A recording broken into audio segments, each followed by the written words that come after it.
Welcome to Best Romance Audiobook. Subscribing and leaving a comment helps this channel more than you know, so please feel free to offer suggestion for future audiobooks or to just say hi. Thank you for listening. We hope you have an excellent. The Billionaire's Invitation. Chapter 1. Flynn. It's just another ordinary day at the office. On a metal table in the middle of the room lays a synthetic cadaver. It's state-of-the-art, complete with skin, organs, and temperature control. My office has been turned into an operating room. Over the body stands a tester, wearing VR goggles that make her look like a giant housefly. She is holding suture scissors designed by my head engineer and best friend, Colin Banks. On a tray next to the tester is a collection of different tools designed to be used on the fake body. This test has not been going well at all. My company, Wired Reality, has been developing an augmented reality system that will replace the need for cadavers in med schools, which requires significant cooperation from our technology. Not to mention money. Can we try the suture again? Colin asks. What do you think? He looks at me, his hazel eyes crimped with worry. I gesture to the middle of the room. Floor is yours today. He grimaces and holds his clipboard tight to his chest as he watches the screen at the far end of the room. Go ahead, Ricky. Ricky, his assistant, and the tester today, reaches for another tool on the table. On the screen, I watch her virtual gloved hand hover over the tools. It starts to glitch. Again. Fuck, Colin spits and makes a note on his clipboard. Want me to keep going? Ricky asks. I guess, he sighs. Colin, it's fine, I reassure him, leaning on the edge of my desk. It's not fine when we have investors coming in 6 weeks to look at how far we've come with our progress. But as the CEO of this place, I know that sometimes my team needs encouragement, not a constant kick in the ass. Colin gives me a look that tells me he doesn't believe me. That's what happens when you work with your friends. It's almost impossible to hide things from each other. Colin and I founded Wired Reality together right out of college, and it has been our brainchild for 10 years now. We burst onto the market with reckless abandon, flying high on the ignorance of being amateurs in the cutthroat business world. We tripped our way up the corporate ladder to become a Fortune 500 company. Now, we have to act like it. Ricky starts to suture the cadaver. Colin and I watch the screen. Looks amazing, I say. How does it feel? The coolant is definitely working, Ricky says, feeling the edges of the open skin. Colin smiles and nods. That's good, that's... Suddenly, the screen glitches again, and the suture animation begins scrawling across the screen like an angry blackworm. He throws his clipboard down and runs his hands through his hair. Fuck it! We're done! Ricky pulls her goggles off, her eyes ringed with red imprints like a raccoon. Great job, Rick, I say with a sad smile. She sighs and rubs her forehead. Thanks. Colin isn't very good about his temper when things aren't working in his favor. But he's gotten better. I can hear him counting down from 10 under his breath in an effort to bring himself back down to earth. 3, 2, 1, he blinks his eyes open, scanning the scene. God damn it, Flynn. We're screwed. You know why I like you, Colin?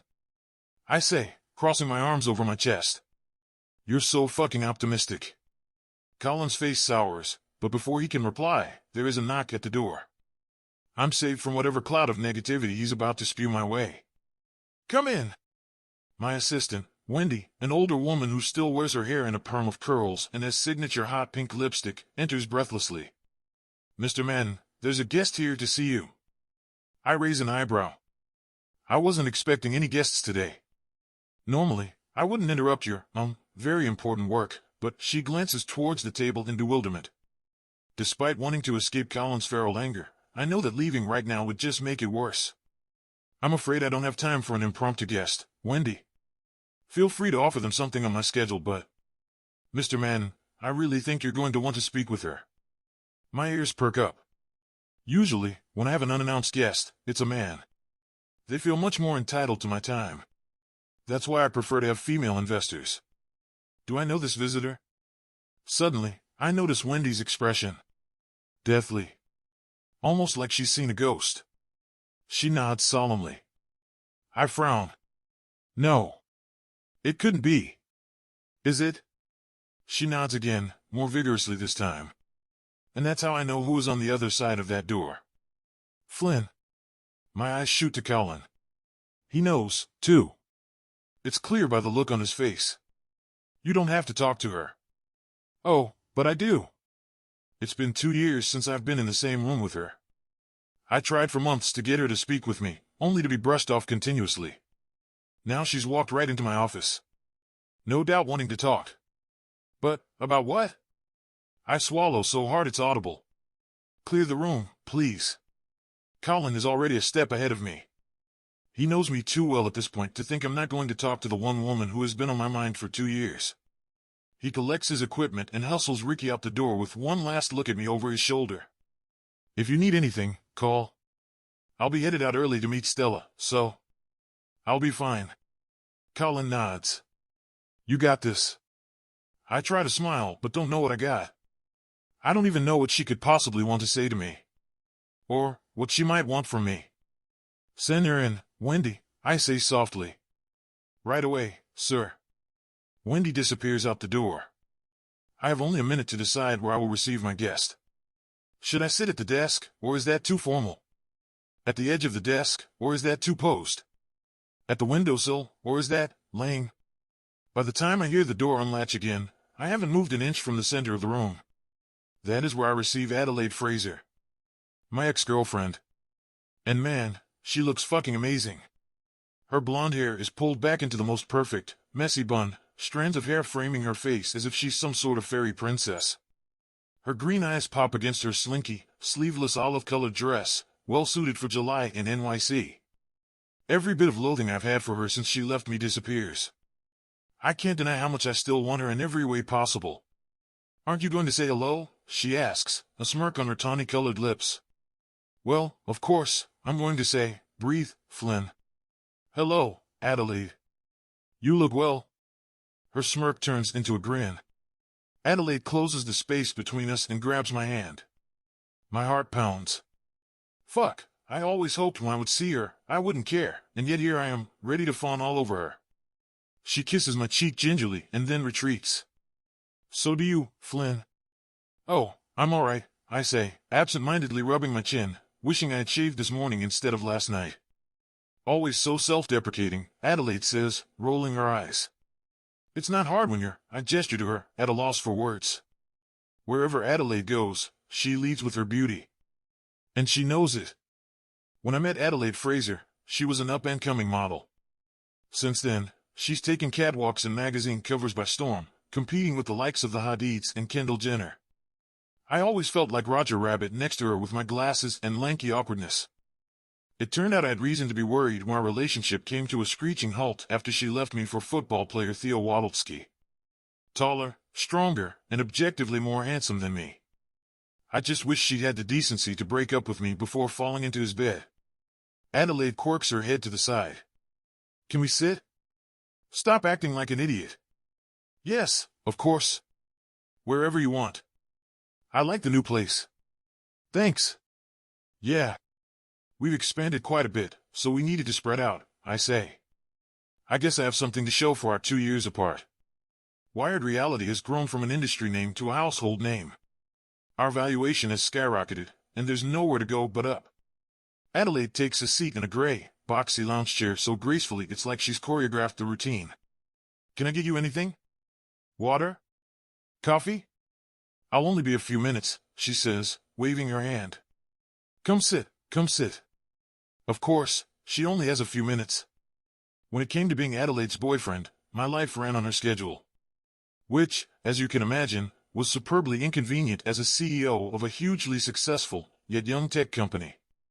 I pour 2 glasses of water anyway. I'm a busy man too. She doesn't just get to take control of my time like that.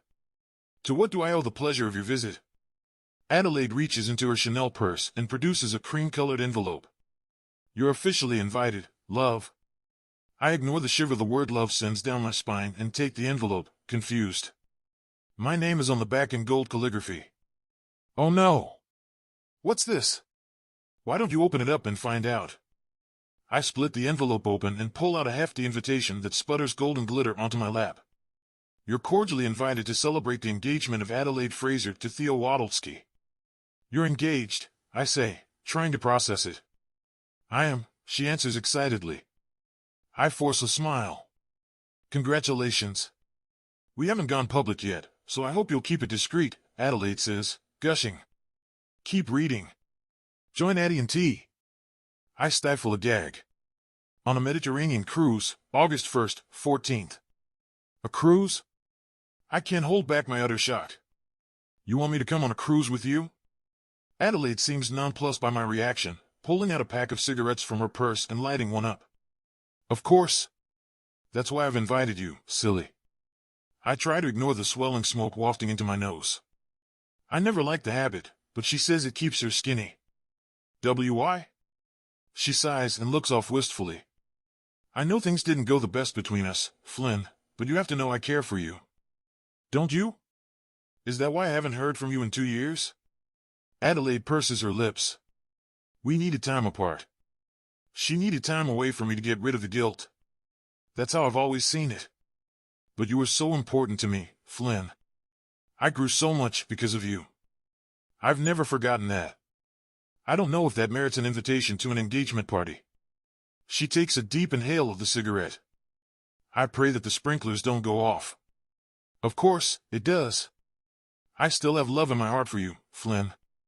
I thought you might feel the same, but Adelaide trails off and puts on a face of disappointment. Even though I can see through her antics, I can hardly bear her sadness. And yet, the hopeless romantic in me wants to say yes without hesitation because 2 weeks with Adelaide is better than none. Even if she's engaged to another man. But there's another part of me that I can't seem to silence. What is she getting out of this? I still care for you. Of course, I do, I say. I won't be her pathetic ex at her engagement party, though. No way, no how. I'm just not sure if my girlfriend would approve. Her eyebrows shoot up, and her green eyes harden like jade. She was just as surprised as me when I said it. Gee, girlfriend? There is no girlfriend. I'm just doing whatever I can to look like a little bit more of a man in her eyes. Yes, I begin and then shrug sheepishly. We're not public yet, so, discretion. As you said. Adelaide's laser eyes soften. Of course. You can understand, she probably wouldn't be comfortable with me celebrating your... You'll bring her then, obviously, Adelaide says. My mouth falls open. What? You don't need to spare my feelings, Flynn. I'm engaged to another man, for goodness sake, she says with a laugh, dropping the stub of her cigarette into her untouched glass of water. Bring her. I'd love to meet her. See if she's good enough for you. I don't know what to say, so I just stare at her. I'm not taking no for an answer. My people will call your people, Adelaide says, rising to her feet. I've got to run to a fitting in Soho right now. I stand up quickly. I'll walk you out. No, honey. You need to call your girlfriend and tell her you're taking her on the trip of a lifetime. I don't know if any imaginary or otherwise girlfriend would want to celebrate my ex's engagement with me. But before I go, what's her name? She asks. Her name? Adelaide scoffs. Don't act so secretive. I don't need her whole name, Flynn. Just the first one will do.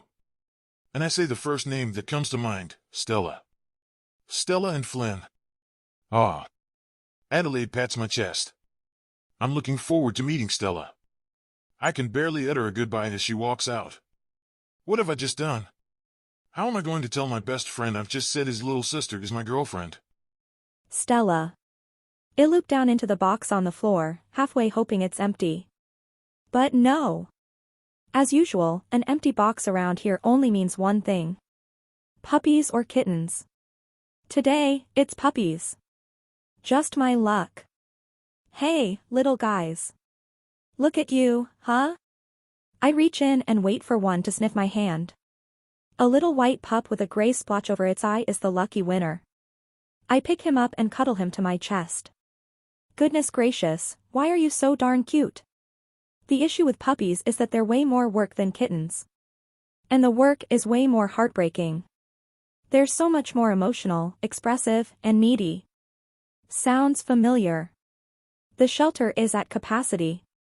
In fact, it's over capacity. I took in a senior border collie that was surrendered this morning.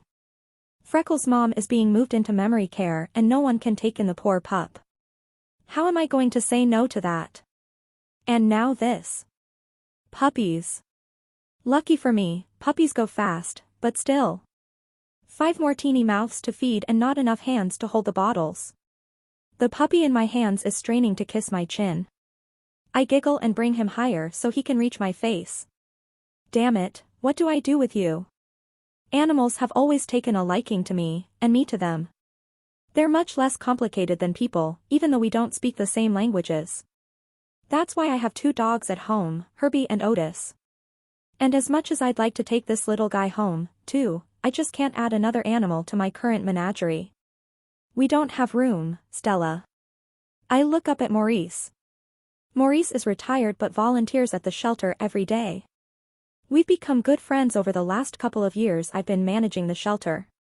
He keeps me grounded. But look at him, I say, holding the little puppy up to Maurice. Don't you think Rita would love this little guy? You're not pawning another dog off on me, I swear to God, Stella, he replies, crossing his arms over his chest. However, not even he is immune to puppy kisses, and soon enough, the puppy has wriggled right into Maurice's embrace and he's laughing like he's a little kid. Seriously, Stella, I can't take another dog. We already have 3. Could you just take them home for the night? And then I can think of a plan for tomorrow? I ask, slowly sliding the box of squeaking pups toward him. Maurice peers into the box. Fine, he says with a gruff sigh and then looks at the gray-spotted puppy, you're lucky you're cute. 1 more fire I can put off until tomorrow. That's all this job has been since I started. I never have enough. Funding, volunteers, space. When I have to turn animals away, I'm devastated. I've tried to get a thicker skin, but how can you when you're potentially dooming an innocent creature to a kill shelter? For tonight, though, the puppies and Freckles are safe. As soon as Maurice finishes up his closing duties, I'm left alone with the animals. Just past 6 in the evening. At the shelter, it's never quiet. Always someone scurrying or sighing. Just the way I like it. I do my rounds, saying, bye, to the animals. My pups, both former shelter dogs themselves, are waiting for me. It's time to close up shop for today and head home to a nice plate of leftovers and crap TV. Maybe a bath if I hear the beep of the front door opening. Shit. I didn't lock up yet. I rush out into the front office, shouting, sorry, we're closed, but stop short when I see it's my brother. Colin, what are you doing here? Colin frowns and jerks his thumb out toward his car. We're having dinner tonight? I blink and shake my head like it's an etch-a-sketch in an effort to jog my memory. Oh God. Yeah, that's tonight, isn't it? You forgot again? Colin asks with a knowing smile. I trail off. He sighs, Stella, seriously, we need to get you a calendar. I have a calendar, I just never use it. Okay, we need to teach you to use a calendar, my older brother teases. I feel like a complete asshole for forgetting. I'm standing here in ripped jeans, covered in pet hair and slobber, and my brother is still in the suit he wore to the office today. I can't believe you wear full suits in this heat, I say with a shake of my head. Well, next time, you can come to the village and meet me for dinner. I'll wear shorts and a t-shirt, and you won't even recognize me. I laugh. So did I drive out here for nothing, or? No, of course not. No way I made my brother take the ferry to New Jersey just to be sent packing. Give me a minute and I'll meet you at the car. Okay, starting the timer now, he says as he backs out the front door. I roll my eyes, but I can't ignore a challenge like that. I rush around, finishing my closing routine, the final goodbyes to the animals, and then sprint to his Tesla in the parking lot. I throw myself inside and say breathlessly, how'd I do? Minute 12. No way. Yes, way, he says, holding up his watch that's more expensive than a year of my rent. You changed it, I bet. You'll never know. Colin gives me a mischievous grin and starts to pull the car out of the parking lot. I stick my tongue out at him and glance back at the shelter as he turns onto the main road. I start to glance back at the shelter, but Colin grabs my arm. Stella, relax. I look back at my brother and smile gently. Sometimes it's hard to believe that he's the one working for a Fortune 500 company since he has to bring me back down to earth so much. I know not every day is sunshine and rainbows for him. But he's always taken the job of being my big brother very seriously. Always protective, always loving, and not afraid to give me shit. I'm lucky to have him. Image placeholder. We go to dinner at Olive Garden. It's been a tradition since we were kids. Every accomplishment came with a trip to Olive Garden. Nowadays, an accomplishment can be as simple as making it through a Monday.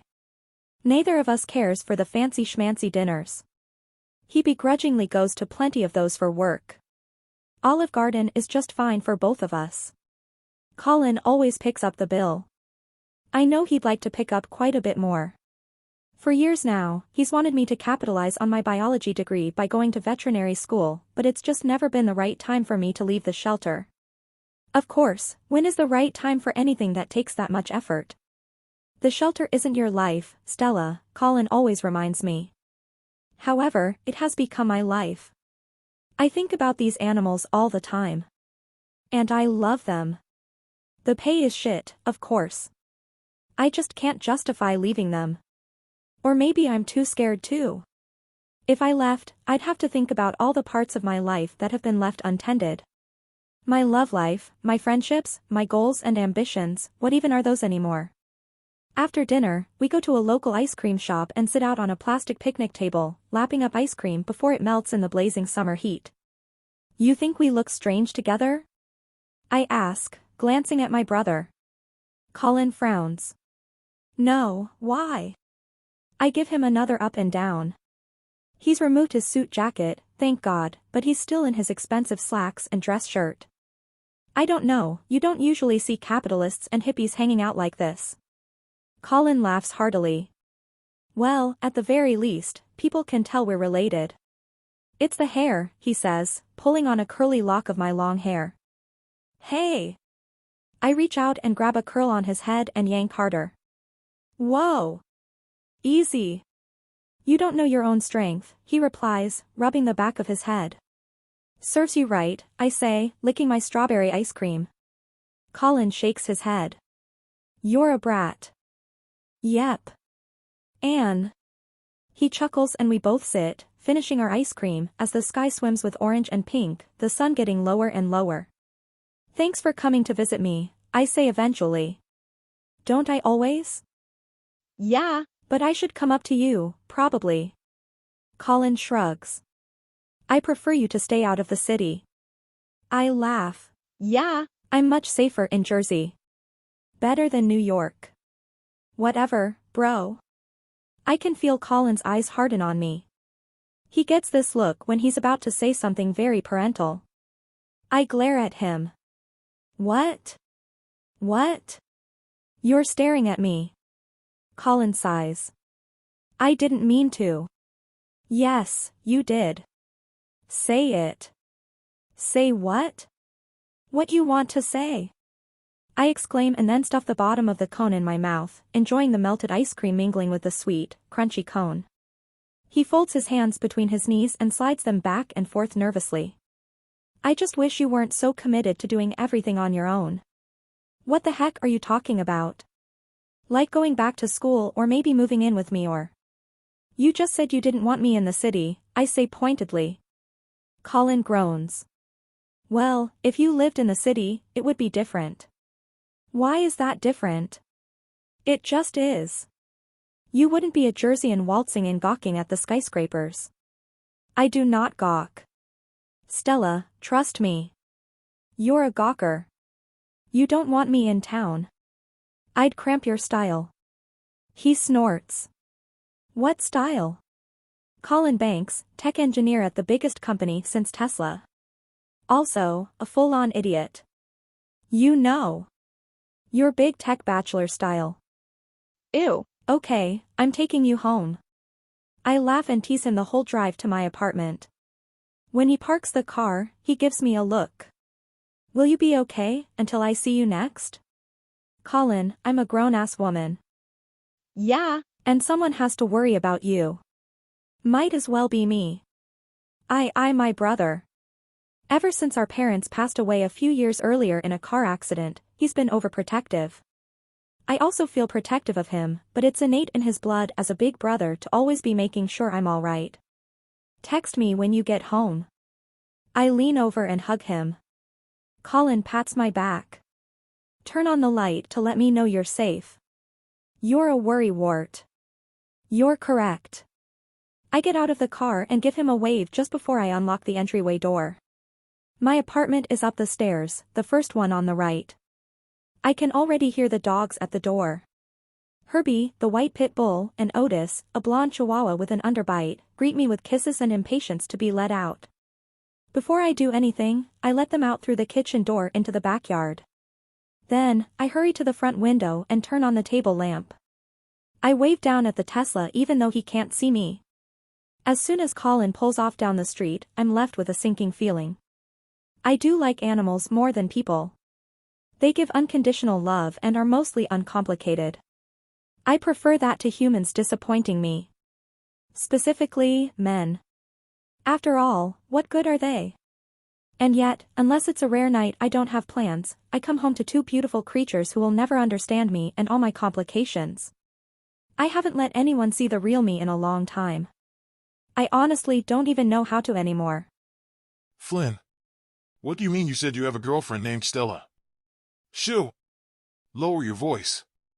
I whisper across the table, scanning the cafeteria to make sure no one is listening in. We met first thing in the morning so I could give him a play-by-play about what happened with Adelaide, and now it's not going so well. Colin leans his elbow on the table and starts biting on his thumbnail. I'm sorry. It just came out, I say, swallowing. First name I thought of. How? How the hell was Stella the first name you thought of? I shrug, at a loss. You had just been in the room, you know. Maybe it was that. Ricky was in the room. Wendy was in the room. Stella was not. I'm just trying to tell you the story, man. It doesn't mean anything, okay? I try to explain. To be honest, bringing up Stella sort of eludes my comprehension as well. I just needed a name and I said Stella. It doesn't mean that I'm actually... Colin winces before I say anything. Dude, seriously. You've never hooked up with her, have you? You'd tell me if you did, right? Colin says, although I'm not sure he'd be able to handle it if the answer were yes. Colin, the idea of Stella and me together is laughable, I say. Stella is, for all intents and purposes, an anarchist. She's the barefoot, communal living type. I've spent enough time with her over the years since Colin and I became friends to know that our mutual disdain will always be loud and proud. Really think about it. So, you're saying my sister isn't good enough for you? I slap my hands to my face. Jesus Christ, man. Colin pushes some hash browns around his plate. She's not good enough for you. I gape. Colin, that's totally not what I said. You'd be lucky to have a woman like my sister. Do you want your sister to be my girlfriend? Colin twists his lips to the side and grunts. Stop. Exactly. I can't believe I'm baiting him right back into being annoyed with me. All I meant was... Stella and I don't get along. You know she hates me. She doesn't hate you, Colin retorts. Time for me to glare. I'm just saying. You two have irreconcilable differences, I say. See, now I'm getting the feeling you're into her again, and now... I try to tune Colin out, letting him ramble on about the various thoughts he's having about me and his sister dating when it never has and will never be a thought that crosses my mind. Except for yesterday when I told Adelaide. I knew from the moment I met Stella that we were different. Now, don't get me wrong, I know opposites do attract. But while Colin and I walked the hallowed halls of Harvard Business School, Stella was doing some Peace Corps save the world bullshit. I can respect it, but it's not for me. Unfortunately, the converse is not true. Stella has made it very clear over the years that wired reality is just another corporate blemish on the world. The only reason she tolerates Colin's participation is because of their blood relation. So, I'm the lucky recipient of all her political tirades. Needless to say, we try not to cross paths too often. Colin, I can say with absolute sincerity, any man would be lucky to date Stella, and we both know as well as anyone that man is not me. Colin narrows his eyes. And yet you said her name. I throw my hands up. You made this bed, Flynn. Now you've got to sleep in it, my friend says with a mouthful of hash browns. Okay, here's the deal. I told Adelaide I have a girlfriend named Stella, and she's expecting me to come on her engagement trip and bring her. Colin raises an eyebrow. So? I need your help in figuring out what to do, dingus. Don't call me a dingus. I shut my eyes tight. 34 and I still haven't outgrown the word dingus. Just say you can't go. I can't do that. Why not? You're telling me you're going to go on an unplanned vacation in less than a month? Colin asks, eyes bugging out. I understand his shock. We're behind on our deliverables, and, while the employees at Wired Reality have unlimited vacation time, Colin and I rarely take advantage of that. There's just always too much going on. She wants me there. Colin raises an eyebrow. Dude. Come on. What? Don't tell me this is because you're still carrying a torch for her. I'm not carrying a torch, Dot. Colin's expression softens. You're not totally over it, man. Be honest. I lean back in my chair and cross my arms over my chest. I feel like my heart has been exposed to the whole cafeteria. It's been 2 years. I'm over it. My friend sighs. So why do you need to go to her engagement party? To show her I'm over it. See, that's how I know you're not over it. If you're still concerned about what she's thinking of you, you're not indifferent to her. You're still hung up. He has a point. And I know he's right. As much as I wish he wasn't. If you go on this trip, Colin starts to say in a tone he saves for explaining new tech to me, you're opening yourself up to just being consistently hurt having to see how Adelaide has moved on. I already have to see that, I mutter. They're always in the press. Then what's the point in going to her engagement party if you know it's just going to hurt? Maybe I'm a masochist of the heart. By going on this trip, I'm just opening myself up to be hurt even more than I already have been by her betrayal. While I know I'd be indulging the part of myself that doesn't want to let go of the ache, I can't shake the gut feeling that I have to go. You're going to go no matter what, aren't you? I half laugh. You know me too well. Colin leans forward and ruffles his hands through his curly brown hair, cursing under his breath. Okay. Fine. How can I help? I smile nervously. Well, I need a Stella. Don't even think about it. You won't even let me ask? That's my sister. You've made that very clear. Colin huffs, stuttering as he tries to find something to say. You could hire someone. An actress. This is New York, for God's sake. You know that it would fall through, I say. It would take literally one Google search to find the girl's headshot and resume. Colin rubs his temples. Can't you just lie and say you said a different name? Gaslight her? Oh, come on, it's not like she wouldn't deserve it. She isn't exactly a saint, Flynn. Colin does have a point there. I like to take the high road. You're not taking Stella. I wring my hands and anxiously crack my knuckles. You know nothing would happen. You say that now. But you two would have to pretend to be a couple, and that would involve some stomach-churning hand-holding and cheek kisses, and Colin presses his hand to his mouth. I'm getting sick just thinking about it. I know this is a stretch. I got myself into this mess, and I should work on getting myself out of it instead of committing to the godforsaken bit. But at this point, the only way out is through. Couldn't she use a vacation? It's 2 weeks in the Med. Colin stops. I see the cogs turning in his head. He's considering. Yes. You'd pay for everything. I withhold a smile. I feel like he's on the verge of agreeing. Of course. Without a doubt. And you wouldn't. I wave my hands through the air. Wouldn't dream of it. She looks too much like my best friend anyway. Colin kicks me under the table. I may have deserved that. But it's the truth. They have the same curly brown hair and matching hazel eyes, although Stella's are more flecked with amber while Colin's lean more toward green. So, what do you think? I ask as I rub my shin. He looks out the window at the tiny streets below. Maybe wishing he were anywhere in New York but here. Fine. You can ask her. Would you go with me to, mediate? Colin scoffs. I'll go with you to Jersey, but I'll be damned if I participate in that conversation.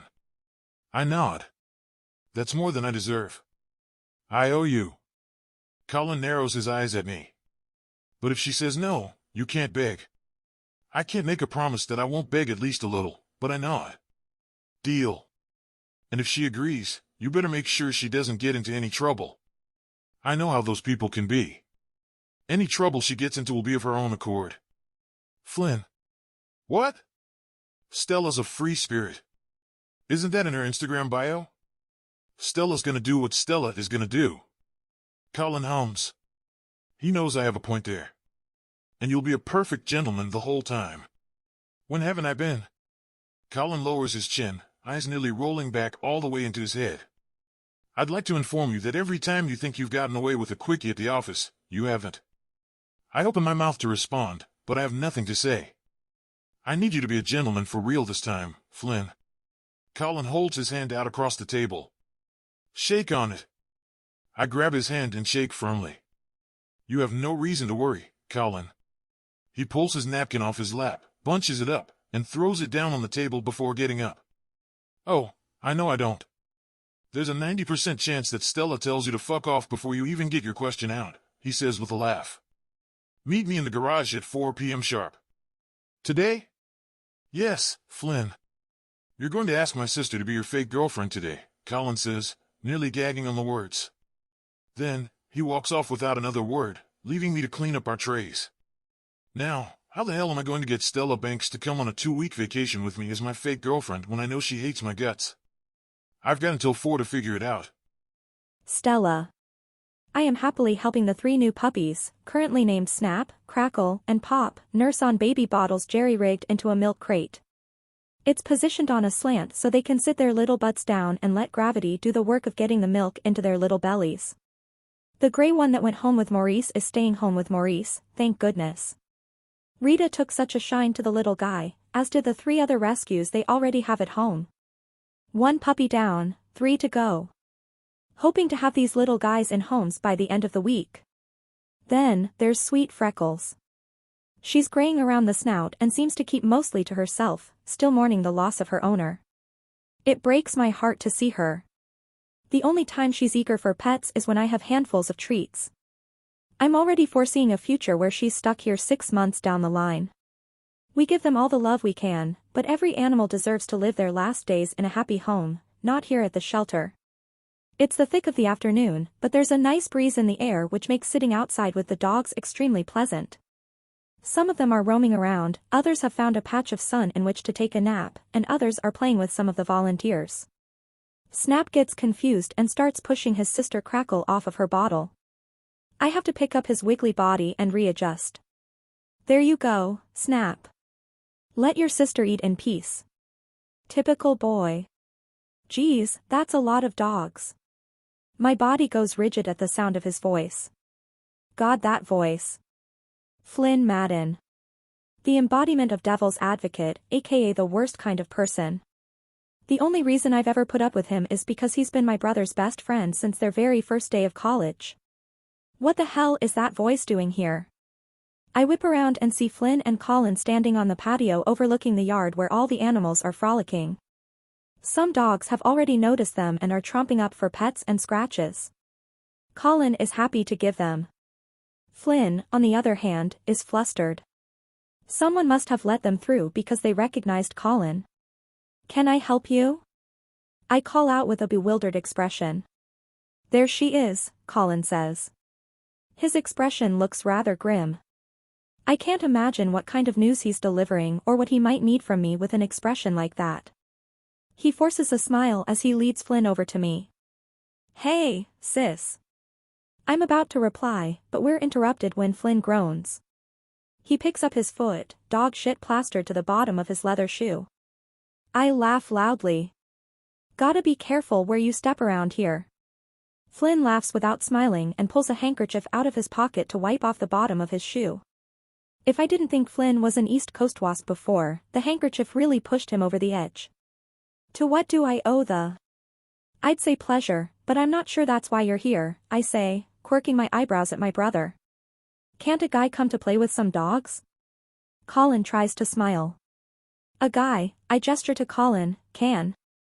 But that guy, I then gesture to Flynn. He doesn't seem like the playing with dogs type. Colin looks back at Flynn, who is now holding out the handkerchief, unsure what to do with it. He sighs heavily. Just know that this wasn't my idea, okay? I reposition Snap and Crackle again. Why are you being so cryptic? What do I do with this? Flynn asks, desperation in his blue eyes.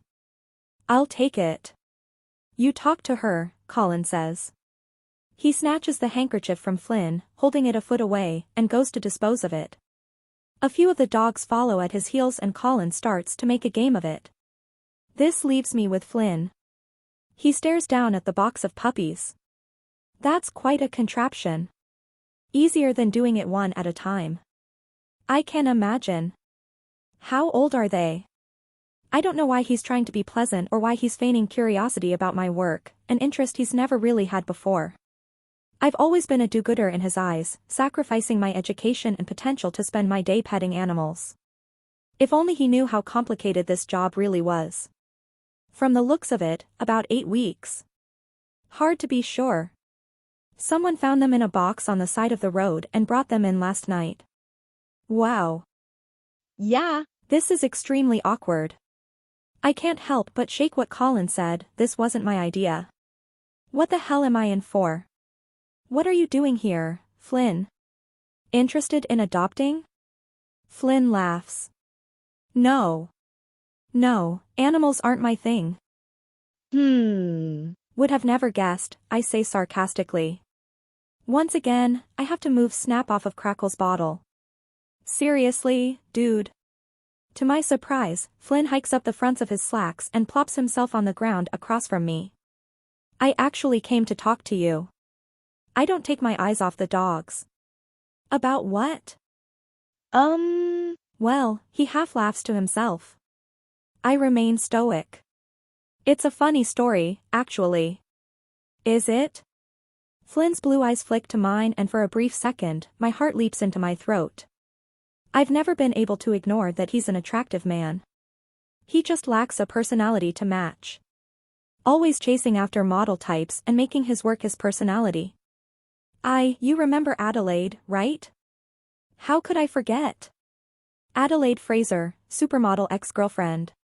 Never met the woman, thank God, but spent plenty of time hearing Colin complain about her. Well, she's getting married, and she's invited me to her engagement party. I feel myself soften. Flynn's expression is full of shame. I might not like him, but as my brother's best friend, I hated to see what Adelaide did to him. God, she's such a narcissist. Well. Like she still wants your attention after all this time. That's so lame. Flynn chuckles. It is lame, I guess. He looks down at his shoes, a lock of black hair falling out of place. Don't tell me you're going, I say even though I know the answer. He sighs. Yeah, I am.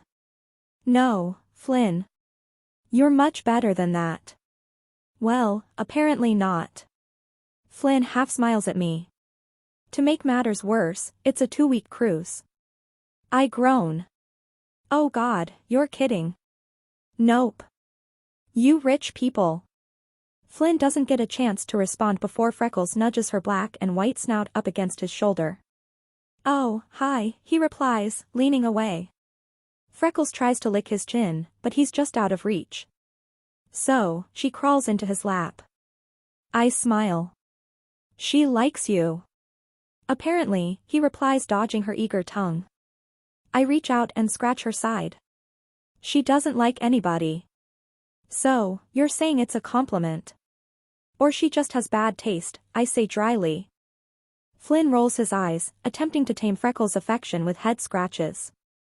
Ha! Ha! For a moment, we are quiet, focused entirely on Freckles. Perhaps she's the type to like a withholding sort of guy. Flynn walked in and acted like none of the dogs mattered, and now here she is licking his chin like they're old friends. And Flynn likes it too. He's actually smiling and looks relaxed. That's the power of a furry friend. So, you came out here to tell me you're going to your ex's engagement party? I finally ask. Flynn's body goes rigid. That's where the story gets funny. That's where the story gets funny, okay. I sort of told her I had a girlfriend. and she invited her to come along. I frown. You don't have a girlfriend though, right? At least not one that I know of. Flynn takes a break from petting Freckles to adjust his glasses. Right, that's sort of my predicament. An uneasy feeling swells in my stomach. Especially when I see how his blue eyes are boring into mine.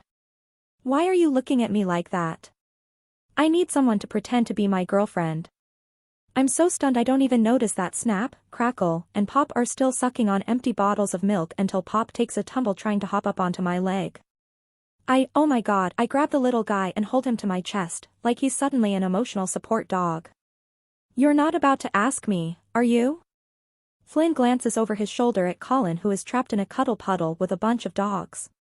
Look, I know it's unconventional. Oh, my god. I squeeze Pop tighter to my chest and he whimpers. Sorry, little guy. I drop him back down with the other pups while they all flounder together. But it's just 2 weeks. I stare at Flynn dumbfounded. No. What? I'm not going to pretend to be your girlfriend. Are you insane? I start to pull the finished bottles out of their holder. Stella, please, you have no idea how. Flynn, I'm not doing it. There are plenty of women who would be falling over each other to spend 2 weeks with you, I say firmly as I get to my feet. Sorry you came all the way out here for nothing, but, I trail off and then head back inside to go wash the bottles. Flynn, however, is not willing to let up. Stella, you're the only woman I know that I could actually pull this off with. We have a rapport. A history. Not that kind of history, I retort. He follows me into the kitchen. You know what I mean. We've known each other for years. It'd be believable that we might have some sort of relationship. I can't fake it with just anyone. I'm so fucking pissed. I can't believe Colin brought Flynn out here just for this. What was he thinking? I drop the bottles in the sink and turn on the water. The sink sputters and then starts dripping with dark brown water. Unfucking believable. Think of it as a vacation. You get 2 weeks in the Mediterranean, all expenses paid, everything on my tab, and I am not about to do an amateur theatrical production while stuck with you on a boat pretending to be your girlfriend, Flynn. That's absolutely. What do you want in return? Flynn interrupts me loudly. And that question gives me pause. How much do you want? A couple grand? Or, he sighs. Please Stella, I'll do whatever you want if you'll just agree to do this with me. I chew on my lower lip as I consider Flynn's desperation. Flynn and Colin have been on the cover of every business magazine, back-to-back clad in their suits, staring at you like they know they could buy your tiny little life right out from under you. And right now, he looks like he's about to fall apart. God, this guy is a mess. An anonymous donation. To the shelter, I say. We need all kinds of repairs. Plumbing. The roof. And I'd like to build an addition so we can house more animals. Flynn's eyes move back and forth as he figures out what that's going to cost him. Okay. Deal. Anne. What? He asks, visibly wincing at what I might do to his checkbook. You're taking her home, I say, pointing at Freckles who, unbeknownst to us both, followed Flynn inside. Flynn looks down at the old border collie. Freckles noses at his knee, looking for pets. He returns his gaze to me. Seriously? I cross my arms. You want me as your fake girlfriend or not? He grunts and crouches down to Freckles' level. Looks like you're coming home with me, girl. Freckles' tail wags back and forth and her tongue lolls out of her mouth. This has gone better than I expected. So, I say with a smirk. When do I need my bags packed, babe? Flynn's eyebrows jump up, clearly shocked I'm already in character. This is going to be fun. Or a complete disaster. I check my watch for the umpteenth time in the 10 minutes I've been standing here.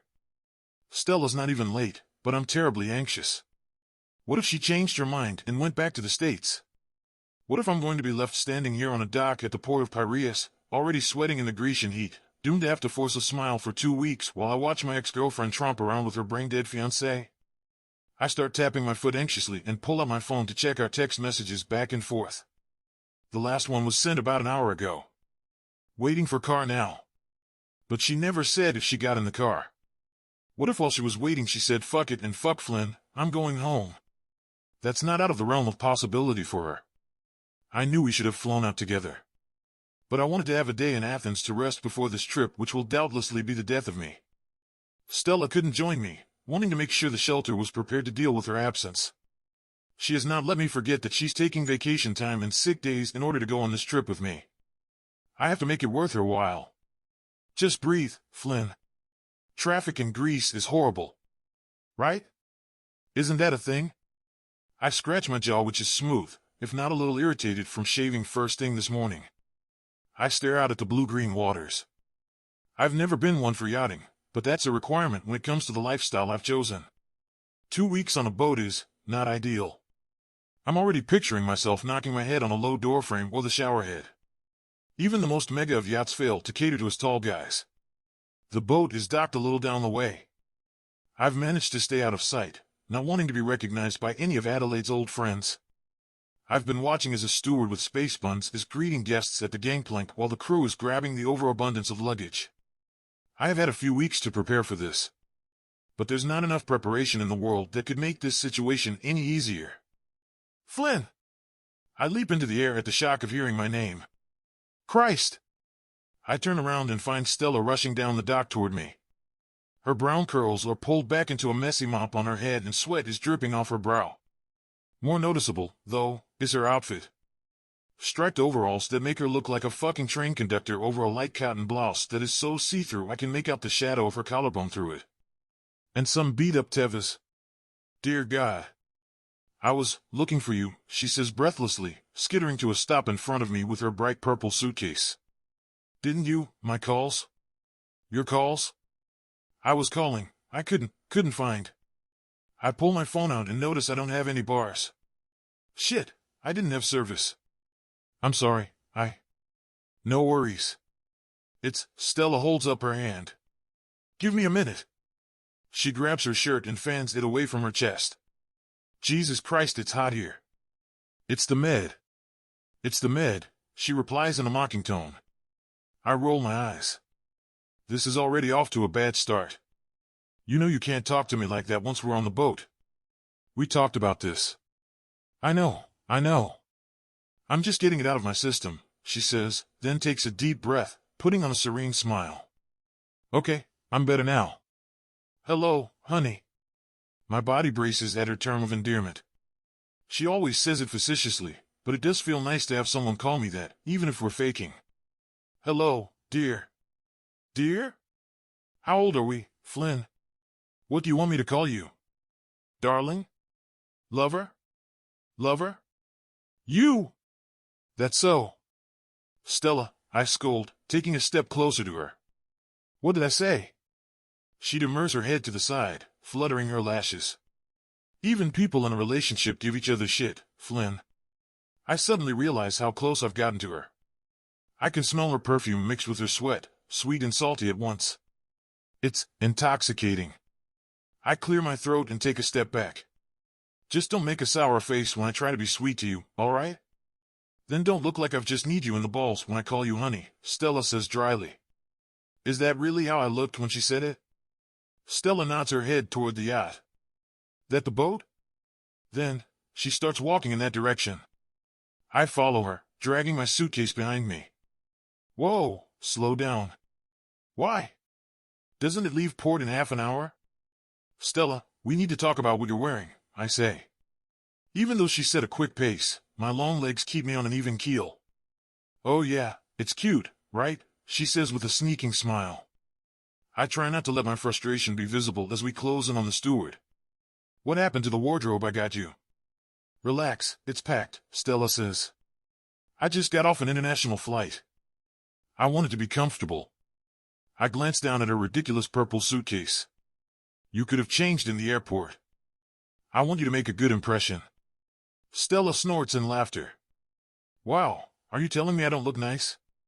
Yes, that's exactly what I'm telling you. It's not fair of me to say, but it's true. In other circumstances, I would say she looks, well, I'd never describe Stella as beautiful for fear of being castrated by her brother, but there is something about her unnatural look that's always made me look a little too long at her. Stella, these people are piranhas. If you're not up to date with your fashion, your tech, your politics, they're going to eat you alive.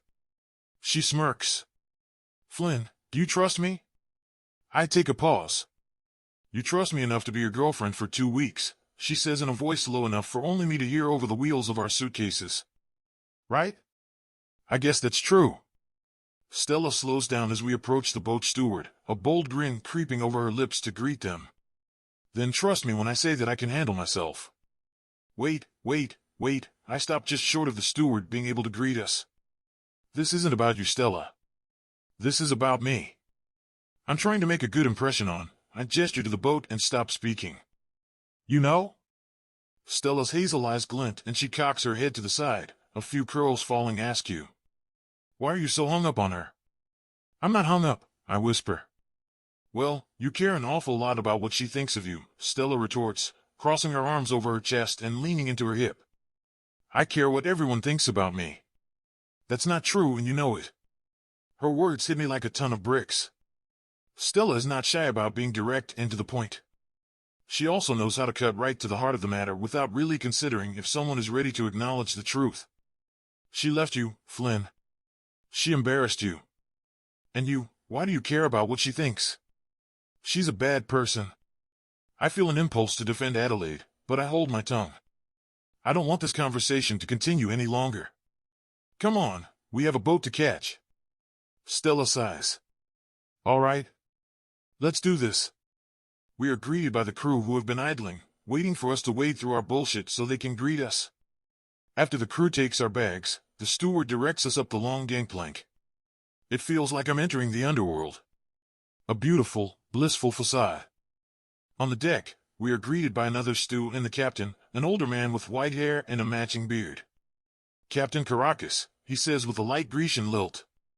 Welcome aboard the Thessalonica. The stew gives us both glasses of champagne.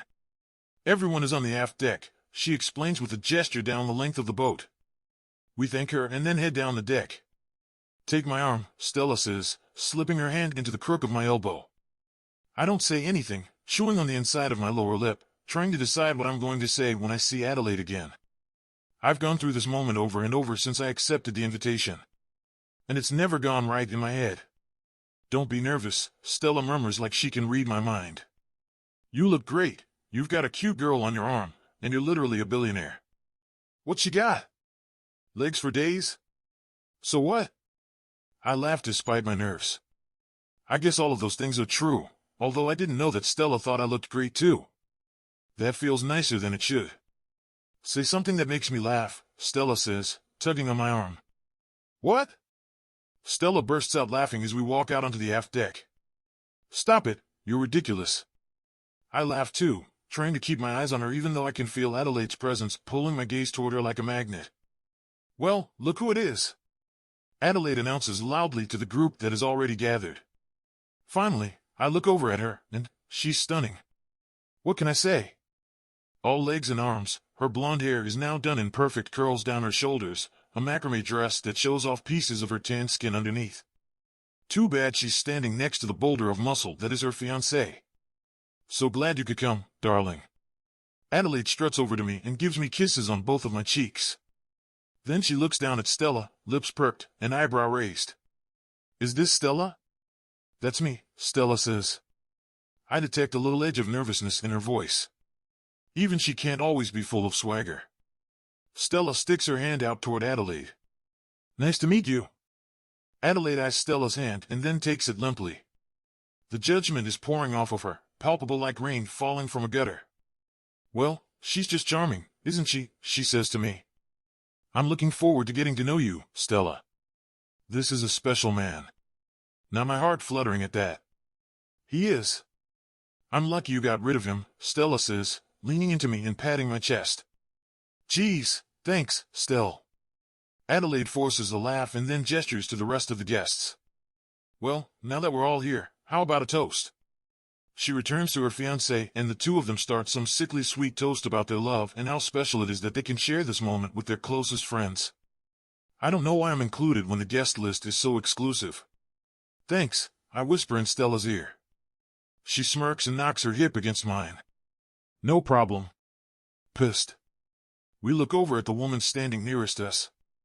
A stunning woman with bright red lipstick and futuristic sunglasses. Your dungarees are amazing, she murmurs to Stella in an Australian accent. Stella squeezes my arm tight. Thanks.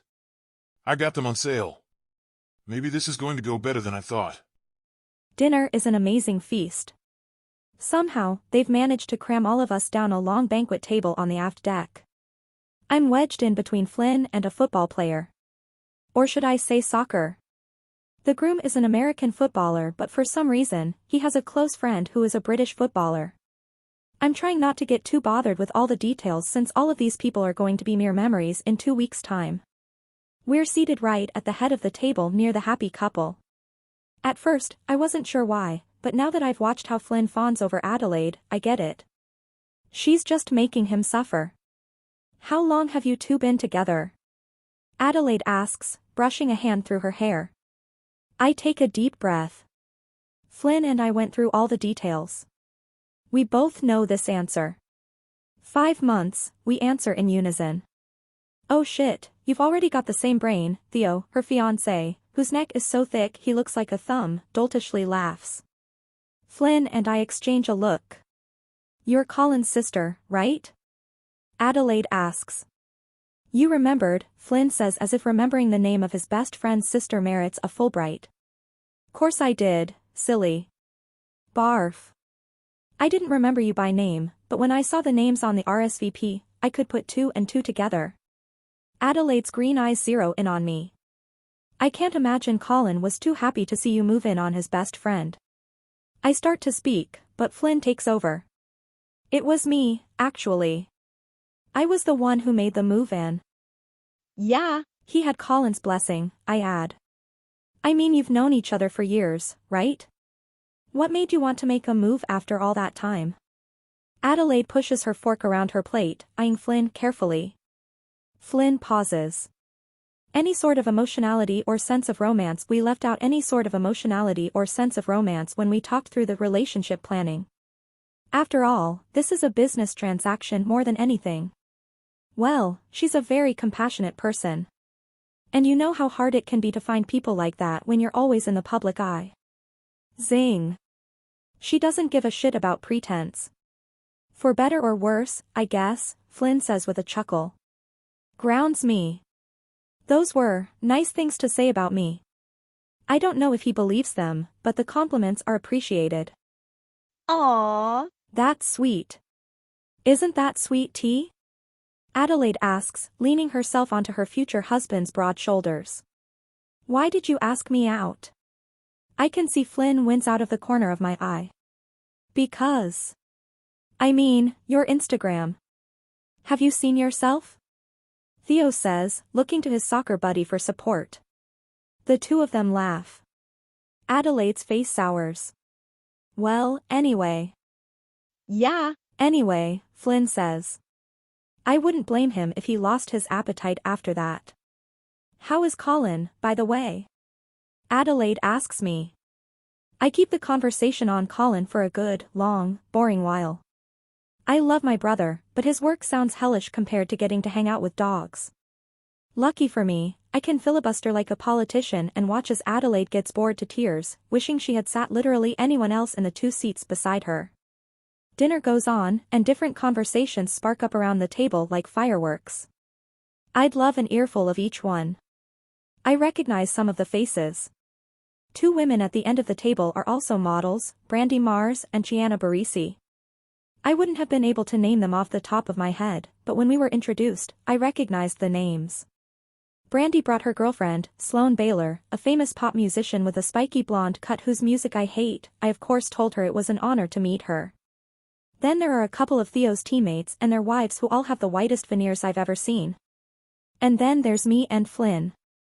A strange amalgamation of people if you ask me. All right, you're my new star. I look across the table at the woman who complimented me earlier. Cash Cole. Not to be forgotten. I knew the name, but always thought Cash was a man.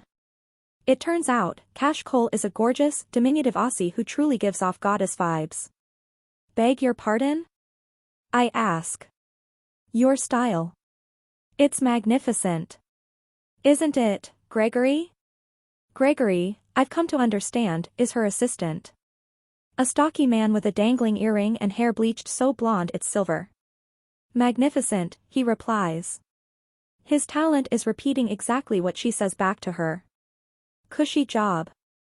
Well, thank you, I say, giving Flynn a smug smile. We had an argument in our cabin earlier over what I should wear. Tension was rife since we realized we were going to have to share a queen bed rather than the king we both expected. I swear if he even so much as nudges me in the middle of the night, I'm filing a lawsuit. Did you hear that, Flynn? I did, he says before taking a forkful of cucumber salad. I glance down at my dress, a green bohemian gown with a lace up front I got at a Renaissance fair years ago. I think it makes my tits look amazing. I'd rather wear things that I know will make me feel amazing than all the expensive luxury shit Flynn bought for me. If I'm not confident in it, it's not going to look good. That's just my philosophy. It really embodies what we're going for in our next collection, don't you think, Gregory? Yes, really embodies what we're going for. Cash, from what Flynn told me after we made the rounds of meeting everyone during the champagne toast, used to be the head designer for Buck but then branched out to make her own eponymous brand that has both a luxury and more commercial market. Spring trends are going to be very bohemian, very Dungeons and Dragons chic, you know? Cash explains. Flynn laughs into his napkin. She's not far off base with my Ren Fair dress. You know, we want medieval without the plague, Cash explains. Yes, no plague, Gregory adds. I can assure you this is the first time that Stella is ahead of the trends, Flynn remarks. I step on his toe under the table. Don't be rude, dear, I say with a grin. It's a compliment really, darling, he says, putting his arm on the back of my chair. Stella marches to the beat of her own drum. That much is obvious, Adelaide pops out from the head of the table. I withhold a glare. Unless she's trying to rub salt in the wound. Well, I can tell, Cash says to Adelaide. Apparently, Adelaide has spent some time as Cash's favorite model. There's something so delicious about it. Someone unafraid to show up as her full self. Comfortable shoes and all. My toes curl in my tevas. Flynn laughs some more. Shut up, I say, shoving him on the shoulder harder than is probably cute.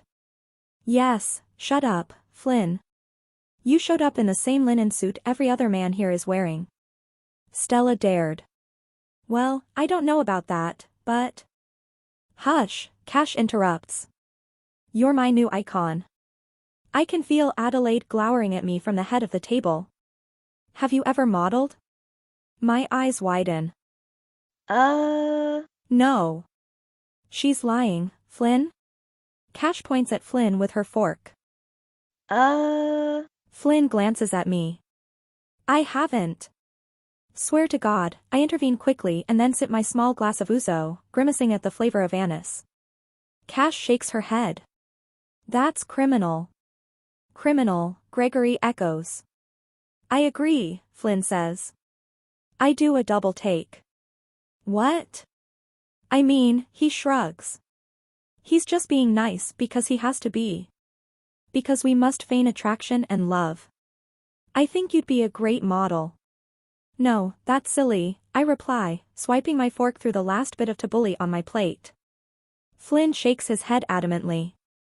No, you're selling yourself short. I don't know how to reply. I'd like this part of the conversation to be over for fear of growing as red as a radish.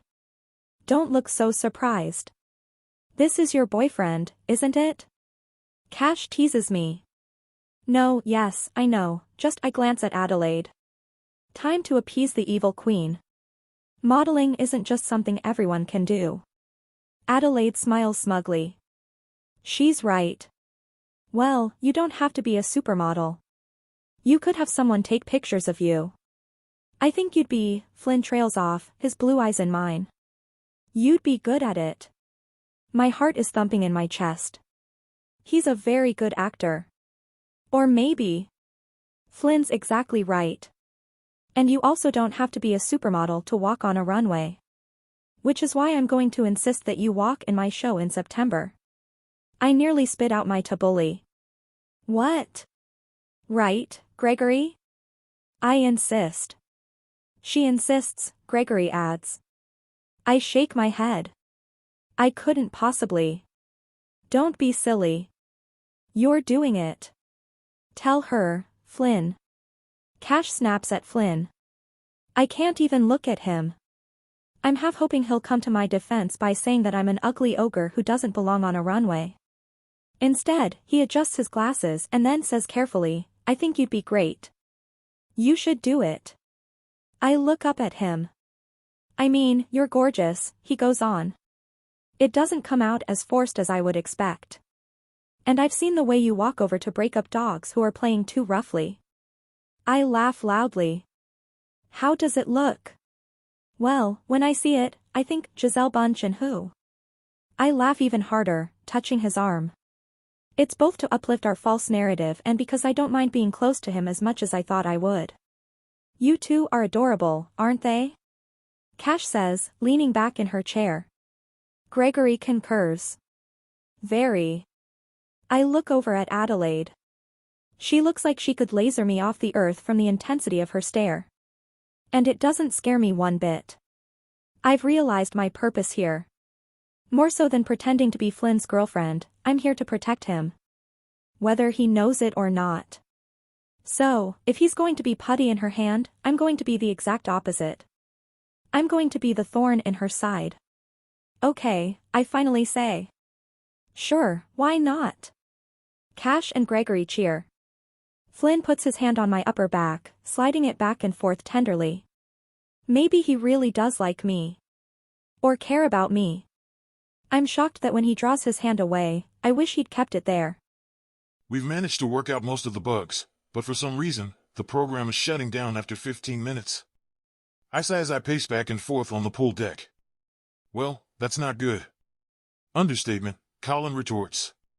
How's the party? I glance up at the view. We've started off the engagement tour at Santorini.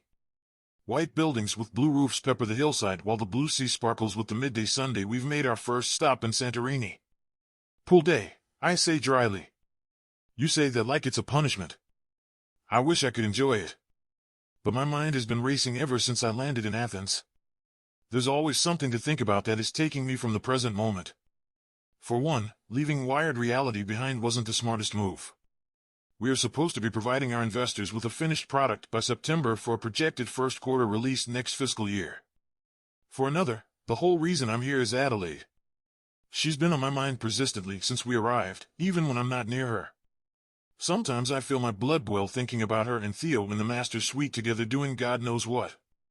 Other times, I feel my heart break in two at what an utter fool I am to attend my ex-girlfriend's engagement party. And finally, there's Stella. I was worried I'd have to keep tabs on her and make sure she's not saying something ridiculous that's going to blow our cover. Instead, I'm just flabbergasted at how she's fit right in with some of the guests, specifically Cash, who seems to find Stella completely enchanting. All those things together have me walking through a haze. I'm standing in one of the most beautiful places on earth and can't even see through my own bullshit. You think it might have been a mistake? Colin asks. No, I say firmly and quickly. No, not at all. What's your goal by being there? You're trying to break Theo and Adelaide up? No, not in so many words, but there is a sliver of hope in me that being around me for 2 weeks is going to make Adelaide realize what a mistake she's made. More like exposure therapy. Stop lying to yourself, Flynn. I feel a splash of water at my ankles and look down into the pool. Stella pokes up her head from the water. She's the only girl at the party that's gotten her hair wet. In fact, she's the only one actually swimming. Adelaide and her friends are laying out tanning, Cash is bouncing around on a lounge floor tie, and Stella is flailing around like a mermaid. Hey! Get off the phone, she says, wiping water out of her eyes. It's your brother, I say with a smile. Stella folds her arms on the edge of the pool. Her curls are tied back in a big bun, dripping with water. Tell him I say hi and that you have to get off the phone. Stella, we're talking about business things. I can't just, I begin. Colin quickly cuts me off. Is she telling you to get off the phone? I'll get off the phone. Colin, no, give me a call after your dinner. I'll update you on how my day is gone. And Flynn? What? I grunt. Try to have a little fun, would ya? Colin says with a laugh before hanging up the phone. I sigh heavily and glance down at Stella. Okay, off the phone. You happy? She gives me a crooked smile. Just want you to relax a little, Flynn. You've been on edge this whole time and, she shrugs. I guess you're used to going beautiful places with beautiful people. Stella is right to point out that I seem a bit like an ingrate. Once you've been in the lap of luxury for too long, you start to get jaded. I sit on the edge of the pool and stick my legs in the water. There. You happy? She laughs. I'll take it. I wiggle my feet back and forth. The hot sun beats against my back. Should I touch you or something? Stella asks nervously. I feel my heart flutter. I guess. Stella puts her hand on my knee. Does this look awkward? It feels awkward. Well, obviously, it feels awkward, she says, rolling her eyes. Fine. If you want it to be weirder. Stella pushes my knees apart and steps between them, looking up at me. I can't help but notice how close she is to my crotch. Even though we're pretending, she's still a beautiful woman in between my legs. Can I help you? Yeah, fucking act like you like me, she says. I do like you. She puts her elbow on my thigh and harumphs. Yeah, right. I lean back on my hands. Gotta say, this is a beautiful sight. Stella has already gotten a bit of a tan from our days on the high seas, and a few freckles have appeared around her nose. I swallow. Can't look for too long or else I might start feeling things I know I can't. I draw my gaze across the pool to where Adelaide is flanked by Brandy and Chiana. Her eyes are covered with round, black sunglasses that she pulls down the bridge of her nose, smirking as our eyes meet. Oh, shit, I whisper to myself without thinking. Stella follows my gaze and sighs. You're really whipped, aren't you? Not whipped, just... I get it. She's beautiful. But she's also an asshole, Stella says. I laugh. Thanks for keeping me grounded. Isn't that what you love about me, baby? She taunts, batting her eyelashes up at me, her hands sliding down to my calves. Not love, but like. Something I really like about her. Blunt, witty, and not willing to take any shit. I know you want to go talk to her, Stella sighs. I almost refute her. Say I'd rather be sitting here with her. I don't know what's true anymore.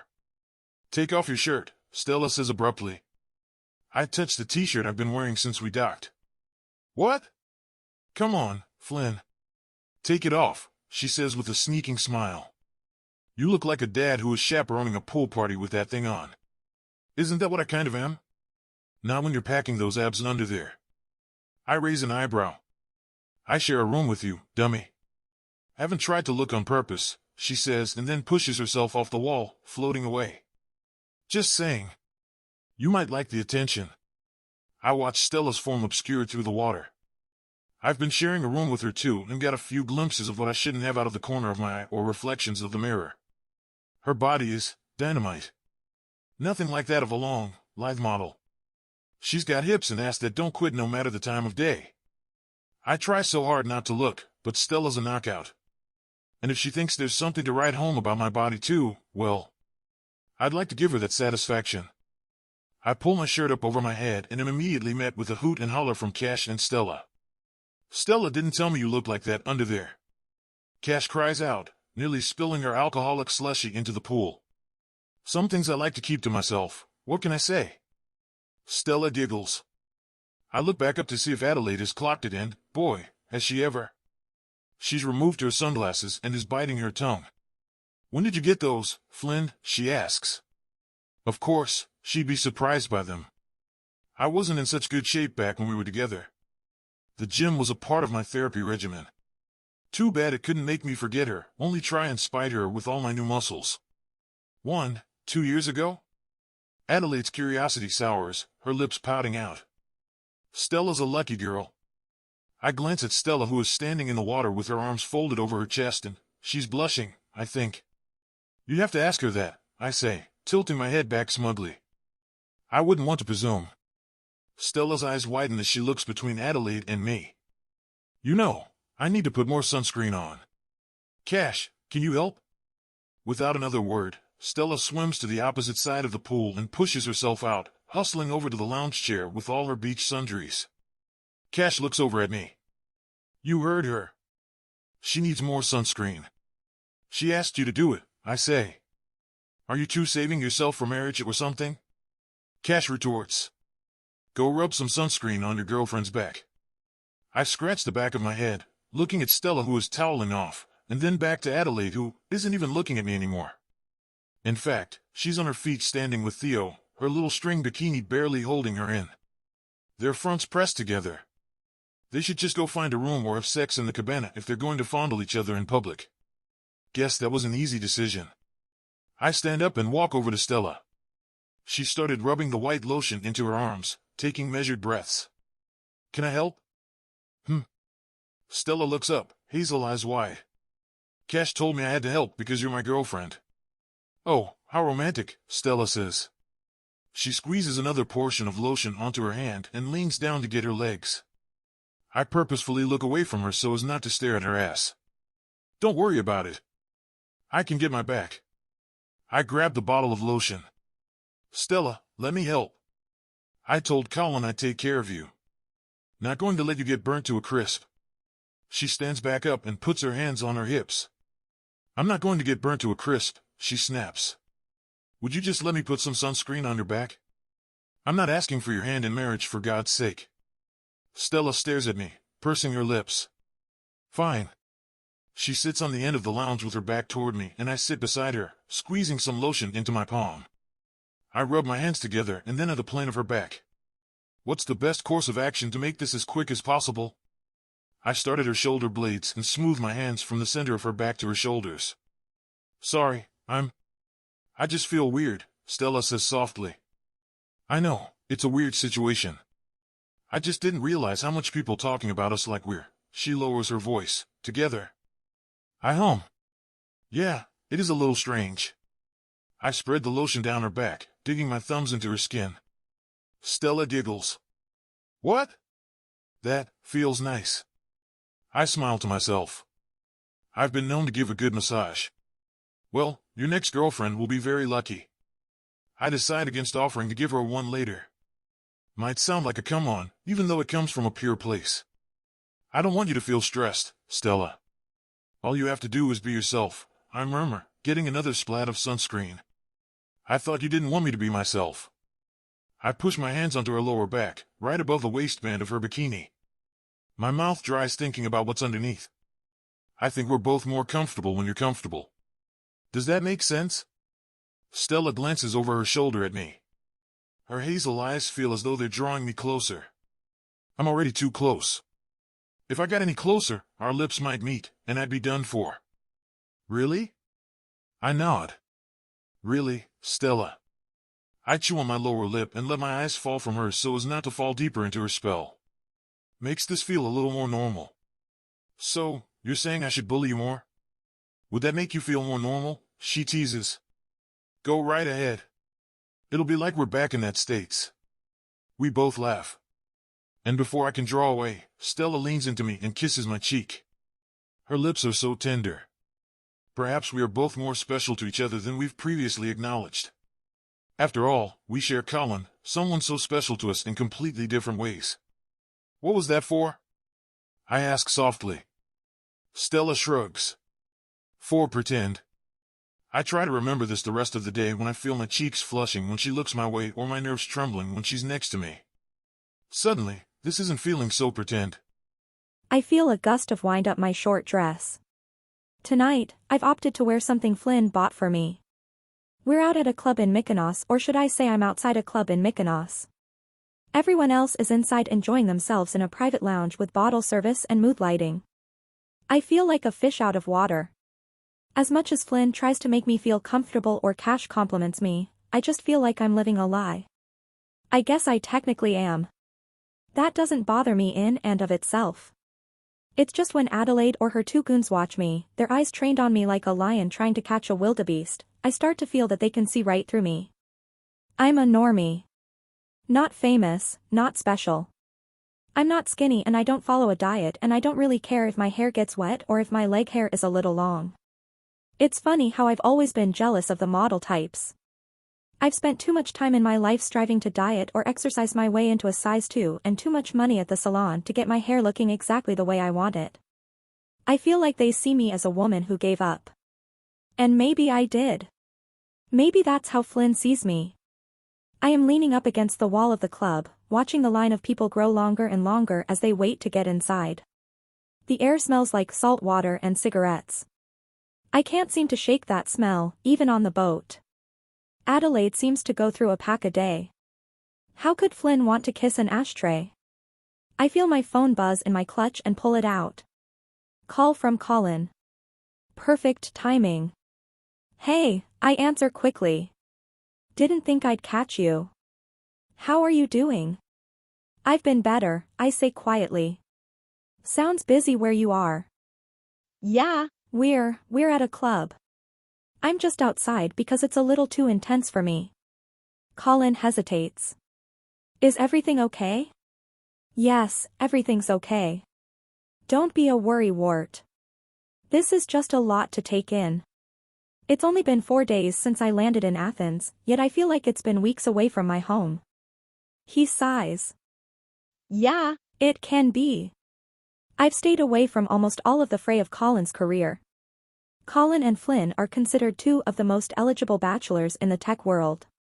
They're in magazines, give tons of interviews, and are talked about constantly on Twitter where everyone feels like an armchair expert.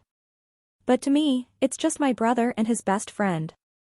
You know there are cameras everywhere we go, I say. Not surprised. Well, someone should have warned me. Don't hold that against Flynn. They're part and parcel to our lives now. He's way more used to it than me, though. I mean, he dealt with Adelaide and her constant swarm of paparazzi for way longer than I would have been able to. I look down the cobblestone road at a black van that I've noticed following us at most of our locations. There are at least 3 photographers who are camped out in there. They must have taken a ferry from Santorini in order to follow us. How they knew where we'd be going, I can only guess. Friends of the rich and famous aren't always so friendly. Well, just know if I'm ever in a picture holding hands with Flynn or something, it's not real. Colin laughs, I know that. I'm surprised you're even letting him hold your hand. Yeah, me too. 4 days ago we were squabbling on the dock in Athens. Now, we're holding hands in public.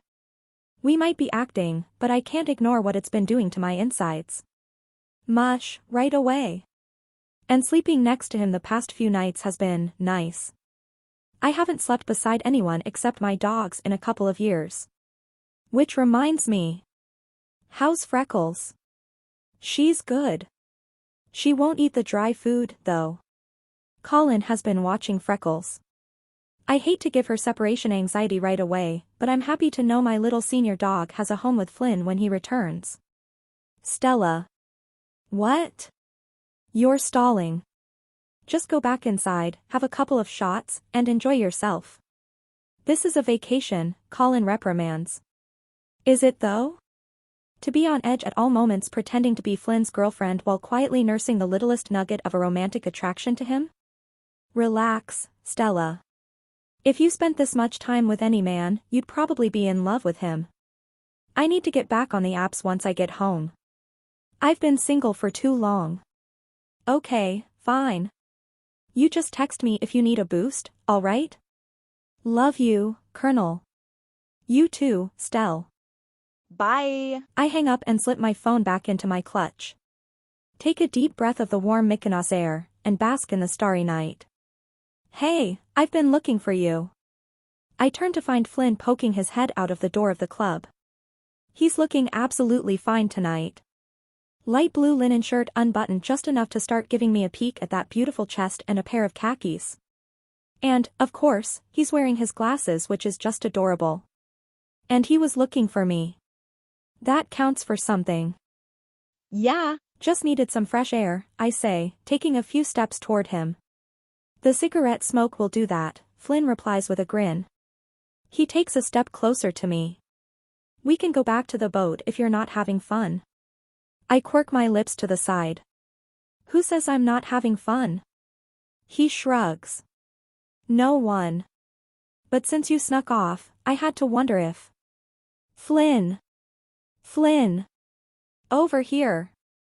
I leap into the air at the sound of a camera flashing. Flynn grabs me by the arm just as I get a glimpse at one of the paparazzi. They must have been waiting for something like this to happen. Who is your lady friend? Give her a kiss. Have a nice night, gentlemen, Flynn says, shuffling me into the buoyant, bouncing club before anyone can say another word. He puts his hand on the nape of my neck.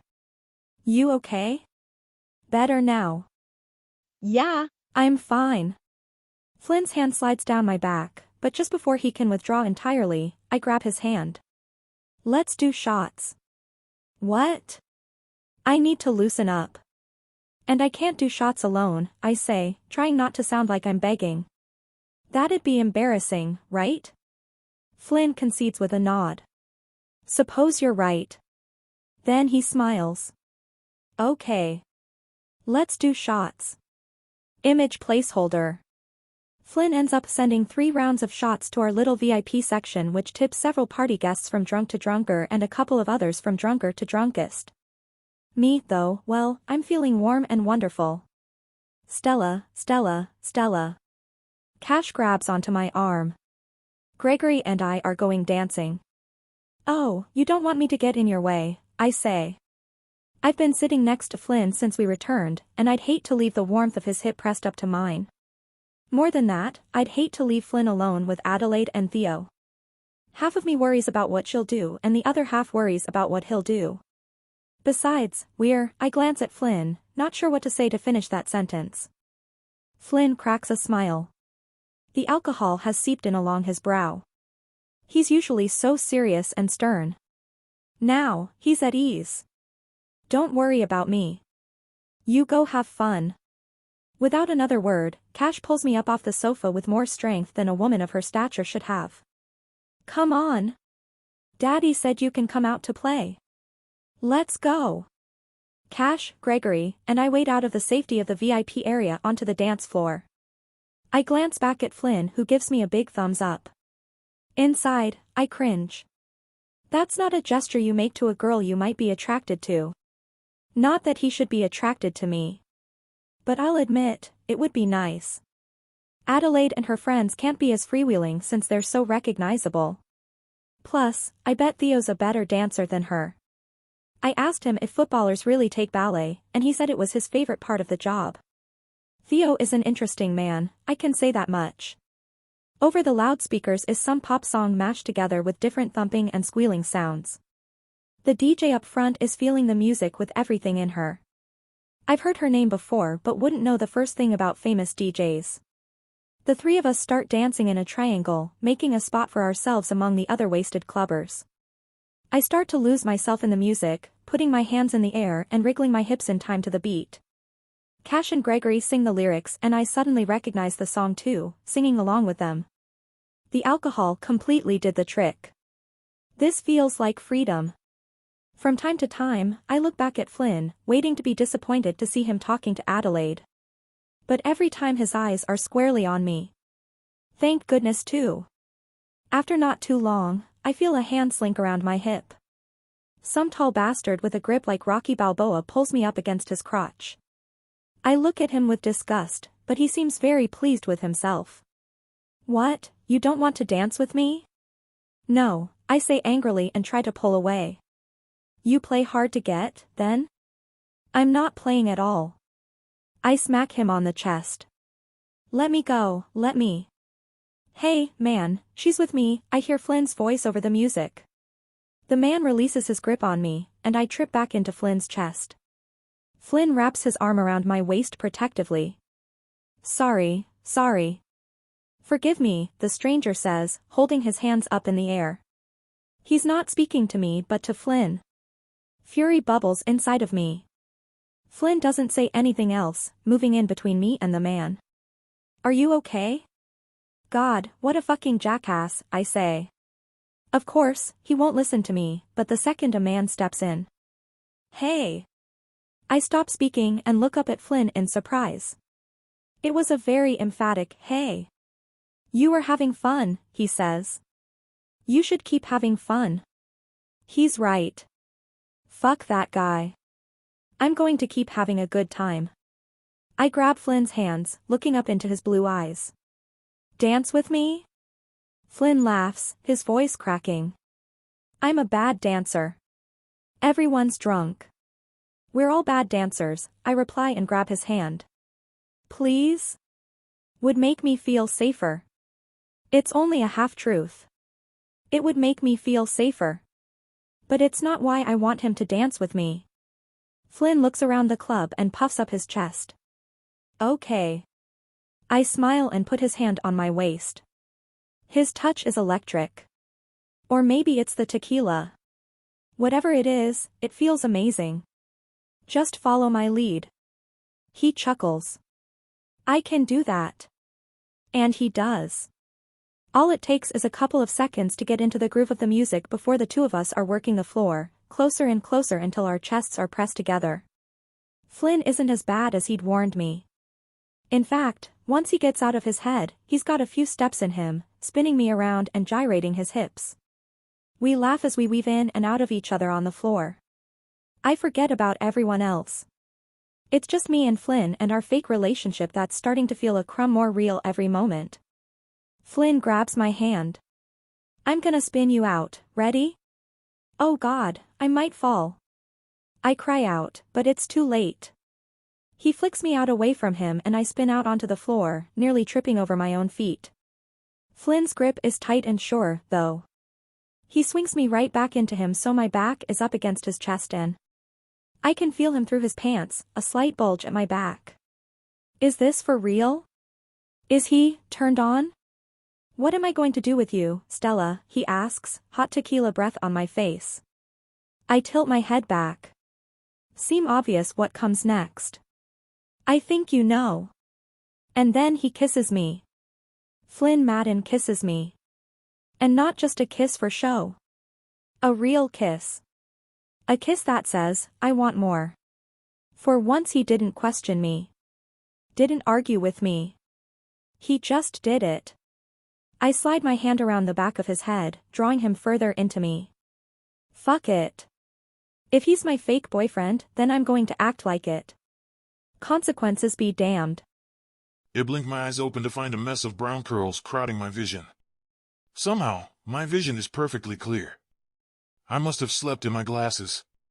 My head pounds. God, what happened last night? I take a deep breath and get an inhale of that hair.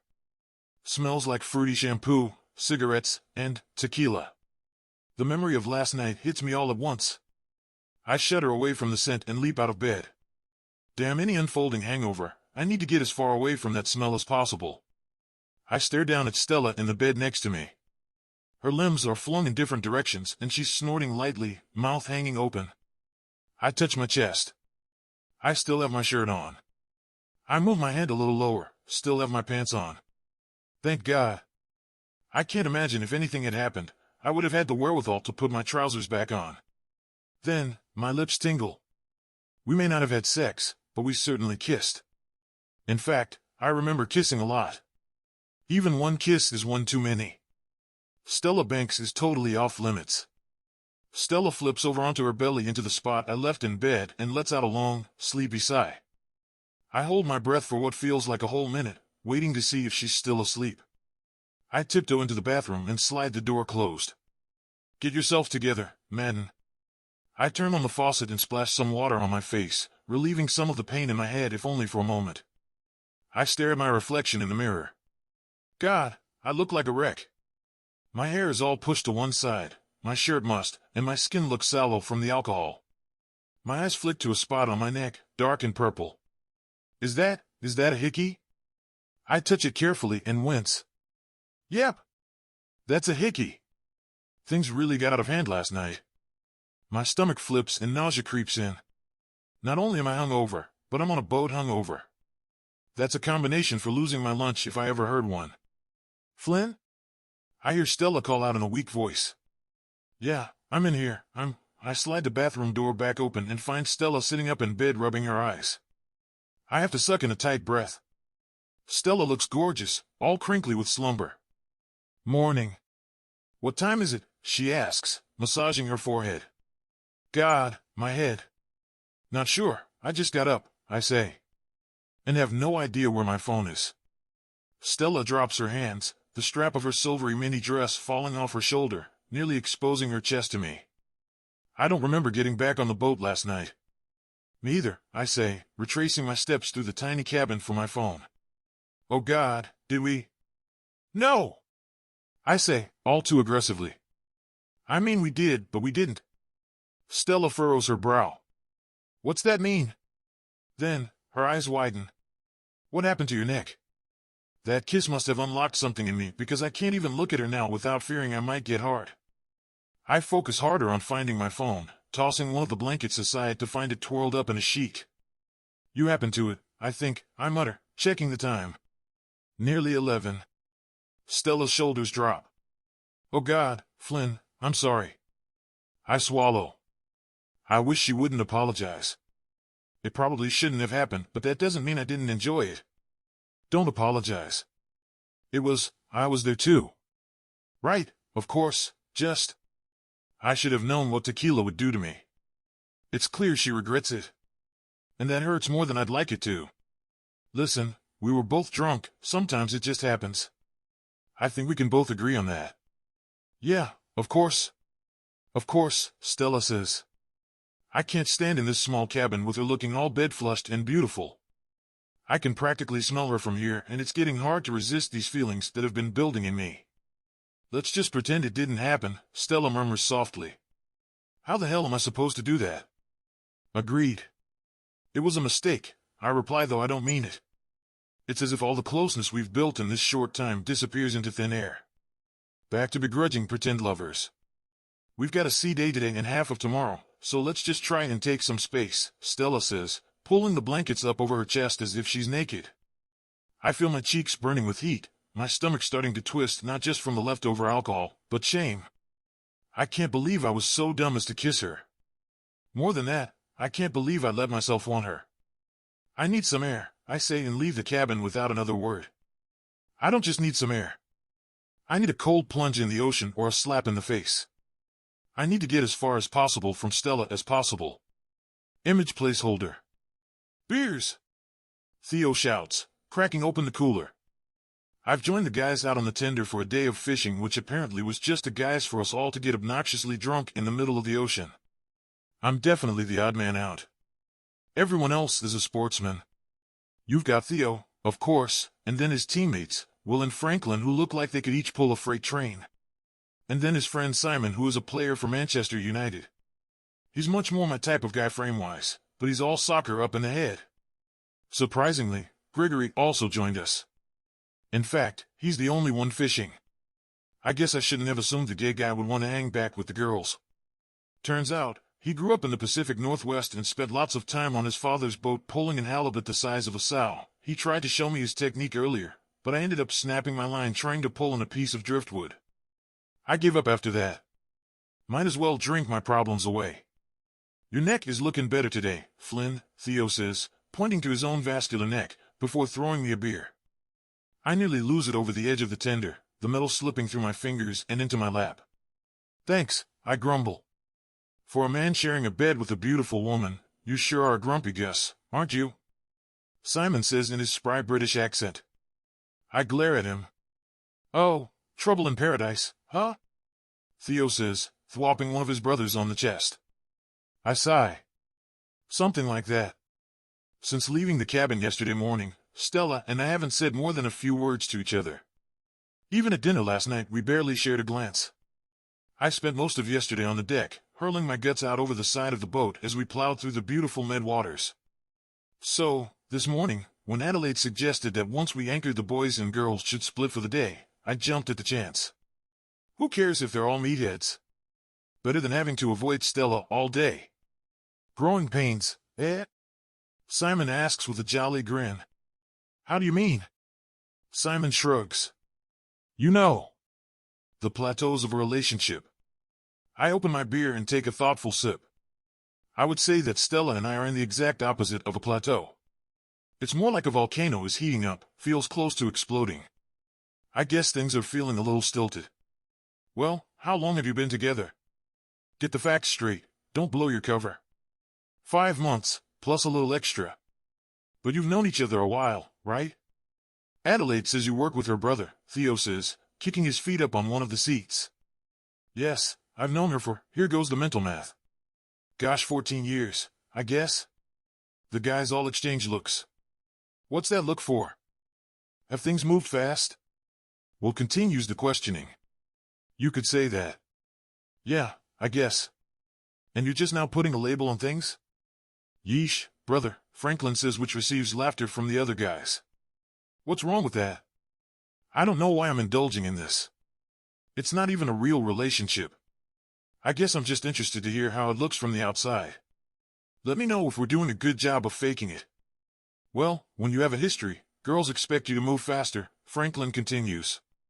She's a woman, not a girl, Gregory shouts out from his place at the back of the boat. He looks like a real fisherman with his rod and bucket hat. Women expect you to move faster. Because you don't have to get through all the bullshit of getting to know each other. I chuckle. I guess, although Stella and I didn't much like each other before. Oh, enemies to lovers, Simon says, twiddling his fingers. I give him a look. Simon loves romance novels, Theo answers my confusion. Listen, I'm sure there's like a huge microscope on you guys right now. Celebrating an engagement, making your public debut. That's a lot of pressure. I'm shocked that the man who gets shocked in the head for a living has a lot of thoughtful points about love and romance. Maybe that's what Adelaide likes so much about him. He's got a head for romance and love. I wasn't ever able to do that for her.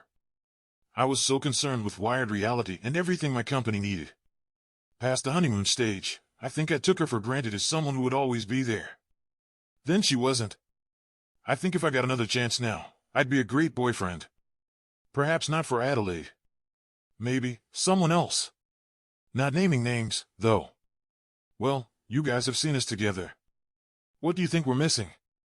I ask somewhat genuinely. I wasn't sure you two had chemistry until you were dancing the other night, Will says. Oh, you'd have to be a ninny not to see that chemistry, Simon TSKS. I saw it well before then. Theo takes a swig of his beer and looks up into the hot Mediterranean sun as if he's a philosopher about to bestow the biggest kernel of wisdom ever bestowed. I think you respect her too much. I gape. I'm sorry. That sounded bad, Franklin whispers.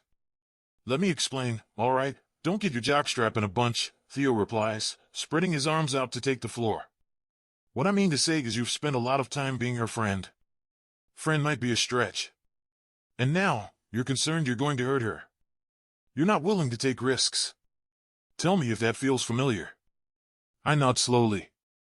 Yeah. You're right. So, you gotta take some risks. Theo exclaims and slaps my thigh. I have to say, Theo's a good guy. I've always made him a villain in my head. But to allow your fiancé's ex to come to your engagement party and to treat him like a friend, that takes a lot of courage I don't think I have. Show her how you really feel about her. Unbutton one more button on your shirt and show her what kind of man you are. I can't believe he's starting to make sense. Fuck this dancing around each other, too afraid to talk. I want Stella. And I need her to know that. Go on. Do it, Theo encourages. I look down at my shirt and carefully unbutton the next button. It's a bit exposing for me. I've always ascribed this look to 70s rock stars and flamboyant guys visiting Fire Island. The guys all hoot and holler. There you go, Madden.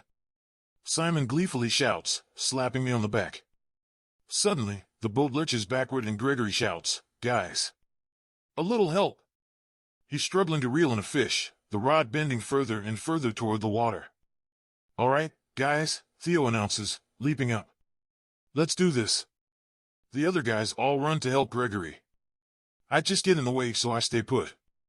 Besides, I've got to prepare to show Stella what kind of man I really am. I have been staring out at the water, desperate to see the tender on the horizon. I might not be speaking to Flynn at this moment in time, but he's the only thing I have out here. My only source of comfort. Among other things. I should have known better than to get drunk the other night. I knew that could only lead to me making a fool of myself. I just didn't count on Flynn being willing to make a fool of himself with me. What are you looking at out there, girlie? Cash asks, leaning on the arm of my chair. I quickly look back to the group of girls. We're all sitting around with our toes drying from a pedicure, sipping mimosas. They've been out there a while. I just hope Flynn's putting on his sunscreen. Oh, yeah, Adelaide giggles. He just burns, doesn't he? It's silly for me to feel possessive over a man who isn't mine to begin with. But if he's not mine, he's certainly not hers. After all, I'm the one sleeping next to him. And kissing him. And marking him. I've had to hide a smile every time someone points it out. Yes, I'd hate for him to be in misery with a sunburn, I say to her, forcing a smile. Then I look down at my toes. I picked a turquoise blue. Feels very juvenile when I compare them with all the other girls who picked various shades of beige. Flynn's going to be miserable no matter what, Adelaide scoffs. I eye her across the circle. What's that mean? She shrugs, sipping on her mimosa. She loves to play dumb after saying the most heinous shit. No, really, I egg her on with an innocent smile. You think he's miserable? Well, not with you. That's obvious, girl, she smiles back at me with a cattishness that puts me on edge. Just when we were together, he was always working and, well, the poor thing didn't really know how to enjoy himself. I just hope he's figured that out since. Right, well it's been 2 years. He's had a lot of time to grow, don't you think? I ask, returning her condescending lilt back to her like this is a game of tennis. Adelaide's green eyes sharpen in mine. His taste has certainly changed, I'll say that. Oh, Adelaide, don't be a bitch, Cash interrupts, touching my arm. Just because Flynn wasn't the guy you wanted him to be doesn't mean he isn't good for someone else. I know that, Cash, Adelaide replies with some bitterness, flicking her blonde hair over her shoulder. We're just different types of girls. I think Stella would agree with that. This is what I was afraid of. Not just feeling othered but being othered. Women like Adelaide know how to wield their looks like swords. And, man, does it cut deep? I manage my last scrap of dignity and nod, we are. Very different. I think what Adelaide means is that, you know, you're like a regular girl, Brandy peeps up in her southern twang. She says the word regular as if it's some exotic thing. You know, you're normal. I think I'm a little jealous. Aren't you a little jealous, Addie? I shake my head. We don't have to do this. You know? I try to laugh it off. Like, we all know I'm not famous or rich. I'm just along for the ride. Well, you will be famous and rich as long as you're with Flynn, Adelaide says, her voice low and dry. What are you implying? Adelaide eyes me.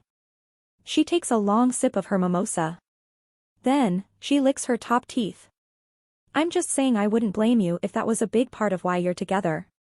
I know how difficult he can be. She's questioning my character. But that's not even why I'm mad. I'm with Flynn because this is a business transaction. Fuck whatever she thinks about why I'm here. I'm mad because she's talking about Flynn as if he's some corporate robot. Admittedly, I've seen him that way in the past, probably even called him that in an argument. Even so. That's my corporate robot. Not hers. I'm not going to sit here and tell you that the experience you had in a relationship with Flynn isn't true. But I'd thank you for not assuming that I've had the same experience. It's been 2 years after all. You've both grown, I say, feeling satisfied that I've put the kibosh on the conversation. Adelaide sighs. I'd agree with you, but he did come to my party, didn't he? Didn't grow that much. Adelaide, Cash snaps. My heart is chasing itself in a circle. Flynn has been hung up on her since the breakup and he did enlist me to fake a relationship with him in order to show her he's moved on. Or make her jealous. So why am I letting myself believe anything is growing between us? Not only can it never happen. It won't. I'm here as a conduit. Not a lover. I'm not here for love or to defend Flynn. All I am is a prop. A tool. At least now I can say a supermodel has broken my heart. I think my toes are dry, I say, getting to my feet. I'm going to go rest before dinner. Stella, don't go. It's Cash pulls on the skirt of my cover-up, but I ignore it and keep on walking. I hurry down the steps to the lower decks, stopping only to pull the spacers out from between my toes. Once I'm in my cabin, I throw myself onto the bed and burst into tears. What the hell is happening to me? We're a day short of 1 week on this godforsaken trip and my whole world has been turned upside down. No one told me that the Mediterranean air was an intoxicant. I feel like I've been drunk since the moment I found Flynn on the dock. We're both too good at pretending. The intertwined arms, hand-holding, intimate touches. You can't fake those. Only the feeling behind them. And I've never been good at faking my feelings. I think a sliver of this has been here all along. From the moment I met Flynn, he was my brother's best friend. Forbidden. So, I leaned into my disdain, and pushed him away harder and harder, like a rubber band growing taut the further you pull it. It was inevitable that it would snap back with viciousness. Now here I am. Alone off the coast of Corfu, falling for my brother's best friend while he continues to pine for his ex-girlfriend. I'm completely pathetic. My wallowing is interrupted by a flurry of feet above me and loud shouts and greetings. The boys' group must have returned. I close my eyes tightly. Fuck. Flynn will probably want the room for a nap and I'll have to go back out there and deal with them. I push myself up out of bed and go into the bathroom. Wipe away the tears. This is all for a good cause. Just another week and then I'll be back home. The shelter will have a fatter checkbook, Freckles will have a home, and Flynn and I will never have to speak of this again. Fuck, pretending nothing has happened is tearing me apart. I hear Flynn rap at the door. Stella? Are you decent? Shit, I whisper to myself and try to straighten myself out.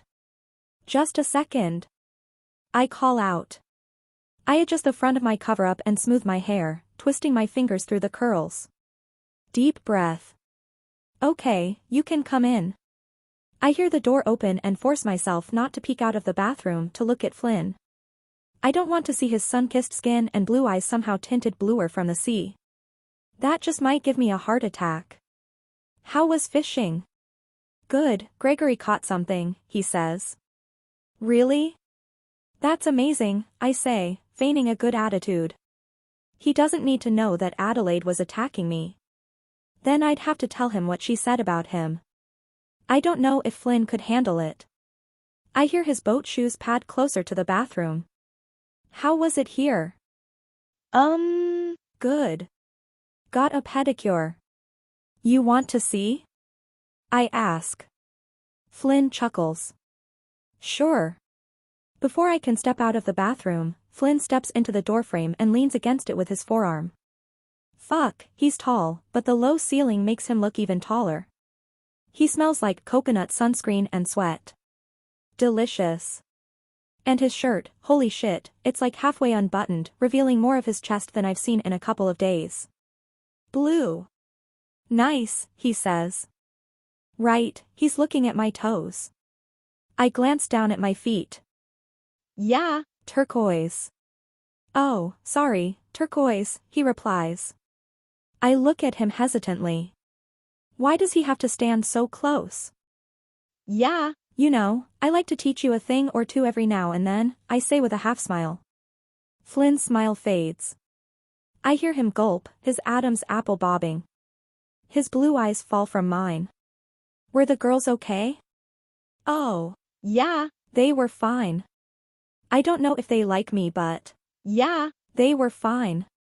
I give a final sigh. Could you move? What? I'd like to leave the bathroom? I say, suddenly feeling claustrophobic from how he's looming in the doorway. Flynn swallows hard. It's stirring. Is that weird? It does something to me.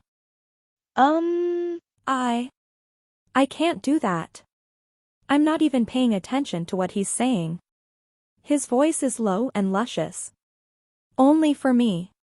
I want to wrap myself up in that voice like it's a blanket. Stay a while, cozy up, and let it envelop every part of me. Oh no. Because if I do, I'll lose my nerve. Lose his nerve?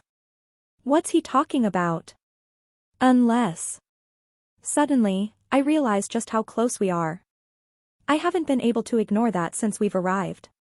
In our tiny room, sitting side by side at dinner, having to walk hand in hand. I've been bristling away from it every moment, even after our kiss, especially after our kiss. Now, though, his blushed lips are right there, his scent of sweat and coconut is fucking divine, and I can feel my body not wanting to resist him any longer. Which is why when he leans down and kisses me, I don't resist. He grabs my bicep and pulls me toward him, so we are chest to chest. I slide my arm around his neck, pulling myself onto my tiptoes, making sure he knows that not only am I right here with him in this, but also that I'm not going anywhere. Because now that he's crossed this line, he's unleashed something in me. Stella, he whispers between my lips. There's no time for idle talk. I kiss him again, harder, my tongue diving between his lips. I taste ouzo and desperation and, God, he's a good kisser. I was too drunk to know the last time, but now I can truly measure every sensation. The way his lips caress mine is going to be hard to forget.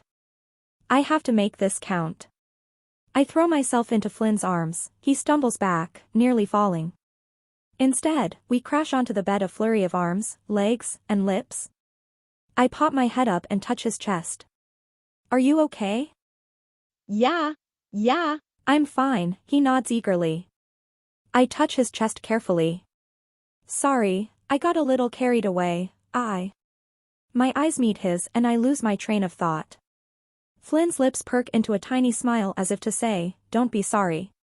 I spread my hands wider across his pecs and shake my head. What are we doing? I think you know. We can't. I know.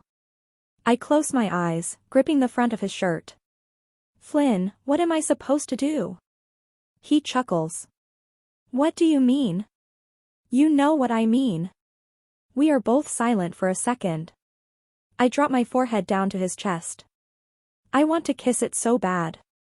Flynn grabs my wrist and leads it carefully down further and further until we're at the point of no return.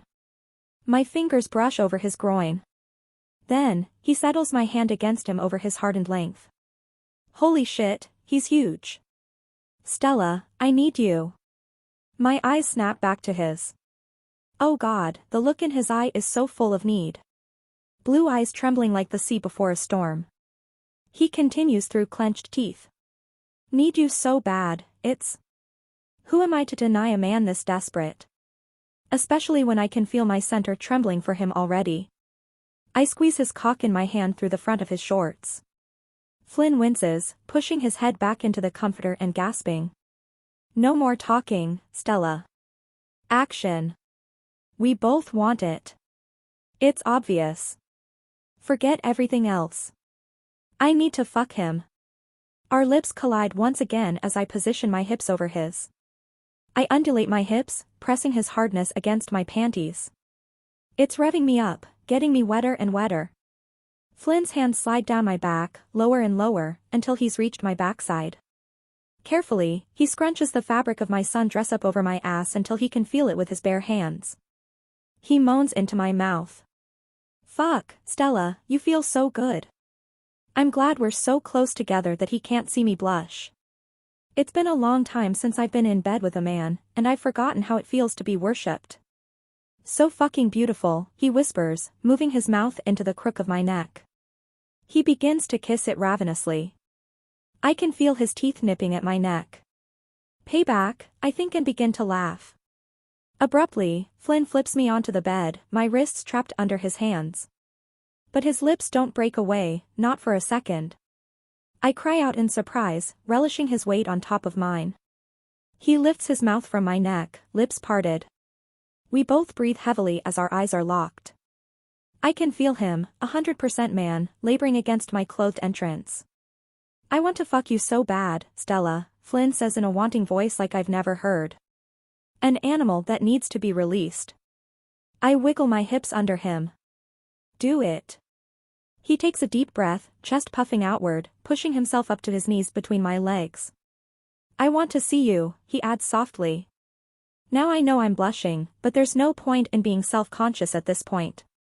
As Flynn takes off his shirt, I pull my dress over my head and toss it behind me, leaving me in nothing but my underwear. I've never been one for bras. They make my back hurt.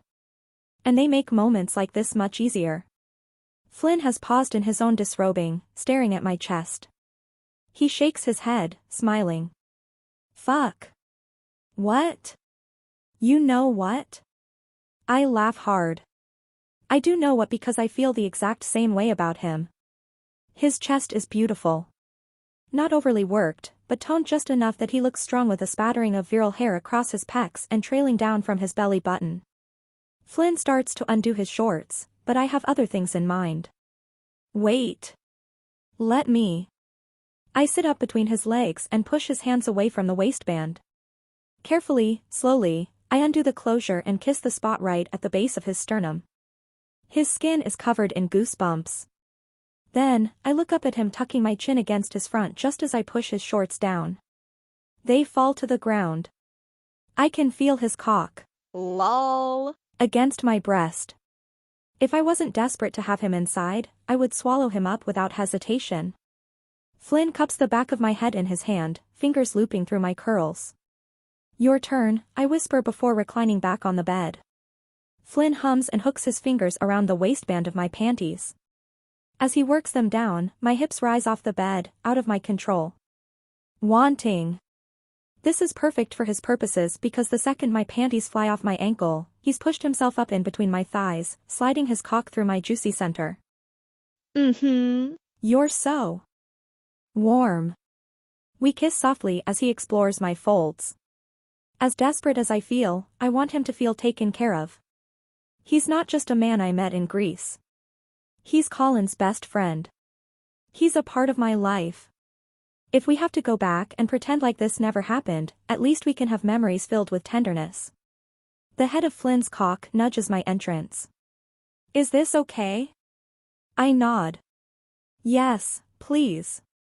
His eyes lock in mine as he sinks into me. The eye contact makes the feeling of him stretching me even more intense. My mouth drops open with trembling breath. Oh God, he mutters, shutting his eyes. Feels so good. I slide my hands down his back. You got it, baby. Just like that. Further and further, he sinks until most of Flynn is inside me. Oh my God. Flynn is inside me. And it feels amazing. We could stay just like this and I'd be satisfied. But we both know that's not what's happening. Flynn starts to slide in and out of me at a slow tempo, trying to steady his breath and failing. The fact I'm making him feel so good makes me feel amazing. Combine that with how his length and width are brushing up against my G-spot every time he enters me, I know I'm not long for this fight. I slide my hands up his back and dig my fingernails into his shoulder blades. God, you're so big. Am I hurting you? No, it's amazing. Keep going. Harder. Flynn nods, a lock of his brown hair falling onto his forehead. He bucks his hips faster. I grab the back of his head and kiss him, our lips landing in peculiar, needy combinations that send me into overdrive. Suddenly, my legs are shaking and I'm plowing my hips in tandem with his. Flynn groans into my mouth. I'm about to wrap my hands around his ass and help him drive into me with some leverage, but he has other things in mind. He pulls me onto his knees and fucks me with my lower back on the flats of his thighs. At this new angle, I can't help but cry out. God, those sounds, he says, shaking his head. You're going to make me come from those sounds, Stella. My head rolls back on the bed as I grab onto the comforter on either side of my head. Flynn has his hands glued to my hips, driving his length harder and faster. The world is starting to spin, a fire burning in my belly. Fuck me, I whimper. I'm so close. A wild look passes through Flynn's eyes and somehow, he drives even faster into me. I moan, the sound trembling with every thrust. Wait for me, he grunts. If I can, I will. Because I don't just want him to come. I want him to come in me. Even though I'm on the pill, I usually take more precautions than this. But I can't help it. I need every bit. Oh my God, I whimper, latching my hands onto his. Flynn, please. You take me so good, baby. You're taking all of me. My eyes roll back as the heat rips up through me, and the orgasm sends my body spasming. All it takes is the tightening of my pussy for Flynn to join me. He jerks, slams his cock into me once more, and then releases, a growl emanating from his mouth and echoing through the room. I can feel every bit of his hot seed flooding into me, extending my orgasm even longer. I grab for something, anything, my hand landing against his forearm. It's okay, I hear him whisper. Let it all go. My mouth drops open, and I let out a final moan. I haven't felt this good in a long time. Maybe ever. Flynn's hips jerk into me by accident. Shit, sorry, It's okay, I say, but barely. My mouth is so dry from panting that I can barely speak. Flynn slides out of me and then folds himself over me, kissing me with all the gentleness he can muster, right on my lips. Stella, you're amazing, he whispers. I giggle, wrapping my arms around his back, playing with the small trail of hair at the base of his skull. What are you talking about? I didn't do anything. You're the amazing one. Well, Flynn trails off and draws me into his arms so my head is resting on his chest. Let's just say we were both amazing. I kiss his chest and feel his heart racing right against my lips. Maybe we were. I resist telling him no man has ever made me feel this good in my life. I don't want to look desperate and certainly don't want to give him the impression I have hopes this might continue once we're back in the States. Would you do that again with me sometime? He asks in a voice so quiet it's almost like he didn't want me to hear. Though I know I should deny him, that we should cut this off at the neck before we're in over our heads, I can't help myself. Absolutely. The rest of this trip is going to be a fucking blast.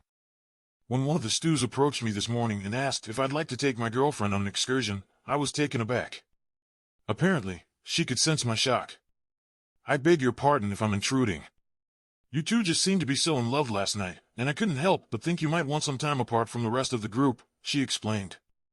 I was damn near speechless. In love? Maybe she was too pure at heart to notice the difference between the afterglow of sex versus the big L word, but... Love? Despite my logical side wanting to dismiss her offer, I couldn't help but be curious. What did you have in mind? This is how Stella and I ended up alone on this tender driven by one of the crew members, a tall American guy from Idaho named Trent, a picnic basket firmly between us on the seat. Where did you say we were going? Stella asks as the tender starts to slow down as we approach a rocky outcrop. She said there was some grotto. I don't know. I kinda just left all the planning to her, I reply nervously. We share a glance that I quickly look away from. It's been damn near impossible for me to stop staring. Stella's beauty is suddenly as prominent as the Mediterranean sun to me. I don't know how I didn't see it before.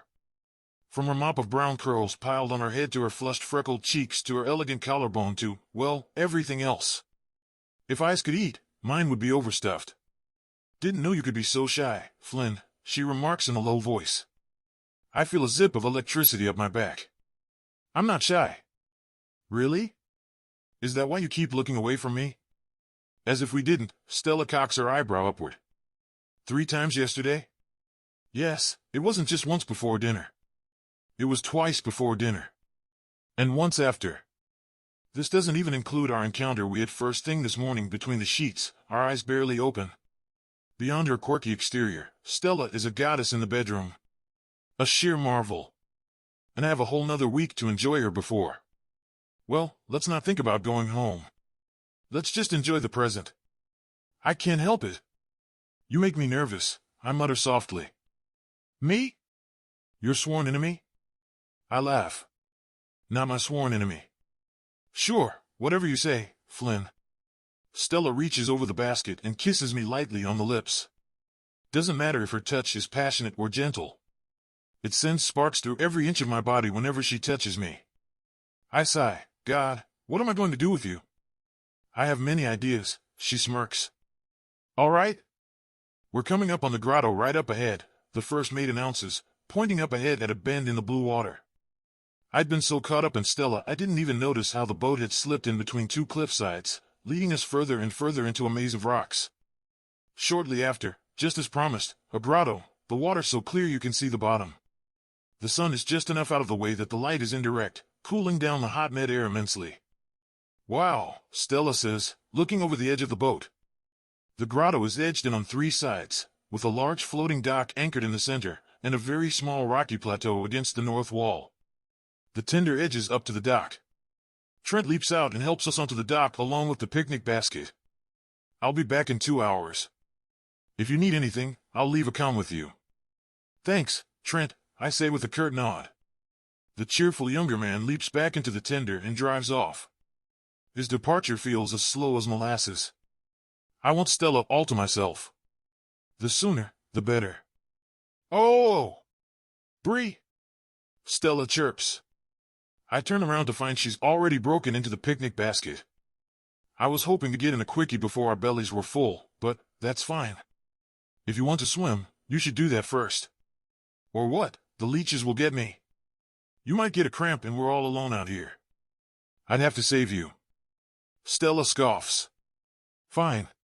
She gets back to her feet and pulls her cover up over her head, revealing a sleek black bikini. I gulp. I haven't seen you wear that before. She laughs. Cash let me borrow it.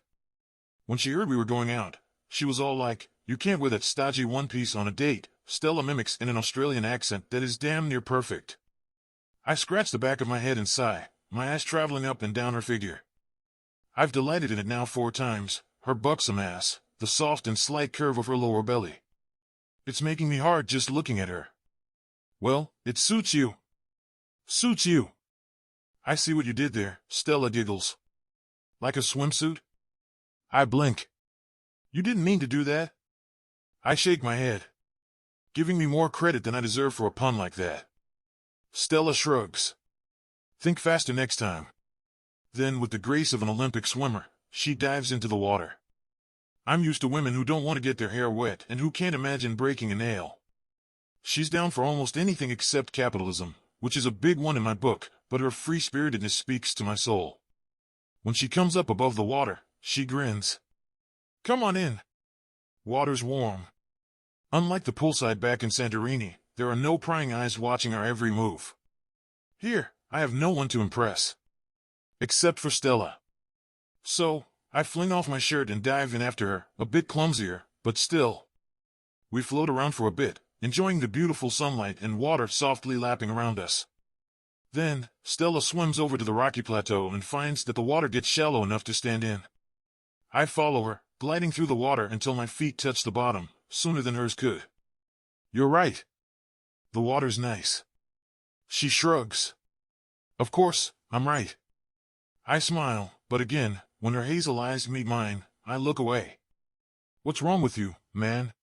You've been inside her and you can't make a little eye contact? Her eyes are Colin's eyes.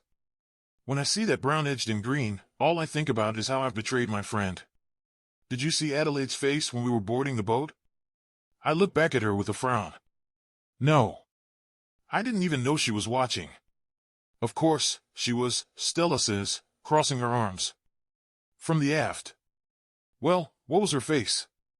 Stella rolls her eyes and pouts her lips out, trying to recreate a face I know well. The judgment of Adelaide Fraser. Like this, she says. You look like a fish, I laugh. Well, you know what I mean, she says, waving her hands as if it doesn't matter. She looked pissed. That's all. Now, why would she be pissed that I'm going on an excursion with my girlfriend? I ask in a teasing lilt, pushing myself towards Stella in the water until we're toe-to-toe, and I can crane my lips down to hers. Stella looks away before I can do the deed, though. Because she's not over you. My eyes widen as if I've been slapped in the face. She's getting married. So? Why would she invite you here if not to keep tabs on you and try and make you jealous? I think she just wanted to get you back under her spell. You know I've been under her spell. She didn't need to drag me here to do that. Stella looks away from me. Just saying. What I want to tell Stella, but can't, is that for the first time in the 2 years since Adelaide left me, the spell isn't working. She's right in front of me, and I don't give a shit about her. I only have eyes, mind, and body for Stella.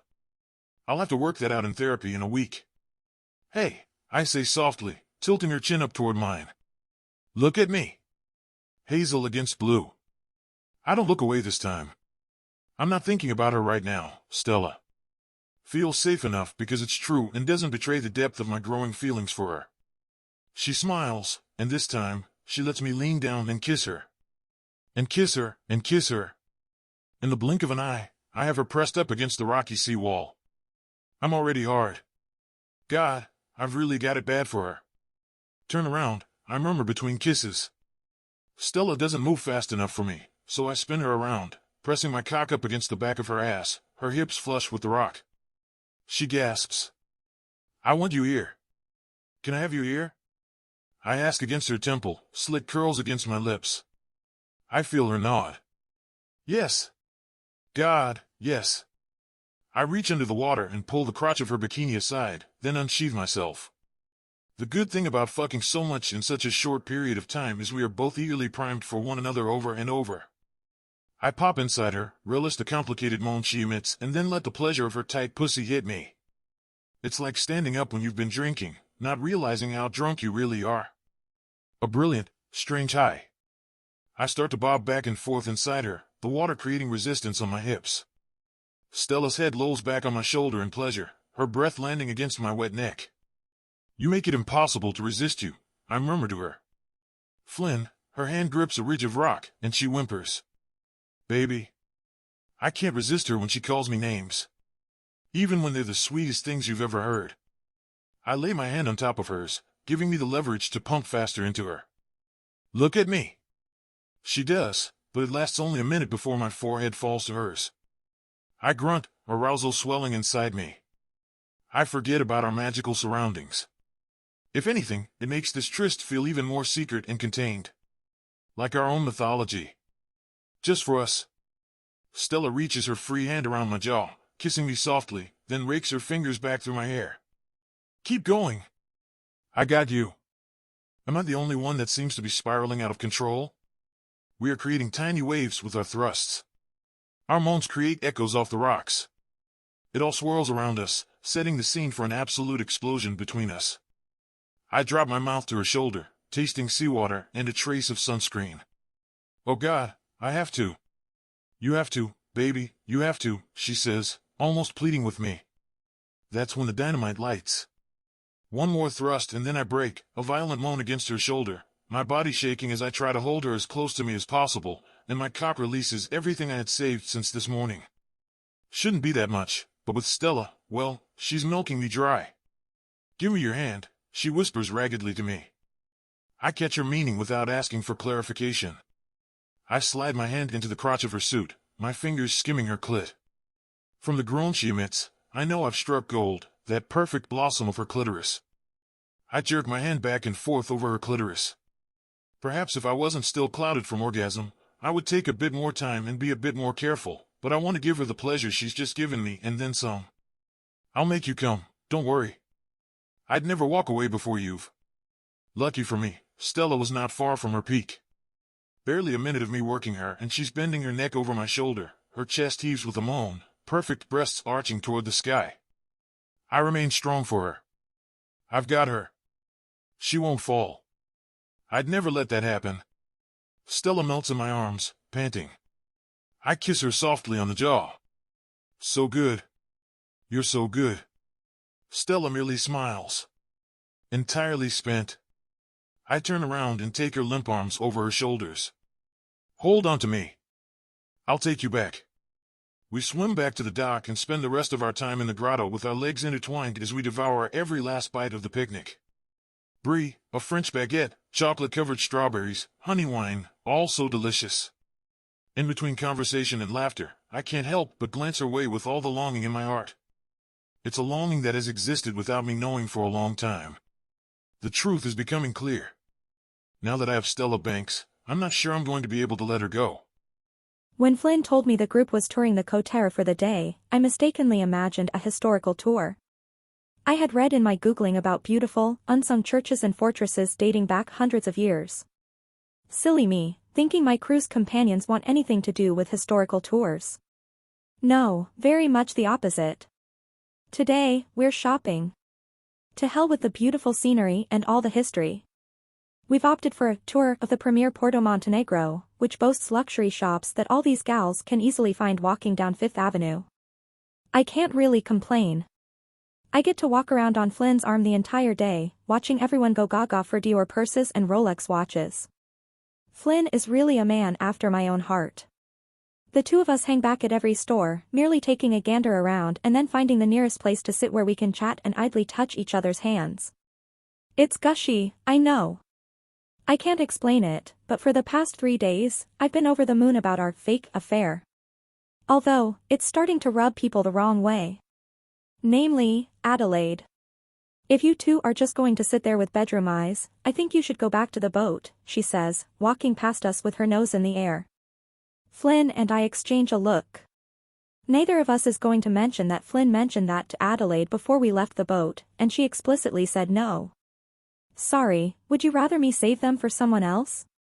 I ask with a tone naive enough she just might think I'm an idiot. She throws her hands up in the air and walks through the racks of clothes to find Theo, glomming onto him immediately and moping into his shoulder. Remind me what you saw in her? I ask Flynn. If I'm entirely honest, it's probably not what I saw in her, but on her if you catch my drift. And do I ever? Adelaide is picture perfect. No wonder she's a model. Why would he settle for me and my Birkenstocks when he can have nearly 6 feet of pure goddess? I've matured quite a bit since then, Flynn adds. Oh, have you? Yes. I give him a sneaking smile.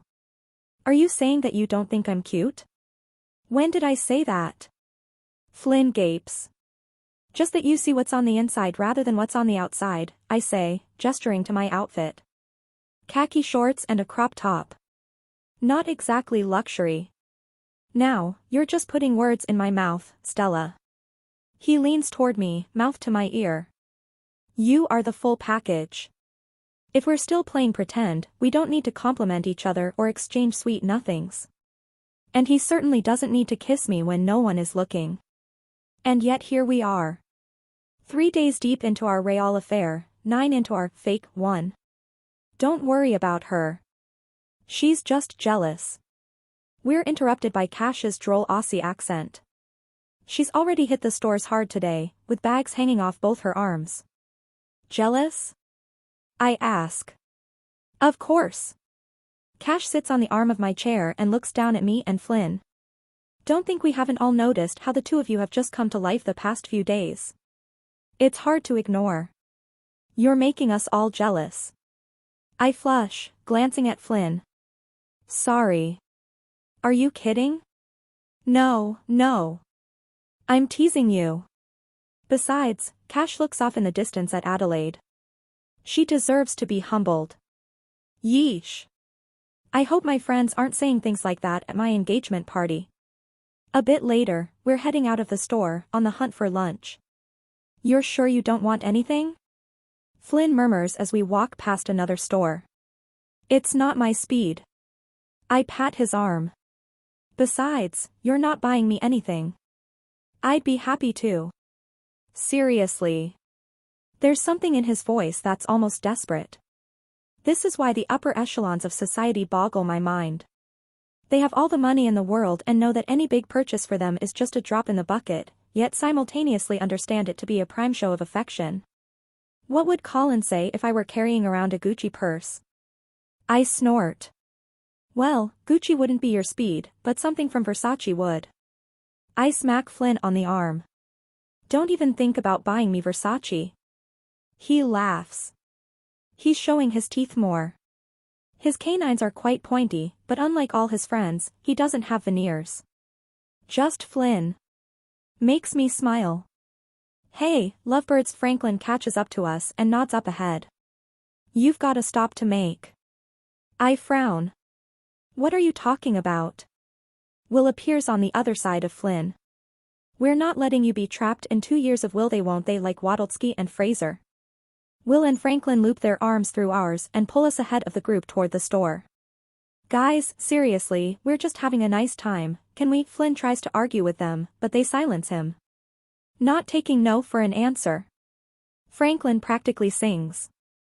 They march us directly into Bulgari, jewels sparkling in every direction. It practically blinds me. Excuse me. Will cries out, smacking Flynn on the back. We're looking for an engagement ring. Image placeholder. Could I see the green one? My mouth is dry as I point down into the jewelry case at a necklace that could probably pay for the down payment on a new car. The saleswoman, although it feels wrong to call her that because she looks like a villainous queen in the best way possible with her severe bun and high cheekbones, removes the necklace from the case. 18-karat rose gold set with malachite and paved diamonds. Incredibly elegant. Would suit your eyes, don't you think? She poses her final question to Flynn. Why yes. We've been able to move the woman away from showing us engagement rings and are now just indulging her by letting her try and sell us a necklace. At this point, it's only out of politeness since Will and Franklin abandoned us in hopes of finding something to eat. Neither of us can bring ourselves to tell her no when we've wasted her time. You mind if I put it on her? Flynn asks. Of course, Mr. Madden. The woman gestures toward a mirror behind us. She knew who he was when she set eyes on him. No doubt she'll keep this story and sell it to the press. Flynn takes the necklace and eyes me. I step over to the mirror and face it. This is the first time I've really seen Flynn and me together, side by side, since we've started our dalliance. And though our sense of style is very different, I have to say it's a nice picture. I could picture this portrait on my Instagram or a Christmas card or an engagement announcement. If you don't stop it right now. Okay, let's see here. Flynn brings his arms around my neck, positioning the pendant of the necklace at my clavicle. The chill of gold makes me shiver. I've always been terrible with these things, he mutters, fumbling with the clasp.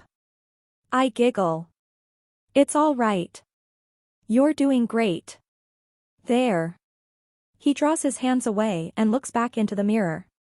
A smile crosses his lips as he looks at the fan-shaped necklace against my skin. It is very beautiful, the woman helping us calls out from the counter. Of course, she'd say that, I say softly so only Flynn can hear. He laughs, giving her a smile. Yes, I think so too. Does he really mean it? He turns back to me, pursing his lips. Stella, let me just buy it, and then we can get out of here. I touch the pendant and rip my hand away as if it scorched me. No, Flynn, I'm not letting you do that. Please, it's nothing. I'd never wear it. His brow tightens. Have I hurt him? Then pick out something you would wear. I'd like to buy it for you. We've already been over this. Stella, how else are you going to remember me? The word remember stabs me in the gut. We're already planning our demise when we've just started. That's how it has to be. It's romantic of him, I'll give him that. But a Bulgari pendant made of gold and diamonds will look out of place. Fine. You can buy me a piece of jewelry. Flynn's face lights up, eyes crinkling at the sides. But not from here. His face falls again. Before he has time to protest, I turn around to the saleswoman. Can you direct us to the closest flea market around here? Image placeholder. The Kotar Bazaar is built into a section of the old city wall, nestled in between two beautiful, aged churches. It took a short car ride to get here, but it's so worth it. Though it's mostly tchotchkes and souvenirs, it's much more my speed than stuffy Bulgari. We look high and low, past lanterns and ornaments, t-shirts and bucket hats, decorative plates and spoons, until finally, we find a red-roofed booth manned by an elderly man working on whittling away a piece of wood. At his station are rows and rows of carved wooden necklaces. Each one is unique due to its handmade nature. The man looks at us with a cold look in his eye. These are beautiful, I say. His face softens and he nods. Thank you, he says, deep voice rumbling. So intricate. You like these? Flynn asks, not with judgment but curiosity. I think it matches me better than what we saw back there, don't you think? Flynn nods, smiling. Okay. I step back and pat him on the arm. Go ahead. Go ahead what? Pick one out. Flynn raises an eyebrow. You want me to? Yes. But I want you to like it. To wear it. You know, I don't want to. I grab his hand and squeeze. I'll like it if it's from you. Whatever it is. Promise. He chews on his lower lip. I can tell he's nervous. Adorable how much weight he's putting on this. All right. He leans over the display, poring over each and every necklace. I'm not sure how long we're there for, but it's long enough that I'm starting to wonder if people are staring. Flynn finally points to one. This one. I stay back, not wanting to influence his choice, and watch as he hands over several euros to the man. Then, he turns back to me, holding the necklace up in one hand. Dangling there at the end of a leather necklace loop is what looks to be a seabird in flight, polished wings poised for the dive. Do you like it? Flynn asks. I smile. Why a bird? Well, Flynn steps behind me and puts the necklace around my neck. The wood feels much better than the gold. I guess it's a bit basic to say you're free. But that's what I've come to respect about you. I didn't understand it until now. I touch the bird on my chest and then turn around. I love it. Thank you. You haven't even seen it on you. I shake my head. Don't have to. I don't have to see it to know I love it. Thank you. Flynn considers my face for a long moment. Like he might say something. Something important. You hungry? Sigh. Maybe next time. The days have gone by faster than I would like. Isn't that the tragedy of happiness? Time just flies when things feel good. When waking up isn't a chore, and you aren't slogging through your day from meeting to meeting, life just blows right past you. Stella makes me feel in the moment. I know it certainly helps that we're in one of the most idyllic locations on Earth. The Mediterranean in summer is proof that Mount Olympus must exist. The glimmering blue waters, open sweeping skies, and craggy, ancient rocks are enough proof for me. And that says a lot considering I'm a businessman. I don't work in imagery and metaphors. I like proven facts and figures. But again, that must be Stella's doing. When I'm away from her, even if only for a few moments, I find my body and soul yearning to return to her. I understand why the other guests are starting to get annoyed by us. They don't realize that what's happening between us is a honeymoon phase. That our history began just a few days ago, which is why there's no way we could keep our hands off each other even if our lives depended on it. Just last night at dinner, Stella's hand kept inching up my thigh under the table. We thought we were being sly until I caught Adelaide's eye across the table, her laser stare boring into my soul. The funny thing was, I didn't care. Not about this being her party, not about her being upset with me. I'm starting not to care about Adelaide at all. All those feelings I have poured into her over the past 2 years now all belong to Stella. I can't tell her this, of course. Otherwise, it might be impossible for us to part when we get back to the States. Best not to complicate things with the subjectivity of feelings when we have a plan that is measured and objective. Today, as has become our afternoon habit, we are laying out on the bow of the boat. We are tanning. Although that's really just code for fondling each other under the Croatian sun. Sometimes people join us. Cash and Gregory, or the footballers and their wives. We behave around them. Sort of, at least. But when it's just us... Are you falling asleep? Stella murmurs, tucking her head up against my chest. HM? No. I must have been zoning out, thoughts coming like flurrying snow. How could I sleep when I know I don't have a moment to waste? I wrapped my arm tighter around her and put my lips against a spray of curls on top of her head. Being with you? Stella giggles. Her body relaxes fully into me. Our touch has become easier and easier with each passing day. Like it's something we've both longed for. Baby. You're buzzing, Stella says. I frown. Is that slang for being hard or something? No, it's... Because I kiss the hinge of her jaw. Buzzing for you then. Flynn! Stella smacks her hand against the pocket of my trunks. I'm talking about your phone. I suddenly noticed the vibrating in my pocket. Oh, you meant like literally buzzing. She laughs. But while we're at it, I wouldn't mind having you hard either. Stella presses a few kisses to the front of my neck, and I sigh. I want to just let the phone ring, but phone calls can't just go to voicemail when I've been away from the office for nearly 2 weeks. I fish the phone out of my pocket, trying to ignore how her touch is making me feel. All my arousal immediately disappears when I see it's Colin who is calling. Stella. You can answer, I'll keep going, she says in a lusty voice. It's your brother. She stops, drawing away from me. Her hazel eyes are wide, with squiggled lines of fear across her brow. Oh. I should take it. I haven't talked to Colin since we were in Montenegro, and even then, it's only been a few texts back and forth. The guy must be floundering, getting the VR presentation ready to go for our investors. Go ahead. I'll be here, she says, the corners of her lips drawing back with shame. I scramble to my feet and walk to the railing of the boat to answer. Hello? My voice cracks. Wow, Flynn, way to sound suspicious. What the fuck is wrong with you? My heart pounds in my chest. It's abundantly clear from the way he answers that this call has nothing to do with wired reality. It has to do with Stella. You'd have to talk to my therapist about that one, I say, attempting a lame joke. You crossed a fucking line. He knows. How does he know? Unless Adelaide somehow has a pipeline to Colin to funnel information, I'm not sure how he could possibly be upset or suspicious. What the hell are you talking about, Colin? Innocent until proven guilty, I guess. You and Stella. You promised me you wouldn't do anything. And I haven't. Then why are your pictures all over the internet? I feel the blood drain from my face. Yes, the paparazzi have been following us around. But when we're on excursions, we still have to put up a front so that the people with us don't suspect we've been pretending. Even though we're not pretending anymore. My head is spinning just thinking about how complicated Stella and I have made this. What pictures? I'm sending them.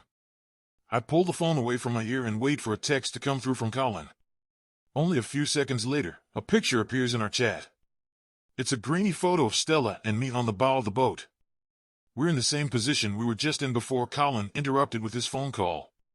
Stella draped over my chest, a big smile on her face. My hand is in her hair, playing with her curls. She's wearing the sunglasses I purchased for her before the trip. She's been playing with the wardrobe I promised to provide for her, always adding her funky accessories to go along with it. Around her neck, I can see the outline of her bird necklace. She hasn't taken it off since I gave it to her. Flynn! I hear Colin shout through the phone. It's not on speakerphone, but it might as well be, given the volume of his voice. Why yeah. I shout in reply. What the fuck is? Colin, the point was, I glanced back at Stella. She's been joined by Cash, Gregory, and Brandy, but their eyes are all focused on me. I clear my throat and lower my voice. You know what the point of this was? Yes, and you promised you wouldn't. We have to pretend, I say. All the time. You have no idea how exhausting it is. That's just acting. Colin is quiet. It doesn't look like acting. I swallow. I should have prepared him better for this. I promise, Colin. We always have eyes on us. And Adelaide is always sniffing around. She knows me so well she can see right through me. As soon as I say that I realize how untrue it is. Adelaide has never known me well. I'm not sure if that was her fault or mine. We chased after the idea of each other, me the baby genius billionaire, her the international supermodel. Did we ever really meet in the middle? Did we ever really know each other? Damn it, Flynn, I want to believe you, but... Trust me. Nothing is going on between me and Stella. I break my own heart saying that. I promise. You can ask her too. Colin hesitates, but finally sighs. Yielding. No. I believe you. I knew you had to pretend, but actually seeing it is. Trust me, Stella still hates my guts. When we got to sleep at night, she puts a line of pillows between us on the bed. Colin chuckles. Okay. That's good. As long as you're still enemies. Yeah, totally. Anyway. Sorry I interrupted you, I get it. You had to. I can't blame you. If it was my sister, I'd do the same. Thanks for understanding, Flynn. A lump of shame manifests in my throat. How are things at the office? I ask. You don't want to hear about that. Just enjoy your last few days before you get back to the grind, okay? I can't respond before Colin hangs up the phone, retreating sheepishly from his accusation. I hate gaslighting people. But I must protect him from the truth. Besides, it won't be true in a couple of days. It will have been a blip. An anomaly. Everything okay?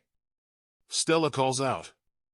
I turn back around and smile at the sight of Stella cradling Brandy's head in her lap, making a small braid in the side of her hair. Sounded intense. Madden, Cash adds, picking at her nails. Oh, it was nothing. He's just freaking out over our presentation and... I should call him and talk him down, Stella says. No! I reply, all too intensely. I mean, it's not that serious. I talked him down. My eyes land on Stella's. How can her eyes feel so safe and dangerous at the same time? Simultaneously the thing I crave and also a warning that what I want, I can never fully have. Stella inclines her head to my towel. Sit, baby. I sit down and join the group, their conversation idle and trivial. My head is swimming. I can't concentrate. But then Stella leans over and kisses my temple tenderly. An all-important reminder, I have to enjoy this time with her. Before it's too late. And I can never have her again. More shots. Pronto, per favor. Adelaide yells, a limp Italian accent tainting her words. I grimace at Flynn. I know if I have anything more to drink, I'm going to be sick as a dog tomorrow morning. Especially since we will be traveling through the day tomorrow to get to Venice for the final evening of the trip. Flynn touches my back sympathetically. You want to go to bed? I don't want to take him away from the party because, surprisingly, he's having a pretty nice time with his new buddies. They're an unlikely group, but they enjoy themselves immensely when they're together. Flynn is anything but a bro, and sticks out like a sore thumb with his black-rimmed glasses, and yet it somehow works entirely. No, I think I just need some fresh dance. Cash shouts, grabbing me by the hand and yanking me into a tripping dance to the loud pop music playing through the speakers. Cash! I shout, laughing. She always has a way of pulling me onto the dance floor. If nothing else comes out of this trip, my friendship with Cash will have been worth this whole mess. You're just standing there with your boyfriend talking about the next time you're going to fuck. We get it. You love each other. Though I'm bouncing to the music, my mind is anywhere but here. Love. Do I love Flynn? Surely no more than friends love one another, right? Right? I look back at Flynn. He's already shooting the shit with Simon. His cheeks are pinched red from liquor, and his mouth is caught in permanent laughter. I don't know if he's changed over the past 13 days or if a part of him he's kept under wraps has just been released. But I adore this side of him. I thought I'd be tending to his unending infatuation with Adelaide, talking him down from that ledge of desperation. Instead, I've seen a new, beautiful side of him. A side I very well might love. After spinning in circles, I'm hit with a wave of nausea. Too much tequila. Luckily, Cash doesn't seem to notice I've let go of her hand and is playfully grinding up against Gregory, who is yelling, "Nope. Don't feel anything." Everyone's distracted. If I slip away, no one will notice right away. I just need 5 minutes to myself. To clear my head and settle my stomach. I hurry away and clamber up the stern deck, the highest deck of the ship. When I emerge from the stairs, the expanse of the sky opens up above me. Generous amounts of stars make up constellations, and the moon looks swollen and nearly full. I take a deep breath and sink down onto the cushions of the bunny pad. The air is suddenly fresh and salty again, not tainted with the scents of luxury perfumes and the sick tinge of alcohol. I tune my ears to the sound of the ocean. The thumping music starts to feel much further away than just the deck below me. I miss home. Miss my dogs. And I feel guilty for missing home. Because home means I'm leaving Flynn behind. Don't get me wrong. The Med is beautiful. And the fact I've had the trip of a lifetime for free under the most luxurious circumstances possible isn't lost on me. However, there's no place like home really, is there? I've never understood why they call it a poop deck. I turn and find Flynn at the top of the stairs, leaning on the railing with a smirk on his lips. His linen shirt is unbuttoned just enough to make me shiver at the anticipation of ripping it off him, and he has a cocktail in one hand, muddled with melting ice. I don't think they call it a poop deck on luxury yachts, I say wryly. You think they only save that for naval warships and fishing vessels, he says, wandering further onto the deck.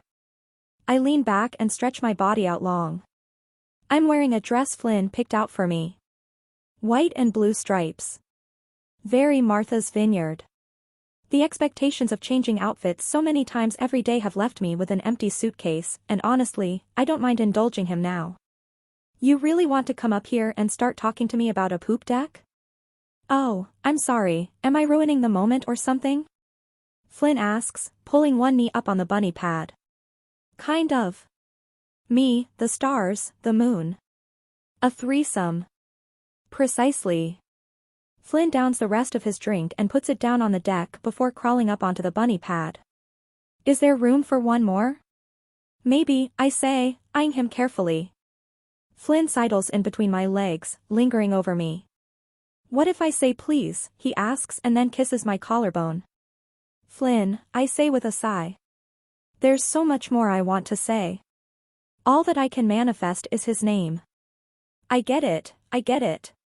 Not trying to force anything, he says, rolling onto his side next to me. I can feel his blue eyes staring at my face, waiting for me to look at him.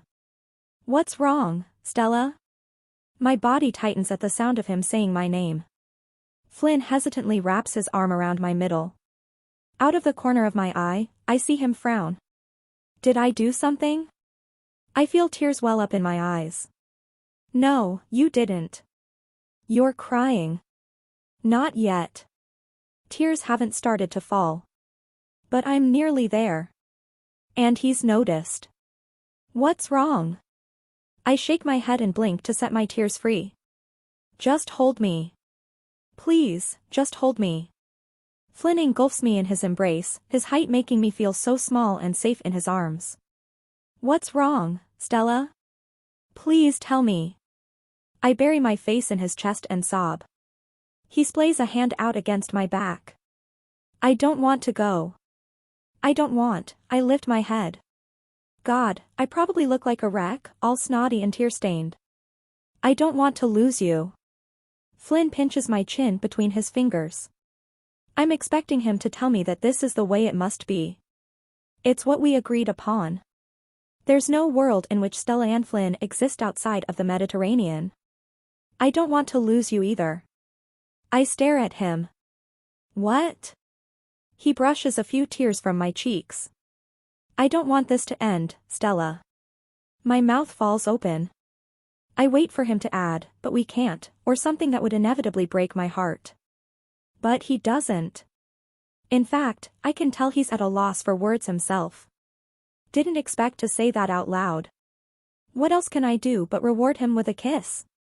I wrap myself around him, cocooning him with my ardor as I kiss him fervently. I've learned him so well that past week. Learned the edges of his ribs and the curve of his spine. I've tried to memorize it carefully so that I never forget. But maybe I won't have to. Maybe this won't end. There would be obstacles. But fuck them. I'm falling in love with Flynn Madden on a yacht in the Mediterranean, and nothing can stop me. Stella, Flynn moans between kisses. I won't be stopped. I want you. God, I want you. I grab the waistband of his loose linen pants. You're buzzing, I tease, rubbing my groin against his, feeling the outline of his perfect cock. You could say the, He trails off as soon as he feels my hand palming him. I want you in my mouth. I push the waistband of his pants down, releasing him fully. Someone might find us. Who cares? Flynn chokes on his laugh as I wrap my lips around his cock.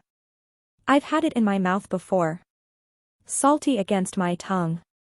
The delectable smell that I can only describe as pheromones. I lap him up deeper and deeper, watching his face intently for his reactions. He is racked with pleasure, mouth hung open, eyes despondent as he knows he's entirely at my mercy. Makes me so fucking wet. I take him all the way in, letting the head of his cock hit the back of my throat. I gag and draw my mouth away, but before I can return, Flynn shakes his head. On top of me. Please. How can I say no to that? I straddle him quickly, his saliva-coated cock right between my thighs. Let me see you, Flynn moans, running his hand down the buttons of my dress. I pulse my hips against him while I undo the buttons of my dress, each one exposing my naked body to the salty ocean air. I watch how his face lights up, his drunken, lazy eyes devouring my beauty. I don't know if I would have described myself that way before this trip. I'm not the type of woman who believes a man can change me or that his word means it's true. But I can't deny how powerful it feels to see the way Flynn reacts to me. Like I'm something divine. A goddess.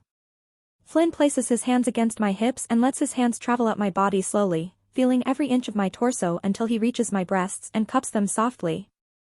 "The night, it looks good on you. You're glowing." I can't hold back a smile. Flynn guides my hips over his, pressing the head of his cock against my pussy. I sink my hips down, watching how my body consumes him. "Meant for you, I'm meant for you." Pleasure makes my words cryptic. I mean my body, but maybe I mean more than that. "Yes, you are, baby," he murmurs, tucking his hands under my dress and against my bare back. "I fit inside you perfectly." I start to bob my hips up and down onto him, letting out a long sigh. God, he feels so good. My head dips back as a helix of pleasure forms through me. The heavens up above me, the mythology of constellations, and the sadness of the moon. We are the next story to add to the canon, Flynn and me. I feel like our bodies will burst into thousands of stars and create an image that people millennia from now will look at to remember our story. Flynn latches his hands around my hips and pushes himself off the cushion, driving himself deep inside me. "Can't help it. Can't wait," he mutters. Suddenly, I'm not in control. He's thrusting up into me at a breakneck speed, reaching the deepest part of me he can. The helix tightens inside me, sparking, setting parts of me alight. "Don't stop, please, don't stop." Flynn shakes his head and bites his bottom lip. I emit a low moan that bounces along with his rhythm. It gets louder and louder. I forget there are people on the deck just below us who might hear us over the music. But fuck them. I don't care. I'm getting what's mine. And Flynn. Flynn is mine. Oh, I gasp, the feeling so powerful I almost try to pull myself off him. It's happening, My entire body jolts to life as an orgasm rips through me. I keen at the feeling, so hot and luscious I feel like I might be incinerated right here. Flynn seizes under me, his hips slamming against mine as if he could be any deeper. Wide blue eyes find mine, full of lust. He grabs me by the shoulders and pulls me down so our chests are pressed together. "Fuck," he curses in my ear before letting out a loud grunt and releasing inside me. For nearly a minute afterward, all I can hear is my blood rushing in my ears mixed with our panting. We've had sex so many times since we started, and somehow, it only gets better. If I were to rank them, this time was most certainly the best. Now that we're done hiding how we feel, I think we might be unstoppable. Flynn hugs me tight and pushes his face into the crook of my shoulder. He doesn't say anything. But I can feel it. "Don't let me go. Don't leave. I want you. Forever." Tonight, Stella and I were forbidden from sitting next to one another. Apparently, people are officially fed up with us. Stella is sitting on the opposite side of the table from me, a few seats down, looking as elegant as a Roman goddess. As this is the last dinner of the trip, Adelaide arranged for all the girls to get done up. I thought Stella might try to refuse, but she went along with it. For my sake, I think. The stylist has put her hair up into a brilliant updo, leaving 2 curls out to frame her face. And her face, which has so rarely been touched by a makeup brush, is contoured and highlighted. Her lips painted with dark burgundy lipstick. If looks could kill, well, Stella Banks would get the electric chair. Throughout dinner, all we've been able to do is exchange longing glances. Nothing more. I can't wait to get my hands on her later, though. We've decided to leave talking about what's going on between us for the plane ride tomorrow. I'm having her join me on my private jet rather than flying commercial. There will be plenty of time and space for us to really get a grip on reality. It will be hard to bring our relationship into the real world. Maybe we'll go on a few dates and remember our original disdain for one another. Maybe Colin will completely freak out and make everything too difficult. Regardless, we both want to try. We both want to risk. You're awfully quiet, Flynn. Unfortunately, I've been seated right next to Adelaide. I didn't have a choice, at least according to the place cards. Adelaide is leaning towards me with her elbow on the arm of the chair. Am I? I ask, with a touch of exasperation in my voice. Well, she asked Stella briefly. You're not talking to me. What would you like to talk about, Adelaide? I ask, raising my eyebrows expectantly. She pouts. You say that like you don't want to talk to me. I start to reply, but she's not done. In fact, we've barely talked this whole trip. Well, you've been so preoccupied with your new girlfriend you've barely spent any time with me. I blink. Adelaide, we haven't spoken in 2 years. She touches my arm. Then we have a lot of catching up to do.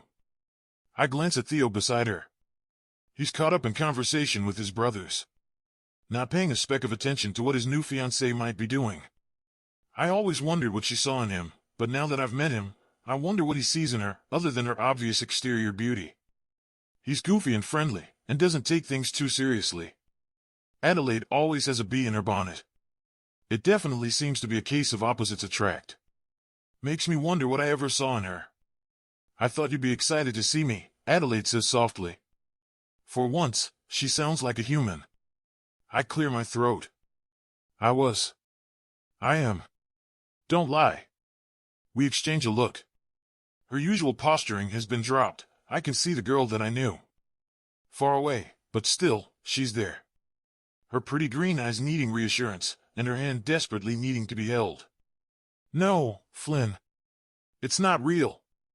I have the real thing. She's only a few seats away. I won't be tempted by the empty joy of Adelaide Fraser. You know why I brought you here, don't you? Don't you get it yet? I furrow my brow in bewilderment. Huh? Adelaide sighs, eyes rolling toward her fiancé and then back to me. Don't you see how ridiculous this is? She whispers. Me and him? She's bold to speak about this while he's sitting right next to her. And what the fuck is going on right now? Besides, he's not even that good of a football player. I shake my head. Nothing is making sense. This isn't adding up. You left me for him, Adelaide. I know I did, she says carefully. And you didn't speak to me for 2 years. Because you never tried, Flynn. I was waiting for you to be a man and... No. I will not allow her to sit here and tell me what I should have done to fix my broken heart. I will not be told I had an opportunity to have her back if only I'd grown a pair. Because I had thought about it. Time after time. Colin told me not to.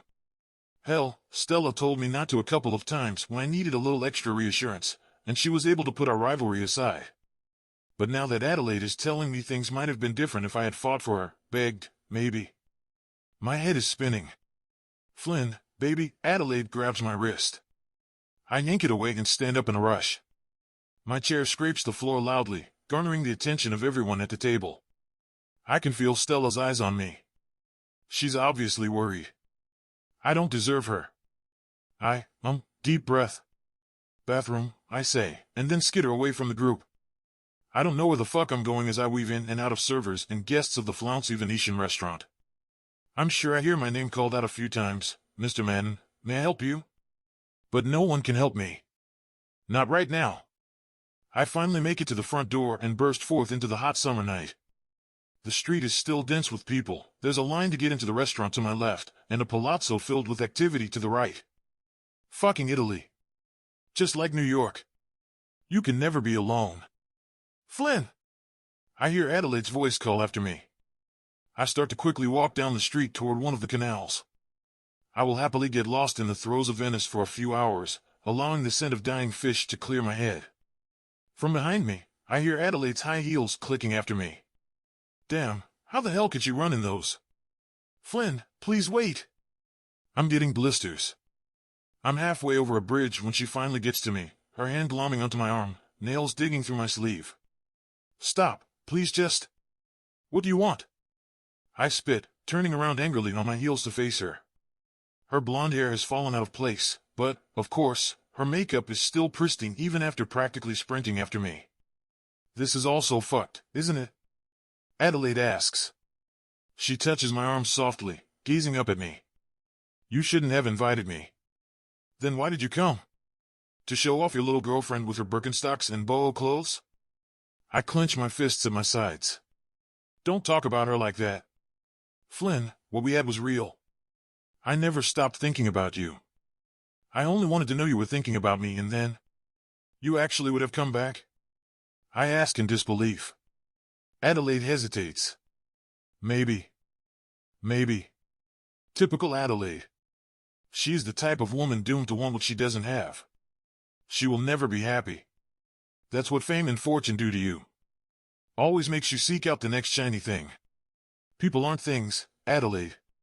You can't just discard them and buy a new one. I know that, Flynn, I know that. She slides her hands up from my arms to my face, as I desperately attempt to move away from her as quickly as possible. Let me make it up to you. Let me try again. I start to shake my head.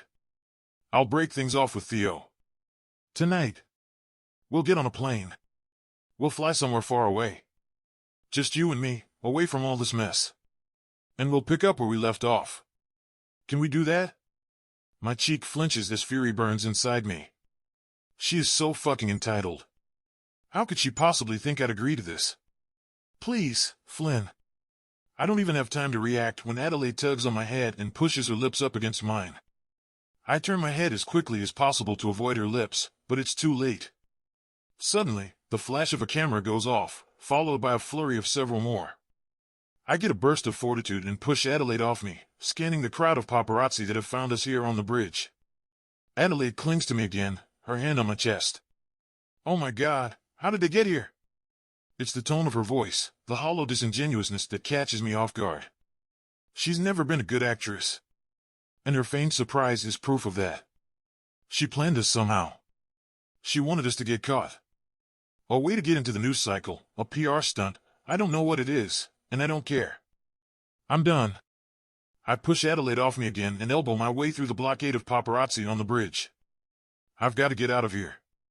However, at the end of the bridge stands Stella. From the look in her eyes, I know she saw everything. Stella, I say, going toward her. Let me explain. But I'm not fast enough. She backs away and then breaks off into a sprint in the other direction. I try to run after her, but she's quicker. I lose her as she weaves through the crowd. It's too late. She saw the kiss. How am I going to convince her that I want nothing to do with Adelaide and that it was all a PR stunt? I now know the only thing worse than falling in love with my best friend's sister is breaking her heart. First class is no fun when you're depressed. It doesn't matter how many complimentary drinks they offer you or how much legroom you have. None of it makes up for a hole in your heart. The image of Adelaide and Flynn is scored on my brain. I close my eyes and I can see it, the two of them locked in an embrace, lips pressed in a needy kiss. In hindsight, I guess it's my fault I saw it. I went after both of them after Flynn made his sudden exit, followed by Adelaide. I knew something was up. I just thought it had more to do with her egging him on or being cruel. Not, whatever this was. I watched Adelaide get closer and closer until I was elbowed out of the way by the paparazzi so they could get their shot for their magazines. They weren't fast enough, though. I saw the moment their lips connected as clear as day, not blinded by the camera flash. I've had to remind myself dozens of times since just last night that Adelaide was the purpose of my being here. Whatever came up between Flynn and me was a mistake. It was always about her. Beside me, a woman is reading a British gossip magazine with the image of Flynn and Adelaide on the front. I try not to look at it, but it's impossible. Reunited and it feels so messy reads the cover. You can say that again. The moment Flynn saw me, I could tell he had regret. But was it regret for kissing her or regret for being caught? I wasn't going to stick around and hear his excuses. It would just remind me of all the things I've never been able to stand about him. The entitlement. The pretension. The lack of concern about anyone but himself. That wasn't the Flynn I fell in love with though, was it? Was that man even real? I bury my face in my palm and blink. Tears slide down my cheeks for the billionth time since last night. God, it's embarrassing. I'm so tired of crying over a man who has only ever cared about what I could do for him. Not about who I am. Oh, dear, are you crying? The woman beside me asks. No, I'm fine. I'm pish. She drops the magazine on the armrest between us and starts to shuffle around in her purse. Don't need to pretend around me, dearie. All is fair in love and plane travel. Let me get you a tissue. As she rustles around in her bag, I can't help but stare at the magazine. It's open to a picture of Flynn and me on the bow of the boat. I'm lying on my side, back to the camera. I wince at how my bikini bottom is half stuck in my ass. Flynn is facing me, adjusting a lock of my hair, face clear to the camera. The caption of the picture reads, "Taken isn't a word in Flynn Madden's vocabulary." My eyes well with more tears, and I start to sob. Oh, hold on, I've almost got them. Don't you worry your pretty head. The woman finally finds a smushed packet of Kleenex and hands them to me. Here, all for you. Thank you, I warble, ripping the package open and blowing my nose. There, dear. You want to tell me about it? I shake my head. Nothing to tell. The older woman sighs heavily. I've been there. Been there indeed. Well, that's all right. You just cry it out. She rubs my back softly as I weep. It's very comforting. Until she starts to chuckle to herself and nods toward the magazine. Take a little comfort that whatever you're dealing with isn't what we read about in the tabloids, eh? And just like that, the floodgates open right up again. Image placeholder. Colin picks me up from JFK and the moment I get in the car, he has 1,000,001 questions. Are they together now? I don't know. Did you see it coming? No. How do you feel? Fine. He can obviously tell something is wrong, after all, he's my big brother. But he's deciding not to pry. For now. Well, I'm already doing damage control, Colin grumbles. Sorry to hear that.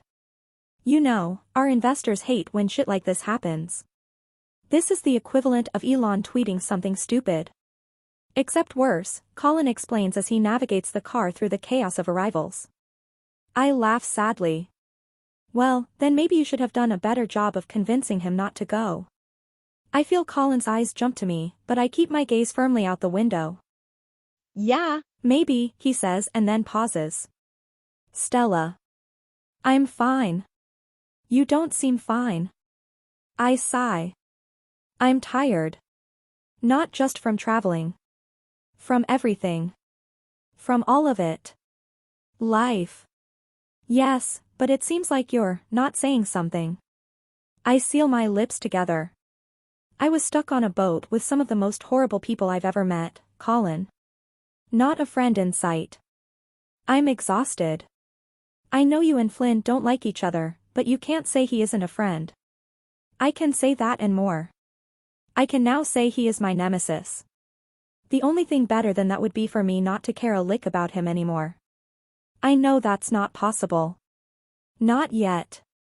But if I keep away, maybe get over him by getting under someone else, try and convince myself the feelings I was having were just the intoxication of the Mediterranean and all the alcohol, maybe then I'll forget about him. For now, though, I hate him. I hate how he made me feel about him. I hate that even though I hate him I still love him. Did he do something, Stella? No. I answer, a bit too defensively. I mean, no. He didn't do anything wrong. It was just a mistake for me to go. It was, I feel my eyes well with tears again. I'm so tired. Hey, it's okay. Colin knows me well enough to know when I'm lying to him. And he also knows when to leave well enough alone.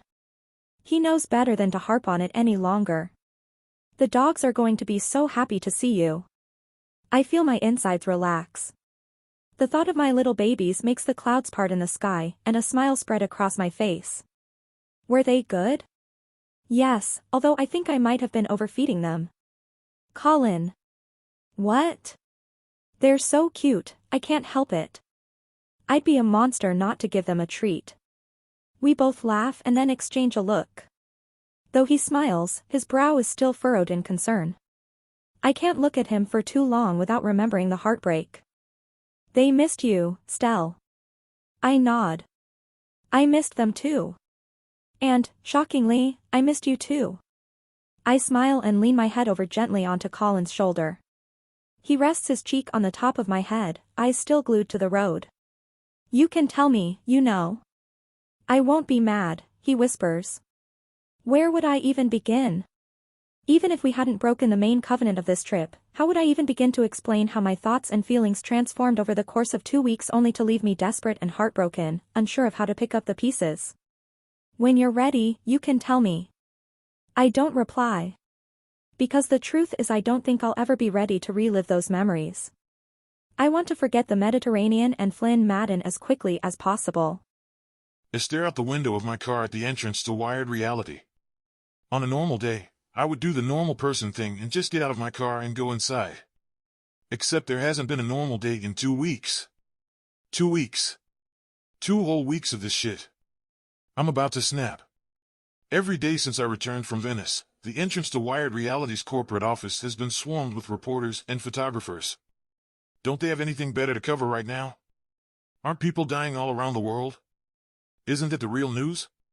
Not a CEO playboy kissing a supermodel.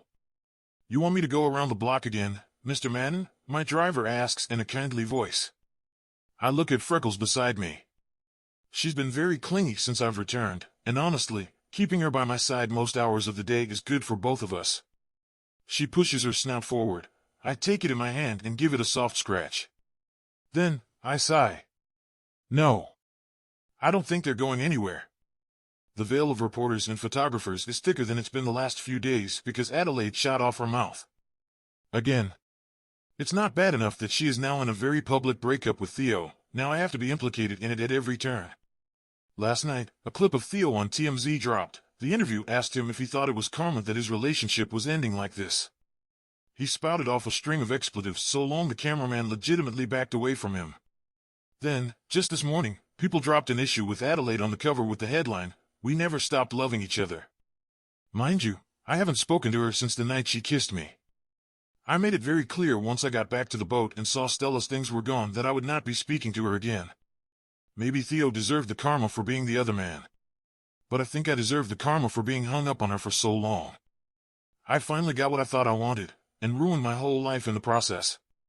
Good luck, sir. I chuckle, grabbing my briefcase and Freckles' leash tight in my hand. Thanks. Image placeholder. I finally get to my office 15 minutes later with Freckles in my arms like she's a baby. The poor thing was about to get trampled by a reporter from Channel 7. She's been shaking since we got in the elevator. To top it off, the left pocket of my suit jacket has been torn asunder, fabric ripped and drooping. They're fucking feral out there, I mutter to Colin, who already has set up the latest demo for our medical software. Colin is silent, tinkering with something on his computer. I coax Freckles down into her bed I have beside my desk and then shrug off my jacket. I ought to send them a bill for damages. I toss it to the side. Better a chew toy for the dog than a jacket for me. Colin still doesn't say anything. I sigh. Things have been off ever since my return, and we've only talked business. Our presentation for investors is just a week away. I've been busy doing damage control while Colin perfects the program. He's withheld questions just as I've withheld stories. I can sense he suspects something, what I'm not sure. I've tried to get in touch with Stella many times. All I received was radio silence in return. For a moment, I thought about following what Adelaide said, be a man and don't take no for an answer. But that's not me. I'm not going to force someone to look at me when it's clear they don't want to. Especially when it feels like the whole world is looking at me anyway. Freckles gets up and trots over to Colin. He finally reacts to something other than his computer screen and smiles down at the collie. Hey, girl. Freckles jumps on her hind legs and presses her paws into Colin's leg. She's not exactly well trained, but she's a gentle dog and no one seems to mind. How are things looking? I ask while I've got him caught off guard. Colin's gaze shoots at me, and his mouth tightens into a thin line before he goes back to typing. I hold up my hands in surrender. Can I help you with something, or are you just going to give me the silent treatment from now on? I haven't heard from Stella in 3 weeks. The sound of her name ties my throat into a knot. I have heard it so seldom in the past 3 weeks, only in the news when people start to speculate on my relationship status. The last time was a few days ago on Entertainment Tonight when the host announced, "Cheaters, with an unsettling grin. Are Adelaide Fraser and Flynn Manning meant for each other? We have the inside scoop. Whatever scoop they had was not inside. But it did include a picture of me and Stella on the boat together, her face hidden by a thrall of curls. Just that passing image made me miss her all over again.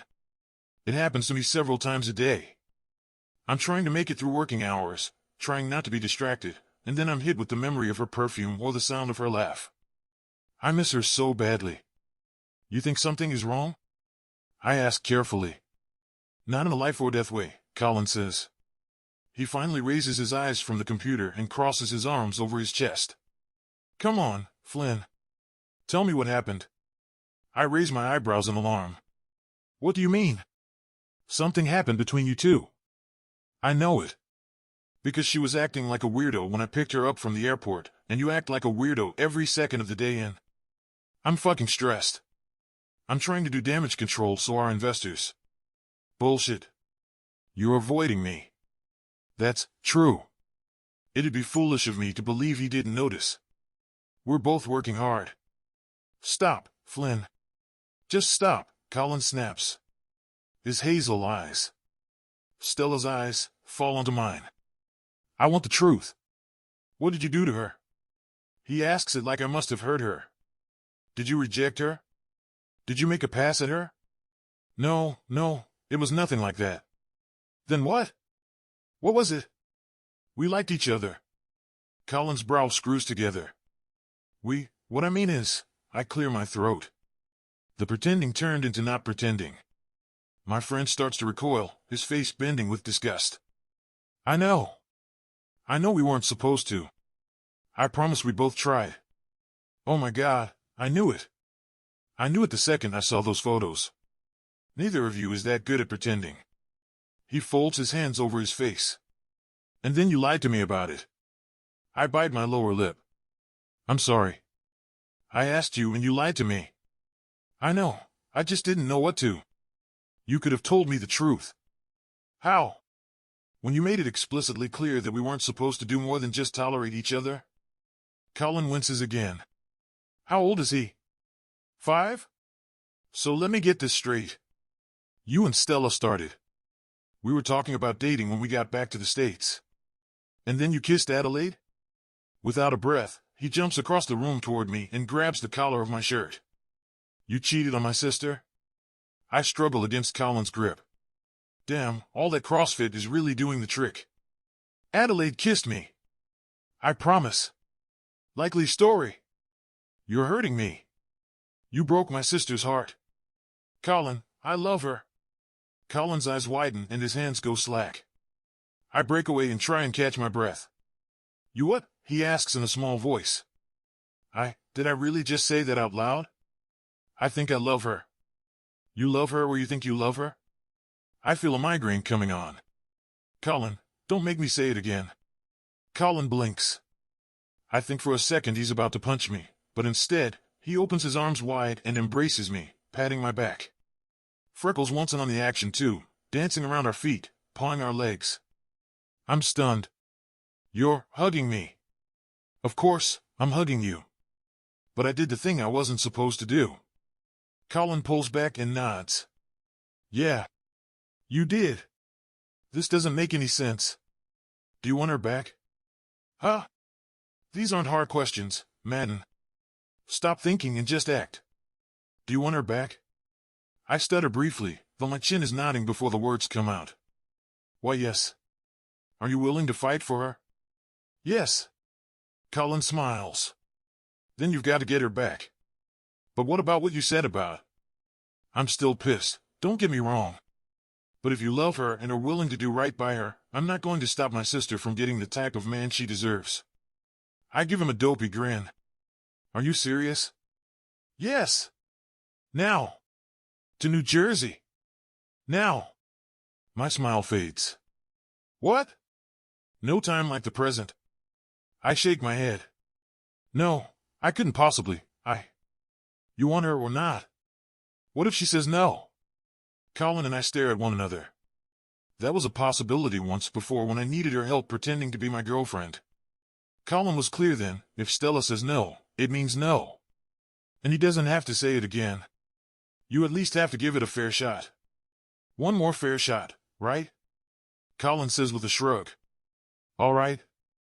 I'll do it. Good man. I step away and start to reach for my suit jacket until I remember how it was torn to shreds by a reporter. Best to leave that behind, I say, and then check my pockets for my wallet and phone. Okay, I'm going. You're going. I'm going. Your feet aren't moving. I look down at my feet, firmly planted in the carpet. Yeah, I can't move them. Colin gives Freckles a look. Come on, girl. You're a herding dog, aren't you? The two of them nip at my heels until I'm out the door, and they don't give me a chance to protest before the door is slammed in my face. Only one thing to do now. It thought you were joking about that, I say into the phone, leaning my elbows on the reception desk. Cash laughs through the receiver, bubbly Aussie laugh. No, I never kid about that. Well, I reply with a grimace. It's not possible. I can't take another day away from the shelter.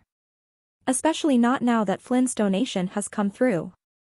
I need to dedicate all my time to planning how we are going to do construction on the yard and still have a place where all these dogs can run around. It's a great way to stay distracted from literally everything else. You don't even know my idea yet. The whole show is going to be in honor of your shelter. I freeze. What? She laughs. I knew that'd get you interested. Listen, it's going to be a very low-key catwalk, all elevating a good cause. WHY. I mean, thank you, but... Oh, honey, it's the least I can do after how everything shook out. I gulp. Yeah, it was my last straw with Adelaide, really. She used to be such a giving muse. Now she just likes to muck everything up. I don't like that energy. I'm too old for it. Your energy, though, I like. The only requirement I have for the show is you walk in it. I squeeze my eyes tightly together. Having to strut down a runway showing off my body in fancy clothes sounds like literal hell on earth. But if it can help the shelter. All right. I'm in. Yes, thank you, darling. Gregory will be in touch with details, Anne. The rest of what Cash says is lost on me when Flynn fucking Madden walks through the front door. My eyes grow wide and my mouth drops. Flynn takes a few steps toward me and then stops, realizing I'm on the phone. Stella? Stella, are you there? I hear Cash yell through the phone. Yes, yep. All sounds great. Okay, gotta go. Goodbye. I chatter off, not bothering to listen to what she has to say in return. I'm too shocked to care. I drop my phone on the table and go back to staring at Flynn. Bad time, he asks, a nervous but charming smile appearing on his lips. Any time would be a bad time. What are you doing here? I ask coldly. Flynn half laughs as if I've just slapped him in the face. Good to see you too. I stare at him. Do you think you deserve something other than disdain after humiliating me in front of the whole world? Flynn is dumbfounded. Probably didn't expect me to come out with guns blazing. That was his first mistake. Anyway, I say casually and then go back into the office. I have a list of tasks to get done that has both slipped my mind and been lost on a post-it note. Stella, I'd like to talk to you, Flynn calls out. I hear him walk through the office door behind me. My heart throbs just like it did when he was chasing me through the streets of Venice until he lost me. I was too quick for him. I should send a thank you to my track coach from high school. There's nothing to talk about, I say, grabbing an old flyer and shoving it into the copier. I don't know what it is and don't care. Just because I'm not a high-powered executive doesn't mean he can just come and interrupt me at work. What is there to talk about? I ask. Before I can close the lid to the copier, Flynn intercepts it with a resolute hand. We are both silent, a push and a pull as I attempt to close the copier despite him. I finally give in, ignoring the feeling of his blue eyes on my neck. Please let me explain. Flynn, really, I say, starting to laugh. The whole thing was just madness. Okay? I just want to forget all about it. He releases the lid of the copier. Really? His voice is low and throaty. Really, I reply and punctuate my statement by forcefully shutting the copier. Is that why you're still wearing the necklace? My eyes widen and I fumble to grab the small bird pendant around my neck. I don't have a good excuse for that. It's my way of keeping him close. We were caught up in the pretend of it all, and I mean, you were there to charm back Adelaide. That was the whole point. I errantly jabbed the number pad on the copier, accidentally programming it to make 313 copies. Shit. You got what you wanted. That wasn't what I wanted. Then why go at all, huh? I snap, finally looking at him. Fuck. I immediately regret it. Flynn looks so damn good. White dress shirt crisp over his chest, his black glasses framing those gorgeous blue eyes, and his sexy lips, oh, those lips. He came down here from New York in the middle of his day to see me. Doesn't that count for anything? The copier starts to sputter out pages. The sound is ugly and mechanical. From the start, you were using me. That was the agreement. I let the ouzo go to my head. I'll get over it. I didn't use you. Flynn, you got my time, I got your money. Let's not pretend it was anything more than that. I don't believe that with my whole heart, but I have to protect myself. He can't know that I've been aching for him every single moment of the day and night. That I've barely been sleeping because I am dying for the moment he'll crawl into my bed. His ego doesn't need to know that. I hope you and Adelaide are very happy together. Stop acting like you know what I'm thinking. Flynn suddenly shouts, slamming his hand down on the copier. I stare up at him with terror. His face is contorted with frustration, red as a tomato. All you've done is run from me. You don't own me, Flynn. No one owns me. And you don't listen either. I scoff. Why are you surprised, Flynn? This is who I've always been. It's why we don't like each other, remember? Is that what you're trying to tell me, Stella? That you don't like me? He leans over me. The pull of fear inside me is suddenly overshadowed by want. I could cower away from him. Or I could remain steadfast. It's worse than that. Oh, yeah, I grit my teeth. Yeah, I hate you. When it comes out, it splits my soul in two. It is so close to what I want to say to him. And yet so far. Good. Because I hate you too. Somehow when he says it, it feels like a drug. I want to hear him say it again and again and again until we. Well, thanks for coming by with that important update, Flynn, I sneer. In a split second, Flynn grabs my waist and kisses me. I'm powerless to resist him. Why would I when my body has been calling out for him? I know this is so wrong, but I literally can't stop. I lock my arms around his neck and draw myself close to him, and our tongues lash into each other's mouths. Flynn pins me against the copier with his hips and draws away for only a moment to catch his breath. Tell me to stop. No. He kisses me again, distracting me while he grabs my thighs and hauls me up onto the top of the copier. Tell me, Stella. Tell me to stop. I don't want you to, I murmur as I slide my legs around his waist, pulling his groin against mine. We have now spent more time apart than we did as lovers, but the body doesn't so easily forget something as incredible as what we had. I press my hand against his navel and slide it into the waistband of his pants. Do it. Now. Beneath me, the hot copier keens as it produces useless pieces of paper. I can't make sense of that right now. All that exists is Flynn and me. I release him from the constraint of his pants, and he rips my panties down to my ankles. As soon as we are free, Flynn doesn't waste a second more. He positions the head of his cock at my entrance, slides his hands around my ass cheeks, and then yanks me onto him. I hold back a yowl of pain and pleasure, the sudden stretch and arousal coming together all at once. Shh, shh, shh, he says in my ear. And he's right. We are tucked away in the office, the door half cracked. If a volunteer doesn't come looking for me, an uncaged mutt might. While I love dogs, nothing ruins the moment more than when they stare at you doing the nasty.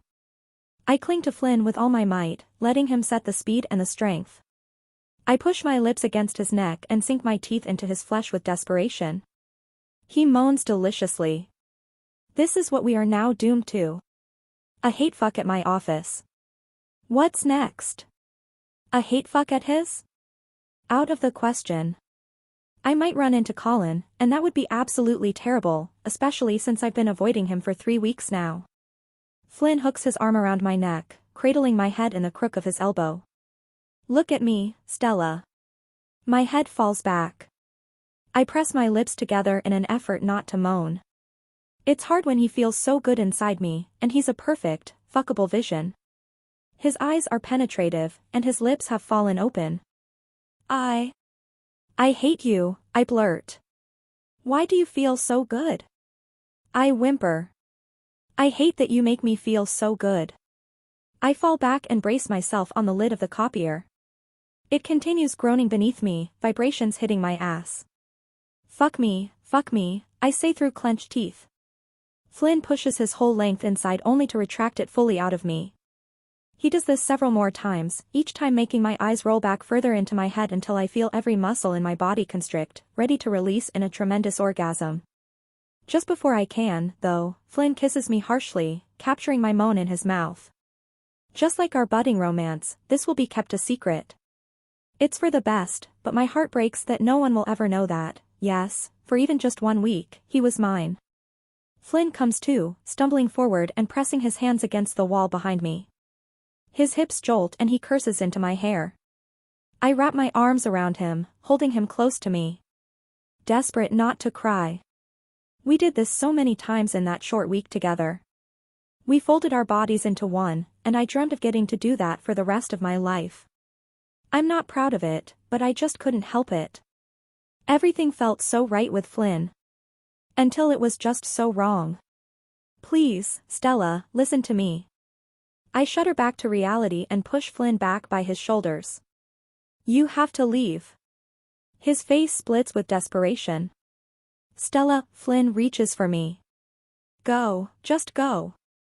Just please go. I don't want to talk to you. I don't even want to look at you. I don't know why I let you. I pull down the skirt of my dress and draw my legs up under me. He felt so amazing.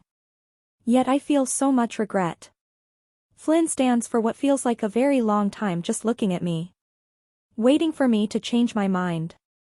But when I don't, he simply nods. Okay, he says in the smallest, most heartbreaking voice. Okay, I'll go. I am too focused on holding back my tears to watch him go. It is not until I hear the front door shut, sealing me back inside from the rest of the world, that I let myself cry. I've told myself so many times that I have to stop crying. That Flynn is not a man worth crying over. It doesn't matter. The tears keep coming as if my body knows something that my mind doesn't. I've quit working from the office for the past 2 weeks. I'm done being questioned, done having my suits ripped, done nearly giving my dog an aneurysm. In fact, I didn't even show up for our presentation. Colin objected, but I thought I'd just get in the way. Let them look at the tech. Then they can call me with the questions. From everything I've heard, Colin and Ricky did amazing. Colin hasn't said it was better without me there, but it was. I'm just a laughingstock. To be fair, I haven't actually done anything. It's just what the media has purported I've done. I haven't given one singular interview, and haven't so much as spoken to anyone outside the company. And yet I'm constantly being quoted or spoken for in magazine articles. All because Adelaide won't shut up. We spoke on the phone actually just last week. I finally had the balls to tell her I'd be building a case against her for libel if she didn't shut up. She burst into her usual crocodile tears. Flynn, we are perfect together, don't you see? The longer I've thought about it, the more I think she's come to understand that Theo is only going to get dumber the longer he plays football. And once he retires, it's all downhill from there. I have always been a long-term investment, as crude as that may be. Now she's just mature enough to see it. Too bad she pulled out her funds 2 years ago. I wish I had never laid eyes on her. Today is a day like any other when I'm working from home. Wake up, take Freckles for a walk through Central Park with sunglasses and a hat so no one recognizes me, hopefully, make a pot of coffee, log on, work the rest of the day, and then dissociate about how badly I fucked up with Stella. I had no intentions of having sex with her when I went to talk to her. But when she shoots her mouth off like that and makes me so angry, it's impossible to resist her. I promised Colin I wouldn't force it. She gave me her answer. She wanted me to leave. So here I am, carrying around this wound like my life depends on it. As if I let it heal, then that part of me, the part of me that loved Stella, never existed. In the midst of numbing out and clicking around on my computer as if I'm actually doing anything, I hear the front door click open. Freckles hears it and runs out of the office toward the front door. The only person who has an extra key is Colin, and the only person that could walk in without Freckles freaking out would also be Colin. Yeah? I call out from my office. Colin pokes his head in. Brought bagels. Not hungry, but thanks. Heartbreak has made my appetite nearly non-existent. He drops a paper bag of bagels on my desk in size. Thought you'd say that. Freckles sniffs the bagels. I grab the bag and put them out of her reach. No. She huffs in annoyance. Out of the corner of my eye, I see the cuff of his purple suit. Purple? What the hell are you wearing? I gasp. Colin bends his knees and straightens his coat with a smile. You like it? It's purple. He rolls his eyes. Aubergine, Flynn. Don't you know anything? He dusts off the dark purple lapels and straightens out the perfectly matching dress shirt. Cash sent it over for me to wear to the show today. I swallow. That's today. I'd forgotten. No, you didn't, liar. Colin mentioned it last week offhandedly, and I didn't realize he was actually taking a day off to go to New York Fashion Week to watch Stella walk in Cash's show. Obviously. You're not dressed for it, Colin says offhandedly and then disappears out my office door. I laugh. Right. Well, good thing I'm not going then. Yeah, about that, Colin calls out. I think you should go. Did I just hear him correctly? I look at Freckles. She just cocks her head at me as if I'm an idiot. And why the hell would I do that? I ask, getting to my feet. Well, it's good to be supportive, don't you think? I follow him out into the living room, where he's hooked a garment bag onto a curtain rod and is carefully unzipping it. What the hell is that? Colin smiles at me over his shoulder. Cash sent this one for you. He tugs the garment bag down and reveals a suit exactly like his, except orange. I'm not going to walk around like a tangerine, Colin. Close. It's burnt sienna. I laugh dryly. All right, well, no burnt sienna. Besides, I'm not going. Come on. She had it made custom for you. How the hell did she get my measurements? Colin hesitates and then shrugs. I've had them for a while, always good to have in a pinch. Colin. At least try it on. I cross my arms. There's no point in me going. But Stella. What about Stella? She isn't interested in hearing my side of the story. I backed off.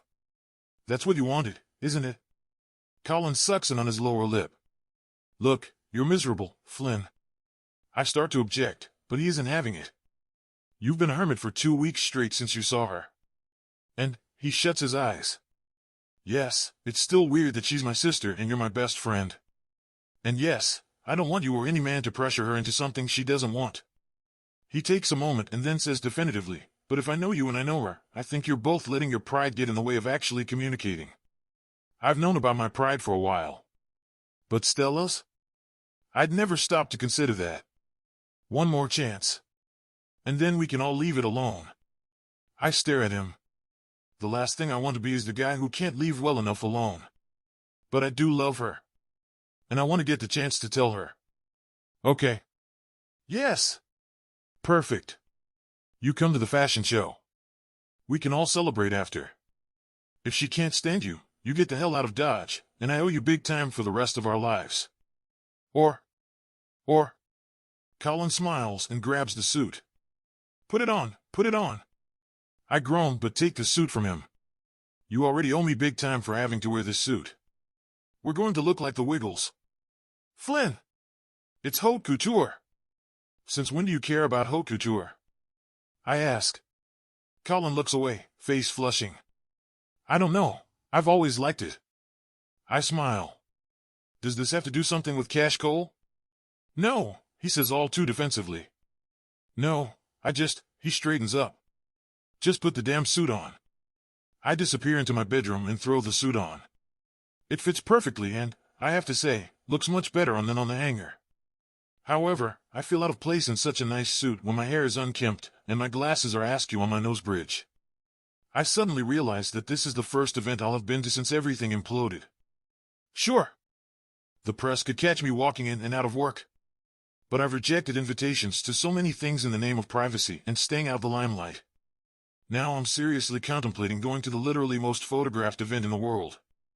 There's no way I can do this. Colin, this is ridiculous. Can I come in? Can I see? Colin waltzes in with his hand over his eyes. I'm dressed, dummy. He drops his hand and gasps in delight. You look amazing, dude. I look stupid. You just need a little hair product and to polish the lenses of your glasses. You'll look perfect. I swallow. People are going to talk. Flynn, look at me. I look at Colin in the mirror, his head tapped next to my shoulder. Fuck him. I can't keep from smiling. A small laugh comes out of me. And then a bigger one. You're right. Fuck him. Fuck all of them. Fuck Adelaide, fuck Theo, fuck People Magazine, fuck TMZ. Fuck him. I comb my hands back through my hair and then polish my glasses on my sleeve. Even just that gives me a little spike in confidence. We look like a Thanksgiving cornucopia. Colin tilts his head to the side. Yeah. You're right. Better than the Wiggles, though. We stand there a moment longer. I'm terrified. My friend nods. Yeah, me too. I take a deep breath and clap my hands. Great. This is going to be a mess, isn't it? Colin begins to open his mouth, but I hold up my hand to stop him. Don't answer that. Let's just get out of here before I change my mind. 5 minutes, everyone, the stage manager shouts into the bathroom. I don't say anything in return, curled up in the corner of a stall with my eyes glued to my phone. I'm late. Not just a little late, but really late. At least that's what the period tracker on my phone says. A calendar full of days not marked with red dots where they should be. I don't usually worry if my period is a couple of weeks off. The pill can cause my cycle to fluctuate from time to time. Sometimes I skip whole months at a time, other times I'm spotting for a week straight. Except, this time, I'm sick. Like doubling over the toilet and retching my guts out sick. And it's been this way for 3 days now. Even that, I might be able to write off as a stomach bug or norovirus, maybe. Except my breasts are also sore. Like so sore. Please don't be pregnant, I think to myself. Not much else I can do but hope right now. I'm trapped backstage at Cash's runway show, the one ostensibly for me and the shelter. I tried one last time to get out of it yesterday when I was bent over the porcelain throne for the 5th time that morning. Her solution to my sickness? We'll have a bucket for you off stage. Don't worry, plenty of models have done it before you. Well. That's just great, isn't it? I'm going to have to walk down a runway in front of hundreds of people I don't know, cameras at me from all angles, trying not to throw up. And on top of all that, I might be pregnant. Oh God, I might be pregnant with Flynn's baby. As if this situation couldn't get more convoluted. The door snaps open again, and I hear Cash's voice. Stella. Where the hell are you? I get up and open the stall door, stepping out into the dingy bathroom lighting. Here. For God's sake, we have to get you dressed. I know you're my muse, but I can't stand a drama queen. Cash gestures to the changing robe I'm still wearing. I sprinted in here in the middle of makeup when I felt my stomach lurch. Luckily, I was able to quell my nausea with some deep breathing, but I'm still lightheaded. I really don't think I can do this, Cash. Cash ignores me, grabbing me by the arm and yanking me out of the bathroom. Stage fright. It's normal. For such a tiny woman, she moves at the speed of a hummingbird's wings. I'm tripping behind her as she takes me back to the makeup chair. All right. Just sit, let them get you all sorted. I look at my reflection in the mirror. I know my makeup is only halfway done, but it makes me look sick, even sicker than I feel. My lips are blocked out with concealer, and my eyes are rimmed in light gray. We look more like extras in a horror movie than models. As the makeup artist goes back to her work, dusting a translucent powder over my forehead, Cash stands beside me and softly kneads my shoulder. You can't let it get to your head. If only I could tell her that I'm not even thinking about the show anymore. My head is already several hours in the future, wandering through a Duane Reade, trying to get the gumption to pick up a pregnancy test. You're the star, Stella. Cash giggles. It's in your name. Cash Gregory bumbles over with a look of desperation on his face, holding a broken high heel. Her facade to calm me immediately drops. Can't you see I'm busy, Gregory? Damn it. Gregory skitters away. Cash takes a deep breath and tries to reinstate her air of tranquility. Where was I? Cash, this is your big day. Not mine. You go deal with what you have to deal with. I'll be okay. That feels like the biggest lie I've ever told. I know I will be okay, but it sure doesn't feel like that when I may or may not have a clump of cells dividing inside me at a rapid rate to form another living being, which is causing me the worst nausea and lightheadedness of my life. 2 minutes, the stage manager yells. For heaven's sake, slap some eyeliner on her and let's go. Cash shouts at the makeup artist before darting away to deal with a fire somewhere else. The makeup artist takes out a pot of eyeliner and does her best to create dramatic wings on my lids despite my eyes flinching and watering. The second I'm done in the chair, Gregory is back, hustling me over to get changed into my first look, a dramatic button-down that has tails down to the floor with cigarette pants and the highest, most uncomfortable shoes in my life. The premise of the show is that with each look, things ease up and become more natural according to Cash Cole, that is. Lean on me, Gregory says so he can lace up my high heels. The pants are so tight I can't bend over and do it myself, but that seems to be the norm around here.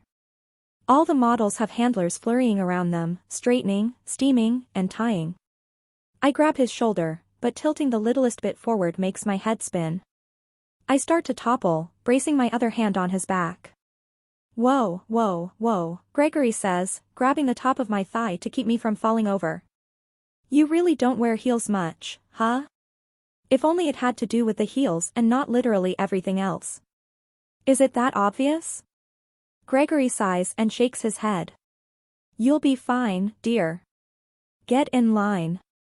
I teeter over to the line of models that's started accumulating at the entrance to the stage. All of them have their game faces on.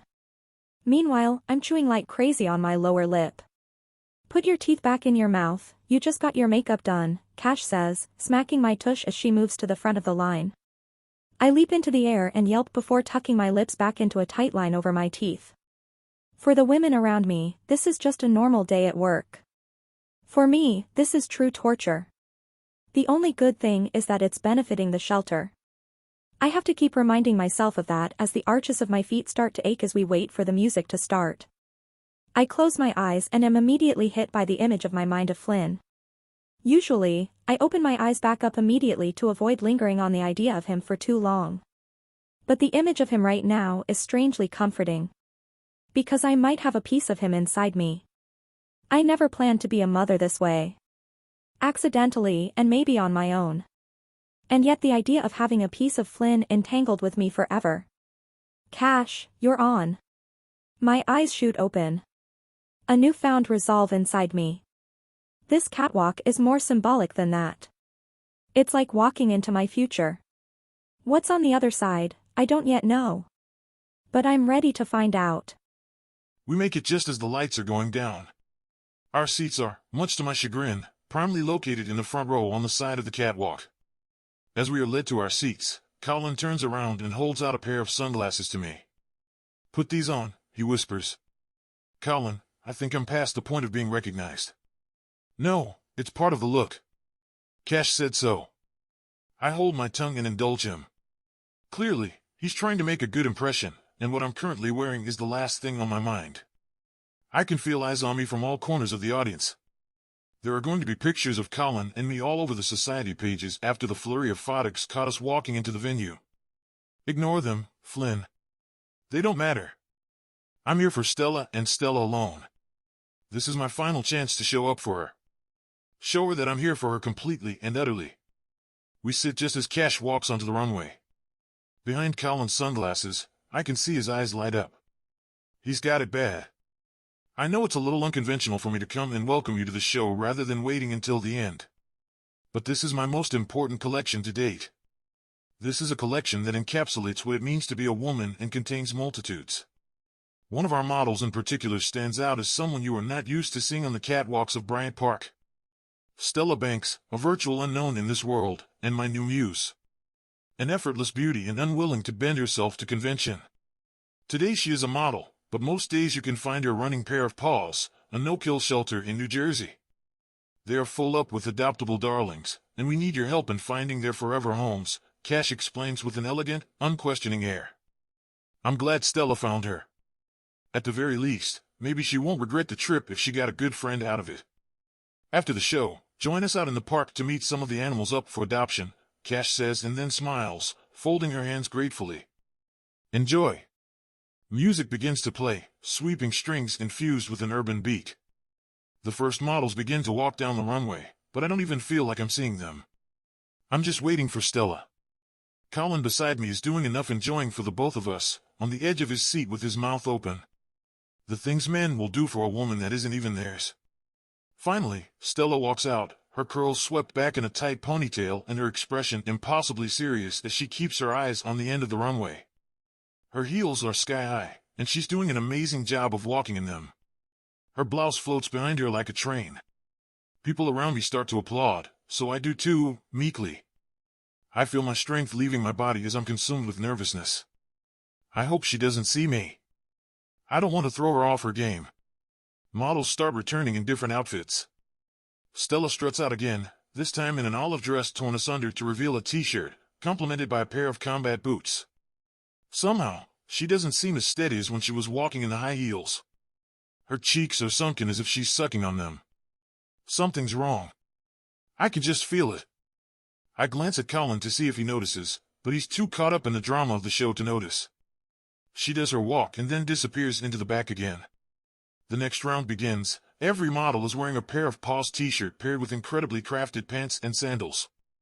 Very Stella all around. Some of them are even walking dogs down the runway. Stella emerges at the very end. Maybe it's the makeup, but she looks incredibly pale. I know her body well enough to know when she's struggling. Her chest is heaving as she takes measured breaths, walking down the catwalk in her signature Birkenstocks, her hair now tumbled over her shoulders, wild and free. When she gets to the end of the runway, she strikes a quick pose before she starts back down the runway. Her steps are heavier, as if she's about to trip over her own feet. Colin, something's wrong, I say. What? He asks loudly over the music. My concern is confirmed when Stella comes to a complete stop and grabs her head. I get out of my seat as quick as a flash and leap onto the runway just as she wavers and her eyes start to roll back into her head. I grab her before she can hit the ground. She's passed out completely. There's a collective gasp from the crowd. The music stops suddenly. I lower Stella to the ground carefully, taking her up in my arms. Then I touch her cheek and rub my thumb across her skin. Stella. Stella, can you hear me? Her head lolls to the side as she takes a deep breath, struggling to force her eyes open. Our eyes meet. Flynn? I push the sunglasses up onto my head so she can see me clearly. Hey. It's okay. You're okay. Stella, oh my God, are you okay? Colin exclaims, falling to his knees. Her hand tightens on my arm. My heart flutters. What happened? You don't remember? She shuts her eyes tight. It's so bright in here. I look up at Colin. We need to get her to the hospital. Colin swallows and nods, pulling out his phone. Image placeholder. Colin and I look like clowns pacing back and forth in the waiting room in our matching suits. He's told me a couple of times that I can go, but there's no way that I'm leaving him here alone. Even if Stella doesn't want to see me, I'll be by my best friend's side as long as he needs me. He's currently on the phone with Cash. Everything's fine. Please, you don't have to come out here and check up on her right now. By the time an ambulance arrived, Stella was alert. She was complaining of nausea and dizziness, but otherwise, she seemed fine. Colin rode in the ambulance with her and I caught a car here. Dehydration, her doctor, a middle-aged woman with dark hair and nice smile lines, had told us once she was admitted. I'm pretty sure it's as easy as that. Happens in her line of work a lot. I do want to run a couple of tests, though, just in case. We've been waiting for these tests for a while, relegated to the waiting room to let Stella rest and stay out of the way of the doctors. Mr. Banks?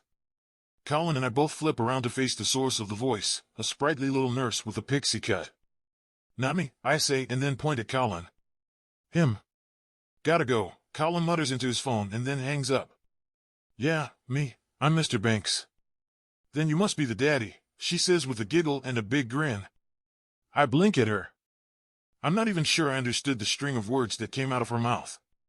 What? The nurse's eyes widen. Wait, you didn't know? I thought you already knew. She puts her hands against her cheeks in shock. I'm so sorry, I need to sit down, Colin says, his voice cracking. Then you must be the daddy. Is Stella pregnant? I glance back at my friend, who has his head between his knees. He might be the next one to pass out. Then I look at the nurse. She's pregnant? Kathy. Stella's doctor rushes out from around the corner. You did it again, didn't you? I'm sorry, Francis sent me to get them. I didn't know. I thought they were worried about the baby. I thought it was. Their argument fades into the background as I stand there and let the news sink in. Stella's having a baby. My baby. I don't know whether to laugh or cry. Whatever the reaction is, it's one from a place of joy. Joy I can't quite understand or comprehend right this second. Not as long as I don't know where Stella and I stand. I'm sorry, she never should have said anything. There's patient confidentiality, you understand, and the doctor says to me hurriedly. Can I see her? I ask. I don't care how I found out. That's not important anymore. All that matters is getting back to Stella. She sighs. Room 532.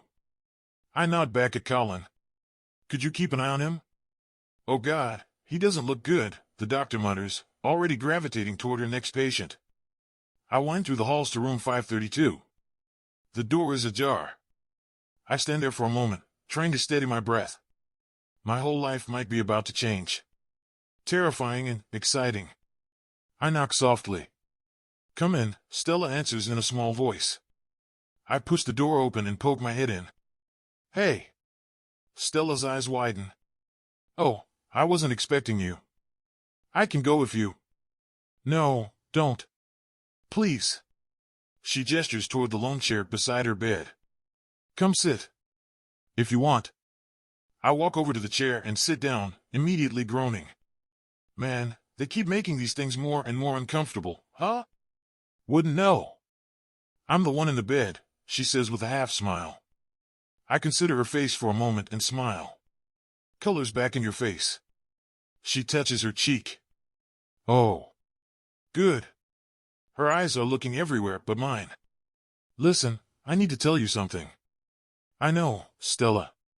No, not like, she swallows. It's like a big something. I just found out myself and... No, Stella. I know. I throw caution to the wind. Fuck it. This woman is carrying my baby. I grab her hand tight and hold it up to my chin. I already know. Stella frowns. Her fingers shift in mine as if trying to get more comfortable. Hey, Chow. The nurse spilled the beans. She thought you were here because you were worried about the baby or... I don't know. The word baby just slips out, and the second it does, I feel my heart punch up into my throat. Stella stares into her lap. I just found out. I promise I wasn't trying to keep anything from you. So, it's mine? I ask softly. She snorts. Is that a joke? I try to smile.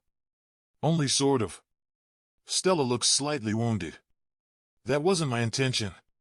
Yes, Flynn. Sorry, I didn't want to assume that. I shut my eyes and shake my head. I don't know. How does it make you feel? I lift my gaze and find myself bathed in hazel. Me? I mean, how do you feel? You're the one who just... I'm not talking about that. I'm fine. I've gotten 4. She inhales deeply. How does the news make you feel? I could write epic poems about how the news that Stella is pregnant with my baby makes me feel. I think it matters more how you feel than me. It's her body. She can make her own choices. I don't want my feelings to taint what she wants to do. Flynn, I'm asking you because I need to know how it makes you feel, she says in a whisper, practically begging. I take a beat, wrapping her hand in both of mine. It's a risk, but what do I have to lose at this point? I've already lost her once before. Terrified. But the good kind. Because the thought of you having my baby makes me happier than I can even begin to describe. Stella's eyes widen. And if you feel the same, then all I can ask is you let me be a part of it, even just the littlest bit. My eyes well with tears. I know you hate me, but maybe you could forgive me or... Stella pulls on my hands and presses her forehead to mine, effectively silencing me. It's different than a kiss. It's like our souls are connecting just as our bodies already have. Then, it just spills out along with my tears. I love you, Stella. Really. I know it doesn't make sense, but... I love you too. I love you so much. I can't believe my ears. All this time, I thought she hated me, yet the same feelings have been growing in her. Along with a little something else we didn't anticipate. Stella kisses one of my falling tears away and nuzzles my cheek. I want to have a baby with you. I can't resist her a second longer. I kiss her on the lips with all the passion I have in me. Not the kind of intense midnight entanglement, but that of boundless love. Stella falls into my arms. It feels like she's making a home there. Like she might never leave. And that's just fine with me. She takes one of my hands and puts it up against her navel. It's still so early. Nothing has really changed, but... right there. Our whole future is growing inside her. I'd do anything to protect it. I smile at her, tears still brewing in my eyes. Is this real, Stella? She smiles back, cradling my cheek in her hand. I hope so. Knock, knock. I have a visitor. The door creaks open. Colin emerges in a wheelchair pushed by Stella's doctor. What happened? Stella gasps. Shock, I say wryly, giving her hand a squeeze. We tried to walk here, but he was a little unsteady on his feet, so, the doctor explains, rolling Colin up beside me. Colin looks at our entangled hands and then between our faces. Well, he says with a resigned sigh. What did I miss? Stella and I both laugh. Nothing, really, she says with a grin. Totally nothing.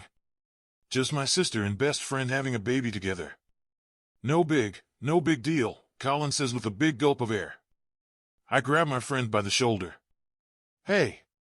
I owe you. Colin smiles at me lopsidedly. He was the biggest champion of the two of us together. He has himself to thank. I have a few ideas of where to start with that. Me too. Stella, can you set Colin up with cash? She grins. You read my mind. Colin goes red as a beet. Now, wait a second. Don't act like you're not already obsessed with her, Stella teases. Then, she subtly squeezes my hand. There is a lot we have to work through. Not just the two of us, but the three. And then the four. In a matter of an instant, I've gone from a bachelor to a family man. And there's no other way I'd rather have it. Because Stella and me? Well, it just makes sense. Ire and change later. Have you got everything? Chef already loaded the picnic basket, towels are on the tender, and I slap the side of my bag. Diaper bag is loaded. Cash holds out an extra diaper. Just in case. I roll my eyes and snatch it from her. She's not wrong. Always better to have too many diapers than not enough. That's a cardinal rule of motherhood. I stick it into the diaper bag. What are you two going to get up to while we're gone? Cash shrugs and glances back at Colin. My brother is enjoying looking out at the deep blue of the Med through binoculars. I'm sure we'll figure something out. God, he's such a nerd, I say. I know, she replies with a twinkle in her eye. My nerd. I laugh. Colin and Cash were fast friends but didn't start actually dating until last New Year's when Cash invited him to a party, in Melbourne. Colin didn't bat an eye and was on the first plane headed for Australia. He didn't return for a month. Now, they split their time between New York and Melbourne. Between their hectic schedules, I'm surprised I was able to get them to carve out a week for a Mediterranean cruise. Oh, if Herbie and Otis are hungry, you can give them a handful of dry food, but no treats. And Freckles needs her pill at 1. Out of the corner of my eye, the collie raises her head from the pile of dogs sleeping in the sunshine. I swear that girl is learning how to spell. Got it. Listen, don't you worry, we got it all covered. I giggle.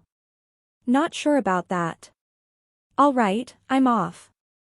Colin, come on, we're saying goodbye. Put the binoculars down. Cash calls out. The three of us walk to the aft deck where the tender is bobbing along. One of the crew members is organizing all our various sundries for the trip. However, the most precious cargo is Flynn holding our 6-month-old little girl, Phoebe. I am constant mush watching the two of them together. Flynn has taken to fatherhood like a fish to water, a proud, doting girl dad. Look who it is, Phoebes! Flynn cries out and points at me. Phoebe wiggles on his lap and claps her hands, reaching for me. She's always so excited to see you. What about me? What about Auntie Cash? I climb into the boat and take the wriggly baby from Flynn. She's already lathered in sunscreen and donning the most adorable hat patterned with tiny watermelons. Guess you'll have to have your own. I say, then relish how both Cash and Colin blush, not looking at each other. All right, well, I want a kiss. Goodbye. Cash crouches down the boat and kisses Phoebe's chubby cheek. Don't get any cuter, or I'll just have to steal you. Phoebe squeals happily. I settle into my seat on the boat, tucking Phoebe on my lap. All right, wave. Goodbye. I take Phoebe's chubby hand and wave it. Bye. Colin and Cash wave from the deck as the tender peels off. Once the boat gets up to speed, I settle into my seat, curling my legs up under Phoebe and examine the white cast of sunscreen on her face. Good job on the lotion, Dad. Don't think you missed a single spot. Flynn smiles and shrugs. What can I say? One of my many special talents? I smile back. Things have been good. Really good. I mean, probably as good as you can get for doing things as ass-backward as we had. Fake relationship to real relationship, accidental pregnancy to little family. Flynn and I have enjoyed each other every step of the way. Sure, there have been hard moments. I think I accepted that from the start. It would have been foolish to assume it would all be rainbows and unicorns. With Flynn, though, I'm confident that we will always come out on the other side stronger. We've been through too much together to give up on this. Plus, Phoebe makes things even better. She's just about the best baby you could ask for, hitting all the milestones right on time with such a good temperament. I know I'm crazy to even let the thought cross my mind so soon, but I think I want another one ASAP. Smile. Flynn cries out, holding his phone up to snap a photo. I grin. Look at the camera, Phoebes. She gurgles and holds her arms out toward Flynn. Flynn carefully steps across the tender to take a seat next to me. He wraps his arm around my shoulder and kisses me. I let out a long sigh. What's that for? Can't I kiss my girlfriend? He asks and then kisses me again. Mother of my child? Phoebe squeals and grabs onto his shirt angrily. What, are you jealous? How could you be jealous? Flynn exclaims, bouncing Phoebe into his lap, peppering her face with kisses. I lean my head onto his shoulder and close my eyes. It's all been such a whirlwind. Not just a new relationship and motherhood, but things at the shelter have been better than ever thanks to Flynn's donations and the visibility we got at Cash's fashion show. We've been able to expand our capacity and improve conditions for the animals. The work no longer feels fruitless. Especially since I get to bring Phoebe with me most days. Between our 3 dogs at home and all the animals she encounters on a daily basis, she basically is growing up in a zoo. However, I have been in desperate need of a vacation. I had no idea how exhausting motherhood would be. Duck. I blink my eyes open. Duck, Stella. Flynn slides down with Phoebe balanced on his belly, and I follow suit.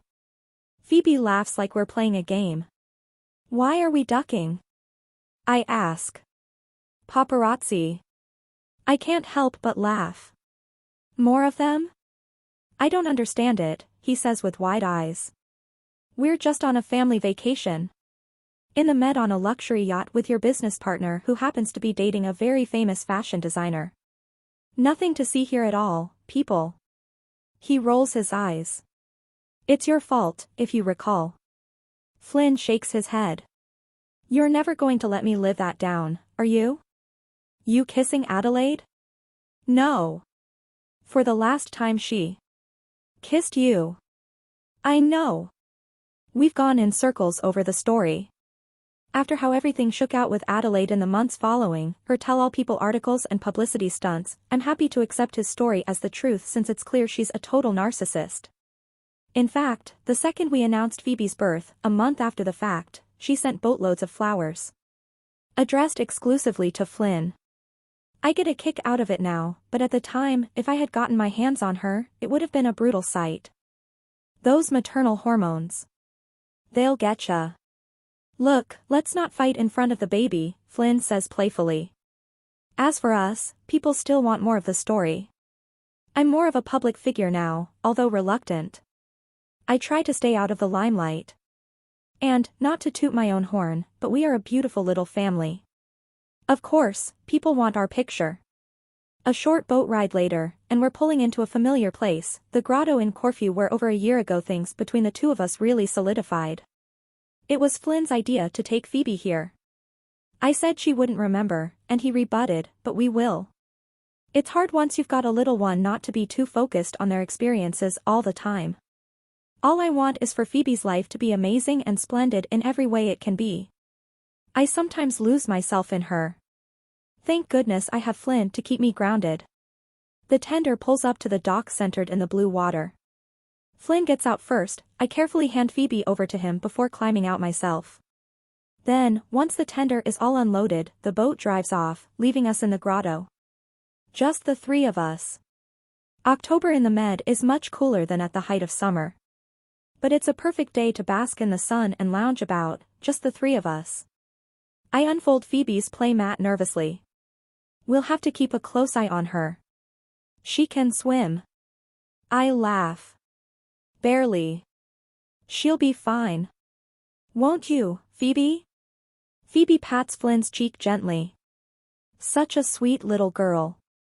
See, she promises she'll be careful. I take my daughter from him and pop her onto the mat carefully. Thank goodness you're not too wiggly yet. She laughs as I jostle her foot. You hungry? Flynn asks. Starving. Flynn starts to dole out the contents of the picnic basket. How does it feel? I don't look away from Phoebe. Her eyes are just as captivating as her father's. How does what feel? Being back here. How does it feel? I glance at Flynn. I don't think it's quite sunk in yet. He smiles, eyes dropping down toward the rim of his glasses. Do you feel different? Of course. Don't you? Flynn shakes his head. Everything is different, but I don't. He looks at me harder. I don't feel different.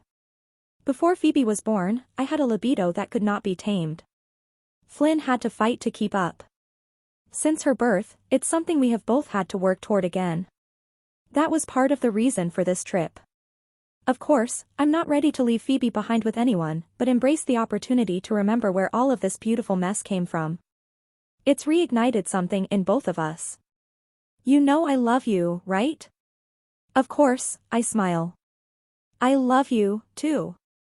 I've never ever gotten enough of hearing him say those 3 words. I swear, the day after we found out about the baby, we said it back and forth over 100 times. That hasn't changed, Flynn, I say softly. I glance at Phoebe. She's already sun-drunk and dozing off. It gets stronger every day. Good. Good. Flynn goes back to shuffling through the picnic basket. I notice his jaw tightening and the muscles in his neck straining. Is everything okay? Flynn? His eyes dart to mine and then away just as quickly. I'm fine. Everything's fine. I frown. Flynn. You know I can tell when you're lying. Yeah, it's annoying. I watch him for a long moment. You going to tell me, or am I going to have to force it out of you? His eyebrows jump. How do you plan on doing that? Brute force. I don't mind the sound of that. Flynn. He smiles bashfully and then sighs. Okay. Fine. He reaches into the basket and produces a small velvet box. It takes me a moment to realize what it is. I was going to wait, but... I feel my heart racing? Did I just force a proposal out of you? Flynn sighs. It was going to come out at some point. While we're gone, Cash and Colin are setting up a whole romantic setting for when we get back, but knowing we were going to be out here, I just knew I couldn't wait. My jaw drops. I can get on my knee if you want, but, he glances at Phoebe. She's sound asleep. Any rocking of the dock might wake her. You're proposing, I say again as if realizing this for the first time. Are you surprised? My lower lip quivers and I nod. I didn't expect it at all. Of course, it's been on our minds since before Phoebe was born. We took things as slowly as we could, but preparing to have a baby together really condenses a timeline for romance. Once she came, the idea of marriage just wasn't a priority anymore. At least not a spoken one. Flynn crawls to sit in front of me. Stella. My star. I smile. Waterworks are imminent. We might have strange origins, but you've made my world so bright. Every day, I look forward to the adventures we'll have together. Every day, I realize as if for the first time how lucky I am that you have chosen me. Given me the greatest gift a person can be given. He gazes down at Phoebe, the best thing either of us has ever done. We're already a family, marriage or not. But I want to do this for us. Flynn opens the ring box. An emerald flanked by 2 brilliant diamonds. It's almost too much for my taste, but not quite. It's absolutely perfect. Will you marry me? I'm about to answer when Phoebe lets out a wail out of nowhere. Her whole body jostles. Flynn and I both go into parent mode. I scoop her up in my arms, bouncing her softly. She immediately quiets down. Were you scared? Were you having a bad dream? Phoebe's chunky hands settle around my neck, her head nestled into my shoulder. Flynn rubs her back softly. She really knows how to be the center of attention, huh? I kiss her forehead and then look at Flynn. Yes, I say. Flynn frowns. Yes, to your first question. He shakes his head, his mind clearing. Oh. Yes. Right. I laugh as he pulls the ring out, hand shaking as he slips it on my finger. Don't drop it, or else it belongs to the grotto. That's exactly what I'm afraid of. The ring settles onto the base of my finger. Fits perfectly. Flynn takes my hand, kisses it, and then holds it to his chest. Looks perfect too. I delicately turn my palm into his cheek. He rests his face right there tenderly. We spend the rest of the afternoon entangled together, the 3 of us. At once nothing has changed, and everything has changed. We're the same 3 we used to be, but now, something bonds us just that much tighter. Everything is picture perfect now. When we get back to the boat that afternoon, Cash and Colin are furious that Flynn couldn't wait. I knew he wouldn't make it. Colin chides while Cash pops the champagne. Of course, the annoyance doesn't last long. We toast champagne and drink as the sun sets over the med, passing Phoebe around and talking about plans for the future until we can barely keep our eyes open. I start to fall asleep, tucked into Flynn's arm as we sit around the bunny pad, Phoebe sleeping soundly on my chest. Tired? He chuckles and kisses the top of my head. Let's get you to bed, Stella. I shake my head and bury myself further into his embrace. Or we can stay right here. Forever. The end.